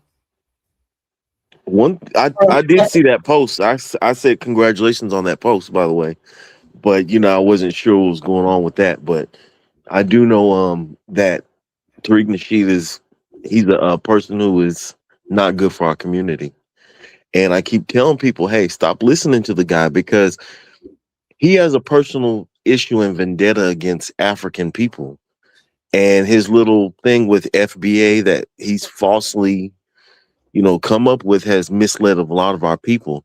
And I feel like he's an agent because the stuff that's going on in Africa, and when you look at Trump and this US government and what they're doing and trying to keep black people who are over here in America from coming together with the Africans in Africa, I see what they're doing. They don't want any revolutionary people in Africa, and they don't want to have any. I want to clear this up before we even go any further. So, are you an African? Are you Caribbean? Or are you FBA? Or I wouldn't even say. Are you a Black American? I'm an African in America, and I was born here. My ancestors have been here for centuries.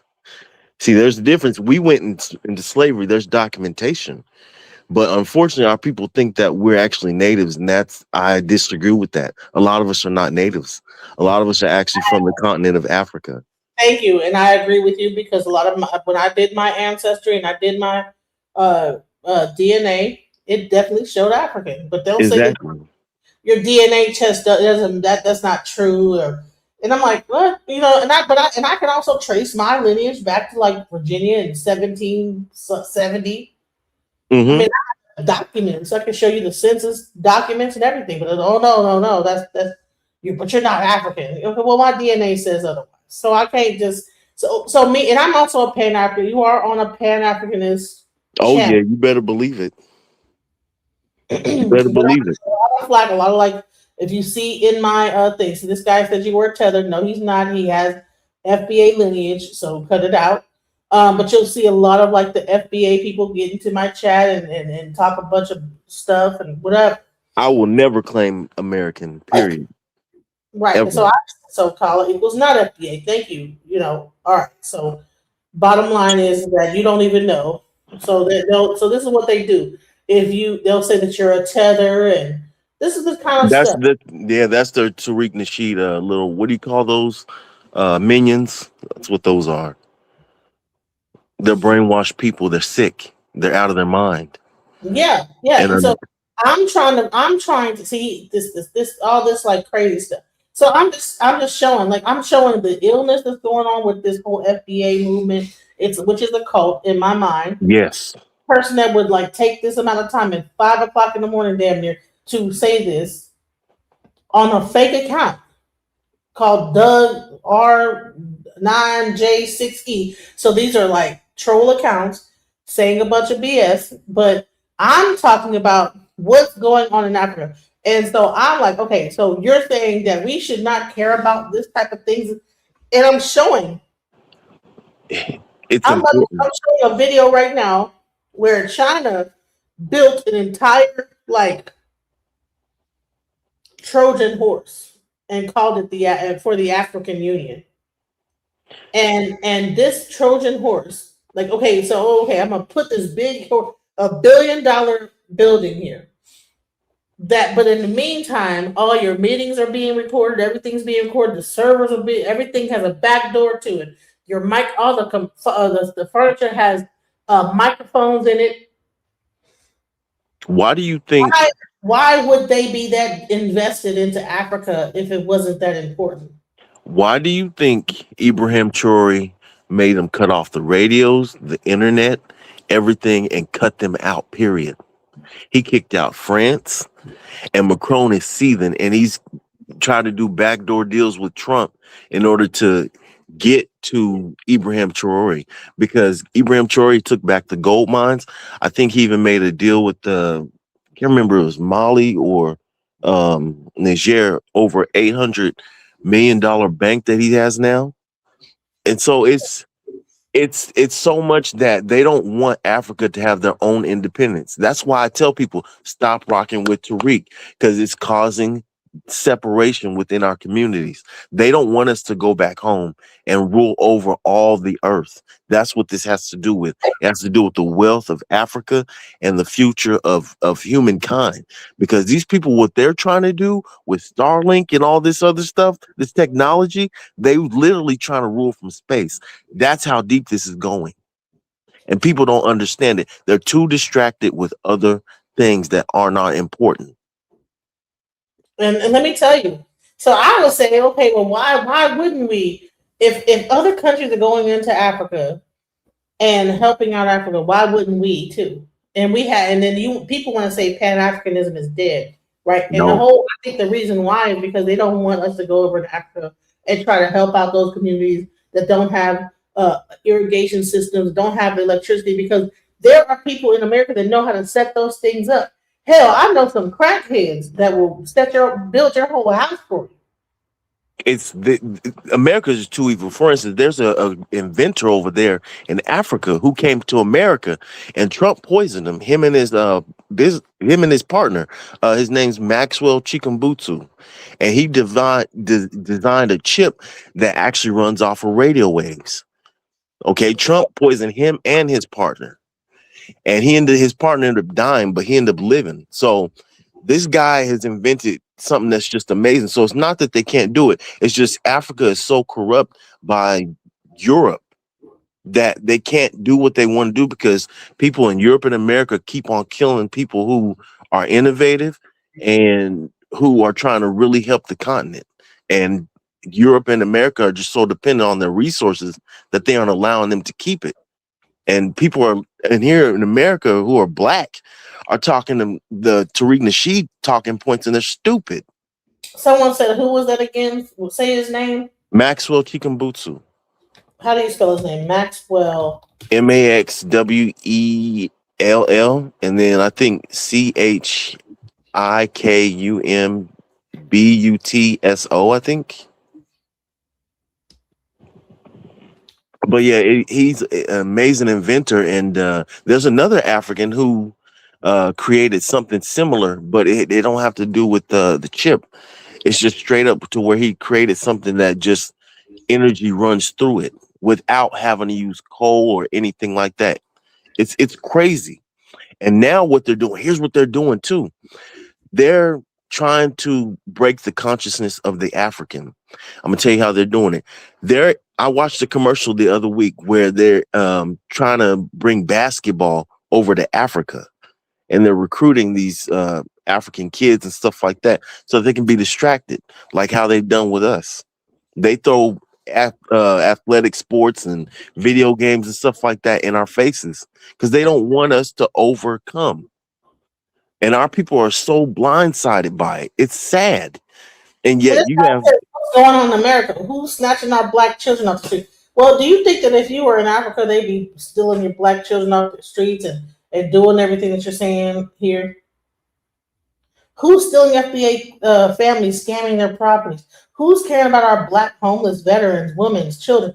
Like, what if I mean, do you know, like, okay, what if there was a situation where we had every able-bodied veteran to go over in Africa and create irrigation, help them to develop their country versus us only just being over here playing PlayStation and just talking online. not to be mean, but who did those veterans fight for? Because it wasn't for their own freedom. That was a lie. Right.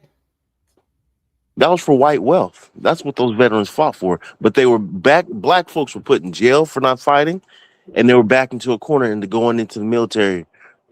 So I mean, it's like what if you can't get a job outside of high school, outside of your graduating high school, what are you gonna do? You're gonna turn to crime, or you're gonna go to the military. That's if your family, doesn't have enough money to help you get into college. America is a scam, and it backs people into decisions, especially when it comes to this military. I just have to say is that I don't like the whole proposition of Pan Africanism being dead when you have people over in Africa that are from America that are winning prizes, that are like doing things in healthcare. I know a person right now who actually has been doing so much in healthcare that the actual Kenyan government, Tanzanian government is now going to put herbalism in their hospitals. As they should. You see what happened with COVID. Yeah, so that tells me that there's people over there that over here they would never get recognized by that. There would never be a situation where they would put that into. Why? Because they're going against big pharma. But in a nation like Tanzania, that person is revered. Yeah, as it should be. Because it's only right. Interviewing her next week, guys. I'm going to be doing that, so please like and subscribe, and so you can see that interview, so we can really go get into Africa and not just only feed into the Pan African is dead. See, a lot of these people that are saying that are younger people that don't know about the people. They'll say that those are scammers. Well, honey, you don't think Tariq Nasheed? You don't think this whole thing? He's not generating money off of it. Every Tariq radio show, he's making money from YouTube. He's making money from TikTok, and he's also making money from group work and everything else. He's promoting T-shirts and everything. And then he promotes the Hidden History Museum. Oh, okay, well, come to my hidden. We're going to be doing an event. So he's making money hand over fist, but he's not a scammer. But if a Pan Africanist tries to make any money, then they're a scammer. So it's almost like if you go to church and you take a portion of the offering to live, then you're a scammer. Like, okay, well, why is Tariq Nasheed able to generate millions of dollars off of hidden colors movies where he's talking about Haiti, and Lord knows how many Haitians probably bought that just to support it, but then you want to turn around several years later and talk bad about Haitians? Well, give them their money back then. And all Haitians that bought the Hidden Colors movie 1708 or whatever it was called, you need to reimburse them of their money for buying that movie, because guess what? You can't. Why would you? You don't need their money. You should. They're tethers. Well, give them their money back. He don't even know what a real tether is. He don't even know what a real tether is. The whole point of tethering is to replace the consciousness. And here's another thing: is that you want to call them a tether, but then you don't want to address all the like Arabs in our community selling liquor and alcohol and all this other stuff. Chinese people putting up restaurants in our neighborhoods selling MSG and everything like that, and high blood pressure and stuff like this. I haven't seen no Caribbean restaurant that wasn't selling like something that healthy, cabbage, lettuce, not lettuce, but cabbage and spinach and really healthy meals. But you'll get a Chinese restaurant and that stuff is chock full of MSG. Honey, one time I ate like some fried rice and damn near had a stroke. Okay, trust me. Like, but we'll be okay with that. They're not tethers, but the Caribbeans and Africans are, because they come over here. Oh, they come over here. They think they're better than us because they have. Well, honey, if they come over here and they're more skilled and they're working in the nursing industry and they're able to carve out a life for themselves, why be jealous of that? You should have went to school for a better career. Don't only go as far as a high school education and they get mad because the Nigerians went to school, went to college, and they're coming over here and living a better life. Because guess what? Indians are doing it better. Why are there tethers? Why are we talking about the Indian tethers? Why are we only focused on Somalians, Nigerians, Haitians, Jamaicans, Caribbeans? Why is it those people when there's other people like Asians, Middle Easterns, all these other people that come into the Black community and so-called tether, right? Half the people that work at the 7-Eleven. You know what I'm saying? I mean, in a lot of those Indies and Caribbean areas, there's a lot of people who came over from India in the 1800s. And so a lot of them are intermingled with the children who were slaves and have totally shifted the mindset of the African that was over there who was revolutionary. And they made them turn against their own people. So when you hear a lot of these people who are coming from the Caribbean, stuff like that, a lot of that is just resentment from their Indian cultures that have been replaced over there. From the African culture to the Indian, it's been intermingled. And I know it's because I dated a girl whose father was part Indian, who was from Jamaica. And a lot of them have intermingled. And so now they take on this kind of a hostile mentality toward Black people. And that's just what it is. Because that Indian mixture and that mindset, they don't like us from the beginning anyway. All right, so this guy says you'll be scammed, overcharged, and kept out of opportunities in Africa was because you're not one of them. Have you been to Africa, sir? Yes or no? Like, so a lot of people will say that what you'll be done, but I know people that have been to Africa, been in Africa, and they're not touting the same thing. They're over there thriving, doing okay. You can be scammed over in America too. You could be scammed over here too. Exactly. I mean, it's not going to change. We all have one common enemy. And those enemies are constantly taking our resources, taking our consciousness, and they're going to try to profit off of it and eventually make us a slave. It's not a joke, people. It's real. And so they're like, Nicki Minaj is one of them. Okay. She's my God. Caribbean, and so she's the bad guy. So here's the thing. I don't know about how many white people are in the audience that don't even understand what's happening here. This is a conversation that is happening in the Black community. You have a bunch of people that call themselves FBA, and they're delineating from Africa and saying that we're not from Africa, we're from America, and we are the foundational Black Americans. We built America, and so therefore we're entitled to reparations. And that the whole objective of it is that we need to delineate from Africa, Caribbean, so that we can fight for reparations, and then they can't say that they should get it too, because African can be considered African American just as well. So then now they need to like change the name to FBA, so that when this imaginary reparations happens, that we get ours and no one else can get it. This is like a imaginary story about what they think is going to happen, when actually the actual Constitution talks against reparations. I think the 14th Amendment or one of those amendments says that you can't do that. So it's just creating like a separation for no reason.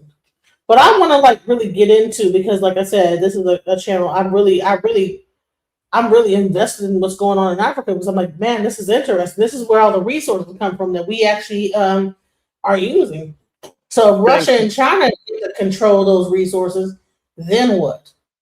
The thing is, Russia isn't necessarily controlling the resource. What it is in the situation with Burkina Faso is Ibrahim Traore is trying to gain power. And so Russia has warheads, things like that, where he can negotiate. Okay, well, if you give us this warhead and teach us how to fight this way, then we can give you this resource. So it's kind of working hand in hand, as opposed to America, who has always cut the throats of Africans. China, Ibrahim really don't trust him, so they're a no fair game situation in that. But when it comes to Russia, he's able to work with Russia like that. Now, that's not to say that he trusts them, because he really don't. But right now, his hands are tied with this situation because America is just too evil. Macron is too evil in France.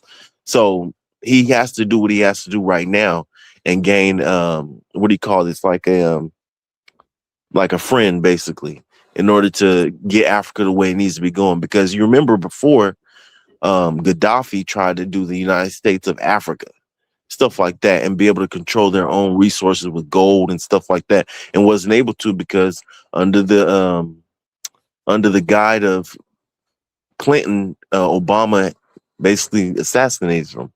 So we're trying to get power back, and unfortunately, people like Tariq is an issue for us. Because that's what they're trying to stop. This is why you have Trump saying, oh, well, black people in America build everything, because they know they can give you a little pat on the head. And that's all you want to hear from white mommy and white daddy is approval and being recognized. And they're okay with that. Man, you should have heard how they see Trump he's FBA, he's down for FBA. Meanwhile, he bombing the top of Nigeria to stop them from killing the Christians. And using it as an excuse, right? Saying, "Oh, it has to do with Christianity." That's bull crap. Has nothing to do with Christianity. Everything to do with the resources in Africa and power. With hating America, this is 100% about that. See, this is the thing. They always say the same thing. If you hate America, go back and to the flies and Potbelly, whatever. Who said this? Whatever. But I'm saying is that I never said I hated America. I'm talking about the fact that FBAs are saying that we need to delineate from all other blacks in the whole world and only make it about black Americans and have no care about anything else that's happening. Meanwhile, let's get back into this video. And why should we know about this? Why should we care about this? Why is it important to know that China have gone and spying on the United the African Union. Accessible. The African Union IT team eventually removed these Chinese servers and installed new ones. The Chinese government literally offered to install them for them, but they declined. Hold on, let me go back. So we can go back what happened. So you can, for anyone back that missed the beginning of this video, I want y'all to see it again. Here we go. The engineer is looking at the servers in this building, and something seems off.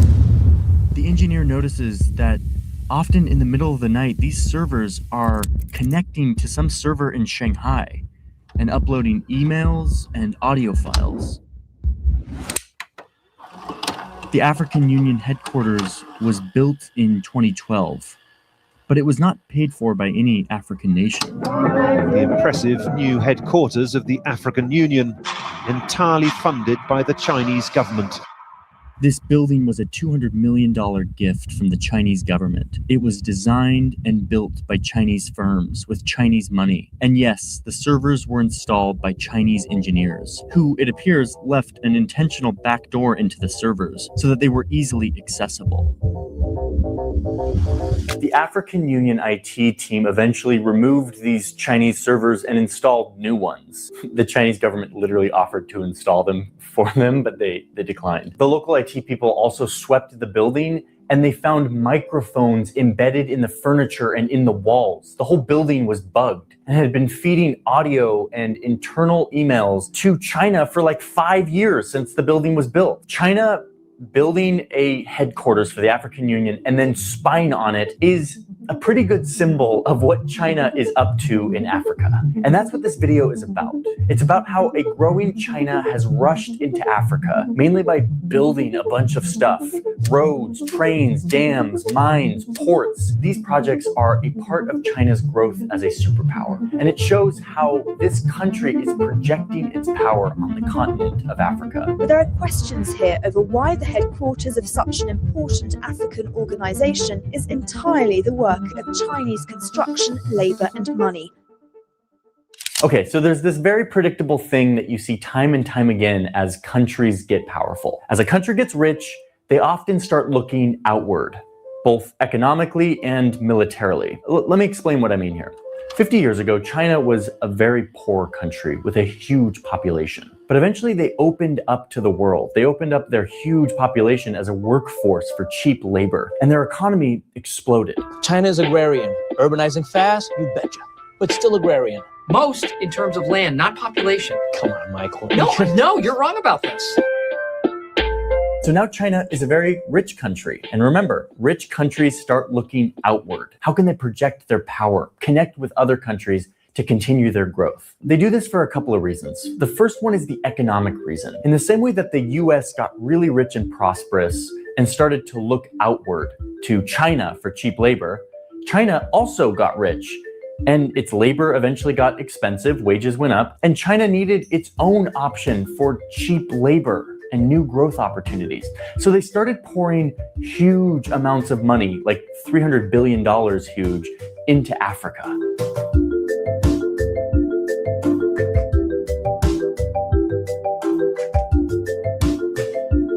Okay, so that's the economic reason. China grows really fast, their growth is slowing down, so they need to invest in emerging economies, is what the economists will call it. Economies that haven't developed very quickly yet, but that with a little bit of investment could start to grow. Untapped markets. But the economic explanation is only half the story here. In China, economics and government power are not very separate. So to understand what China is really up to, you have to understand the geopolitical motives. And to do that, we got to look at a map. Here are all the countries that China has projects in. And yes, I've just highlighted every single country on the African continent. I mean, besides this one down here, this little tiny country of Swaziland, they're the one holdout on all of this. These projects range from transportation projects like roads and trains, to energy like oil and dams, to real estate projects like housing developments, and then mining for things like copper. You have everything from a shoe factory in Ethiopia to a $6 billion Chinese-financed dam in Nigeria, to a massive suspension bridge in Mozambique, the longest in Africa. I mean, these projects are everywhere, even here on this tiny island off the coast, where China has poured millions of dollars to build housing, a stadium, an auditorium, a library, as well as their national parliament. China built it all. There are too many of these projects to even count. And honestly, if you take it as a whole, a lot of these projects have been a major benefit and economic stimulus to these countries' economies. But why is China doing this? What are they up to? Well, in addition to all the economic value of investing in emerging markets, China's president also claims that they're doing this in the name of cooperation and friendship. 坚持以非洲方式解决非洲问题. The African way. Let's dig into this and actually see what these projects look like and how they are built, and if it truly is the African way, whatever that means. Okay, so there's this really impressive rail system that China built in Kenya. It goes from Nairobi to Mombasa in just under 4 hours, which is faster than any train in the United States, which, let's be honest here, isn't really saying much, because here in the United States, we don't really know how to build trains anymore. We used to be really good at it, and now we're not. It's kind of a shame. And anyway, look at this train in Kenya. This railway system was a $3.6 billion project, the most expensive infrastructure project since Kenya's independence. And it was mostly entirely paid for by a giant loan from China's state-run bank. So it was financed by China, designed by Chinese engineers, and then built by Chinese construction firms that sent Chinese workers to hire locals and manage the project. And now it's a Chinese company that actually runs the thing. If you ride this train, you're going to see all of the safety announcements and all of the documentation in Chinese, in Mandarin. It is very clear who financed and built this thing. It looks like China just parachuted in and plopped this thing down in Kenya. And now Kenya has billions of dollars of debt that they have to pay back to China eventually. In fact, 72% of all of Kenya's debt is owed to China. And this railway was meant to reduce congestion on the highway that runs parallel to it, but it hasn't done that. In fact, this railway cuts right through like these two national parks. While the train will offer passengers a view of a lifetime while passing through the national park, conservationists are concerned that this construction will affect the ecosystem and the wildlife that live here. And it's actually not doing what it said it was going to do.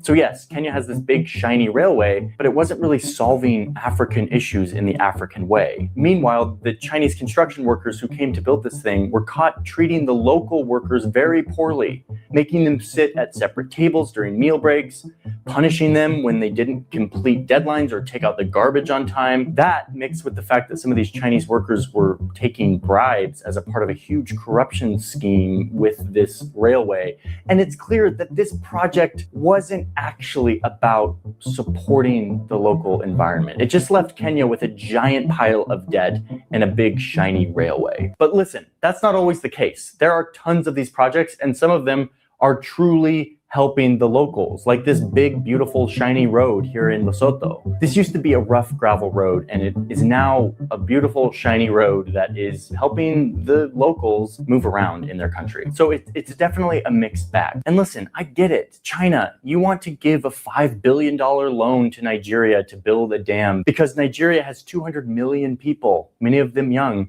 and you want to help them become a booming economy so that you can get in on some of that growth. Oh, and you love the fact that you don't have to adhere to any environmental standards while you're doing these projects, which I know you love, China. I know it. That's the business rationale. We're looking for new economies to invest in and be a part of their growth. But if you look a level deeper, you won't just see a bunch of investment projects. You'll see a bunch of free gifts from China. And I'm intrigued by especially the political ones. Like when China shows up and builds a new parliament building, which they've done for 7 countries in Africa. Or when China offers $32 million free dollars to build a new headquarters for ECOWAS, which is basically the economic union in Western Africa. They do this for free. We will build you a new headquarters.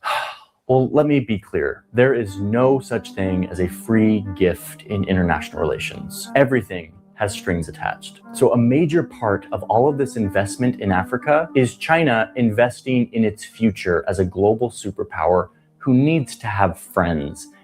You understand what I'm saying? So that's the point I wanted to stop at, right? So China is willing to build things for free in Africa. Why? Because they want to increase their power. Why do they think that Africa, that by giving this free gift to Africa will increase their power globally? And why is it that FBA and Black Americans can't see that, this is how they're moving, but we're like on some, like, no, we need to stay away from Africa.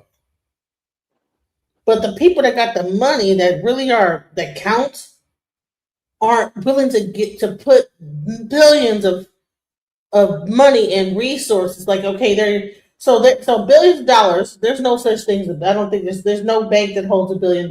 What they do is that they give a number to it and say, well, this is $1 billion project, and then they get their own people to come in, probably working for pennies on the dollar. Because China, how their government is set up. It's like you go over there and that's a part of you. They probably force them to go over to Africa and build this thing. It's free, so-called, and meanwhile, microphones everywhere, and let's hear what they got to say if they say anything bad. what's really going on here. And people are just, I mean, they're not paying attention. Like they're just like, no, we need to like just stay to ourselves and don't worry about that. But now America's jumped into it. There's something to it, right? Let's go. What do you have to say? Um, I should say this. China actually has to where they really want their own workers in there. I know there was a video a while back years ago where China was actually creating fake IDs and actually paying their workers to work on specific projects and phasing out the Africans. And Africans like, hey, well, we need money, we need to be able to work. But they started finding out that the Chinese were actually creating fake IDs and getting into their lands illegally. And so that's what some of the things that the Chinese pull. Now, when it comes to these projects, China knows that they're banking on Africans being in debt because there's debt tied to those projects. And it's behind closed doors. And some of these projects, they aren't going to talk about out loudly with some of these African leaders that they're doing. And I don't like what's going on either because there's no respect to nature. And the African has always been about nature worldwide. And that's why I'm like, why are you building all this infrastructure knowing that everything has to live? It's unfair and it's not right. Amen. So no respect to nature, just throwing a whole rail system in the middle of a park where animals live, throwing off the whole ecology of the land, only because you want to move people around, your own people, really. It's not even really for the Kenyans. It's for the Chinese people to move their own people because they want to be able to move back and forth and be able to generate money or whatever it is. But we don't want to care. It ain't got nothing to do with us, right? FBA should not care about Africans. Like I said, Pan-Africanism is dead. But Pan-Africanism would say what's going on in this situation and why is this happening? You understand what I'm saying? I know I do. Is like what? Like they did what? They put microphones in the African Union building. Why? But that's a dead concept of caring about what's going on in Africa or in Caribbean or in any place where you have a majority of people that look just like us. China is in alignment with the New World Order, and that's what people need to understand.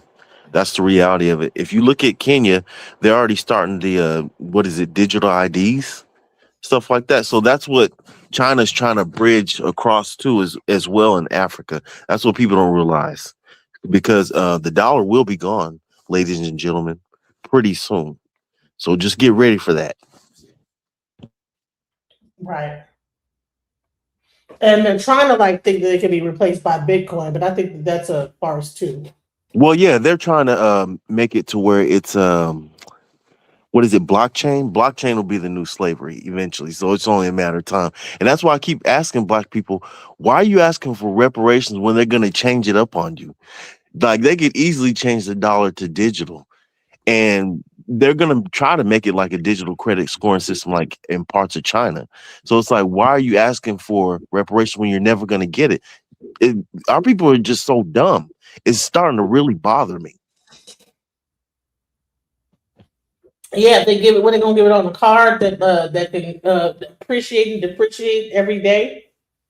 Right. The debt ceiling is just ridiculous right now. You think that these white folks are really going to give you something that's tangible? Really?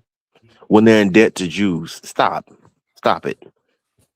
They're in debt to everybody. They're including China. Listen, if I break down, they're in debt to Canada, Mexico, Russia, China. America's in debt to pretty much everybody in the whole world. Okay.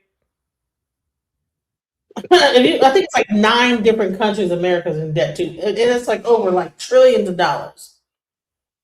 Like I think that Canada is like about Japan they're in debt to, and what happened? The reason why we're in debt to Japan, why? Because we dropped that nuke and now we got to pay it back.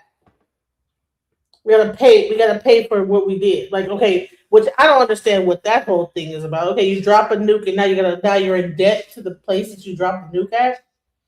I never understood war, right? So You win the war, but now you're in debt to that country to fix the country back up.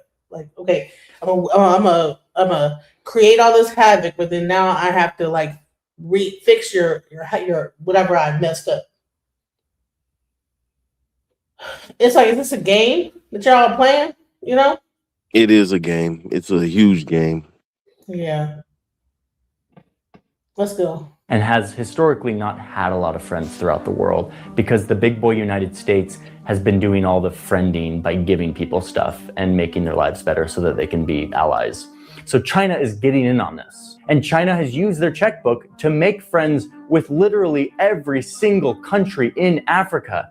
Of course, besides Swaziland, the teeny little country in the south that has been the one country that has held out on all of this. In funneling all of this money into these countries, China has been able to get all of these countries, besides Swaziland, to not recognize Taiwan anymore and to support China instead. The TLDR on that is that you can't support Taiwan and China because they both think that they're China, so you have to support one or the other. And so China has been getting everyone to denounce Taiwan and say that they support China. That's a whole other thing. I'm making videos about that. Suffice it to say that China has been using its checkbook to get all of these people to be their friends. It's sort of like the rich kid in middle school who like brings you an MP3 player because he wants you to be his friend, and you're like, sweet, if you give me your MP3 player, I'll be your friend. I grew up in the early 2000s. In my middle school, there were MP3 players, so sorry for the throwback.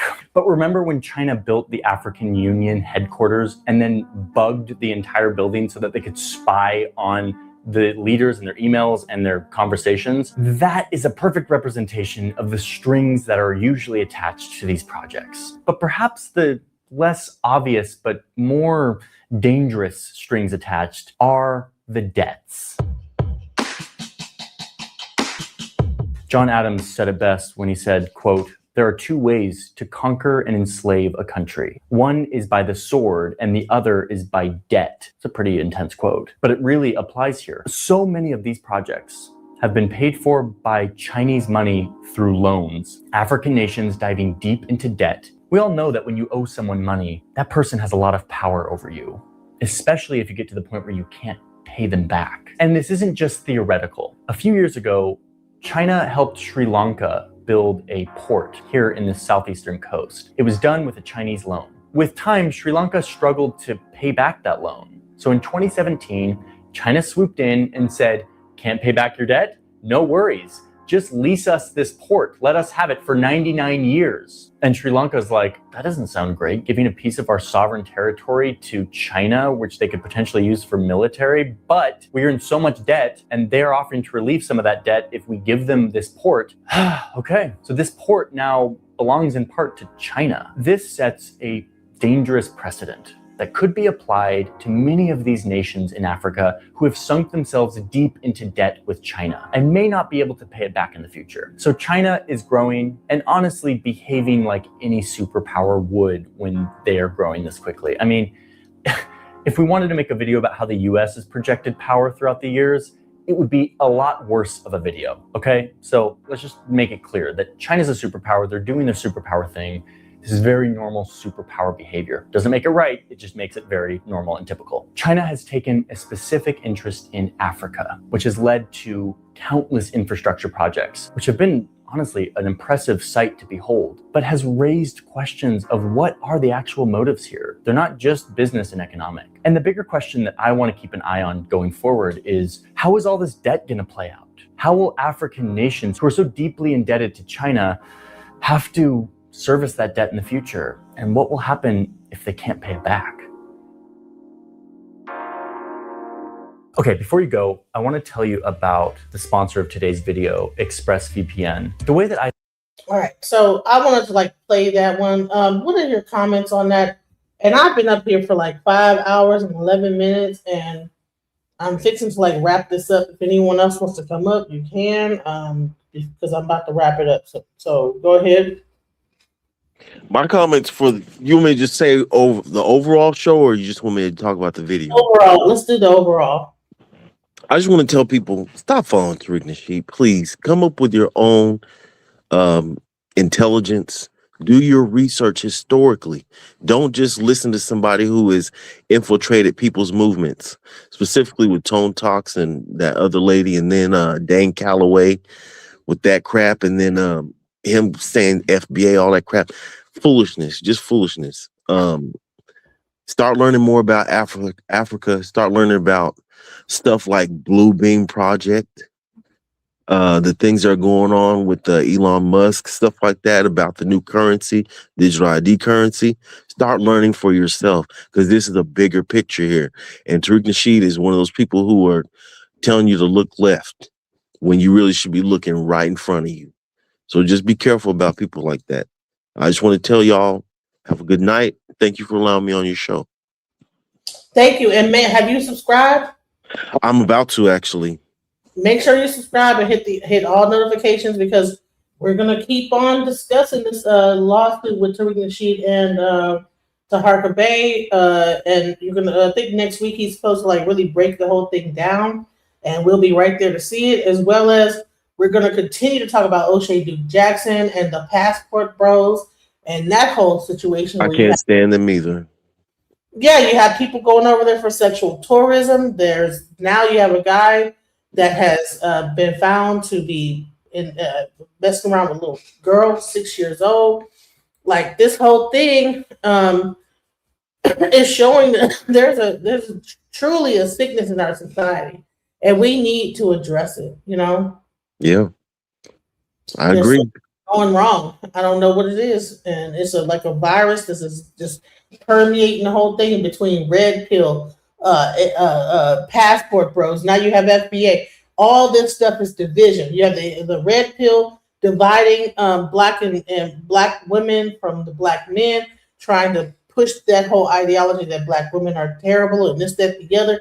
And then you have the passport brother. We need to go somewhere else and find like a Brazilian woman or a Taiwanese woman, whatever. Self-hatred. Black women, right? Self-hatred.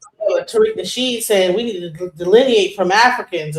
So it's like a whole group of people that's like, they have a meeting together and say, listen, this is how we're going to destroy the black community in America. Yeah, and you know what makes it worse? The fact that the AI automatically repeats it in our algorithms. Yes. Yep. It becomes an echo chamber. Yep. And I've been like, oh my God, like inundated with all this stuff. And I'm like, you know what? Because I'm being bombarded with this BS, I'm going to talk about it, because I'm tired of seeing it. So guess what? Maybe if I talk about it and give another thing to watch, that maybe some people will see that and begin to talk about that. Yes, and hopefully you can get some scholars on here that will be able to, like the one he just got into it with Smalls. I would love for Smalls to come on your show. I have been trying to do it, but we'll see. I've been working on it, but we'll see what happens. We shall. Thank you. Yeah. And I'm about to subscribe. Thank you. And listen, guys, if you please subscribe to the channel. If you don't like me, okay, fine. If you don't like what I'm saying, but if you want to see the rest of this and things that are going on, you want to come in the chat and talk crap to me, whatever, fine. But this is about information primarily, and about sharing information and like being aware of everything that's going on in the community. Just like Pan-Africanism is about being aware of what's going on in the community abroad, everywhere, and having solidarity. If Africa right now is having a population boom but don't have the amount of like resources to be able to hold that, why is it only China that can think about like building structures when we have people that are able-bodied here that can go over there and do it? So what all that's going to happen is Trump going to say, well, we need to go over there and do it. And then you're going to see people go. That's what I think is going to happen. Trump's going to go over there, make friends with Nigeria, and then say, we need to go over there and create infrastructure. And that's when Black people are going to go over and say, okay, well, we need to get behind Nigeria. But anyways, I digress. I want to thank you guys for being here. Shouts out to the chat, the people that love me, the people that hate me, but I'm here for everybody. Much love and peace.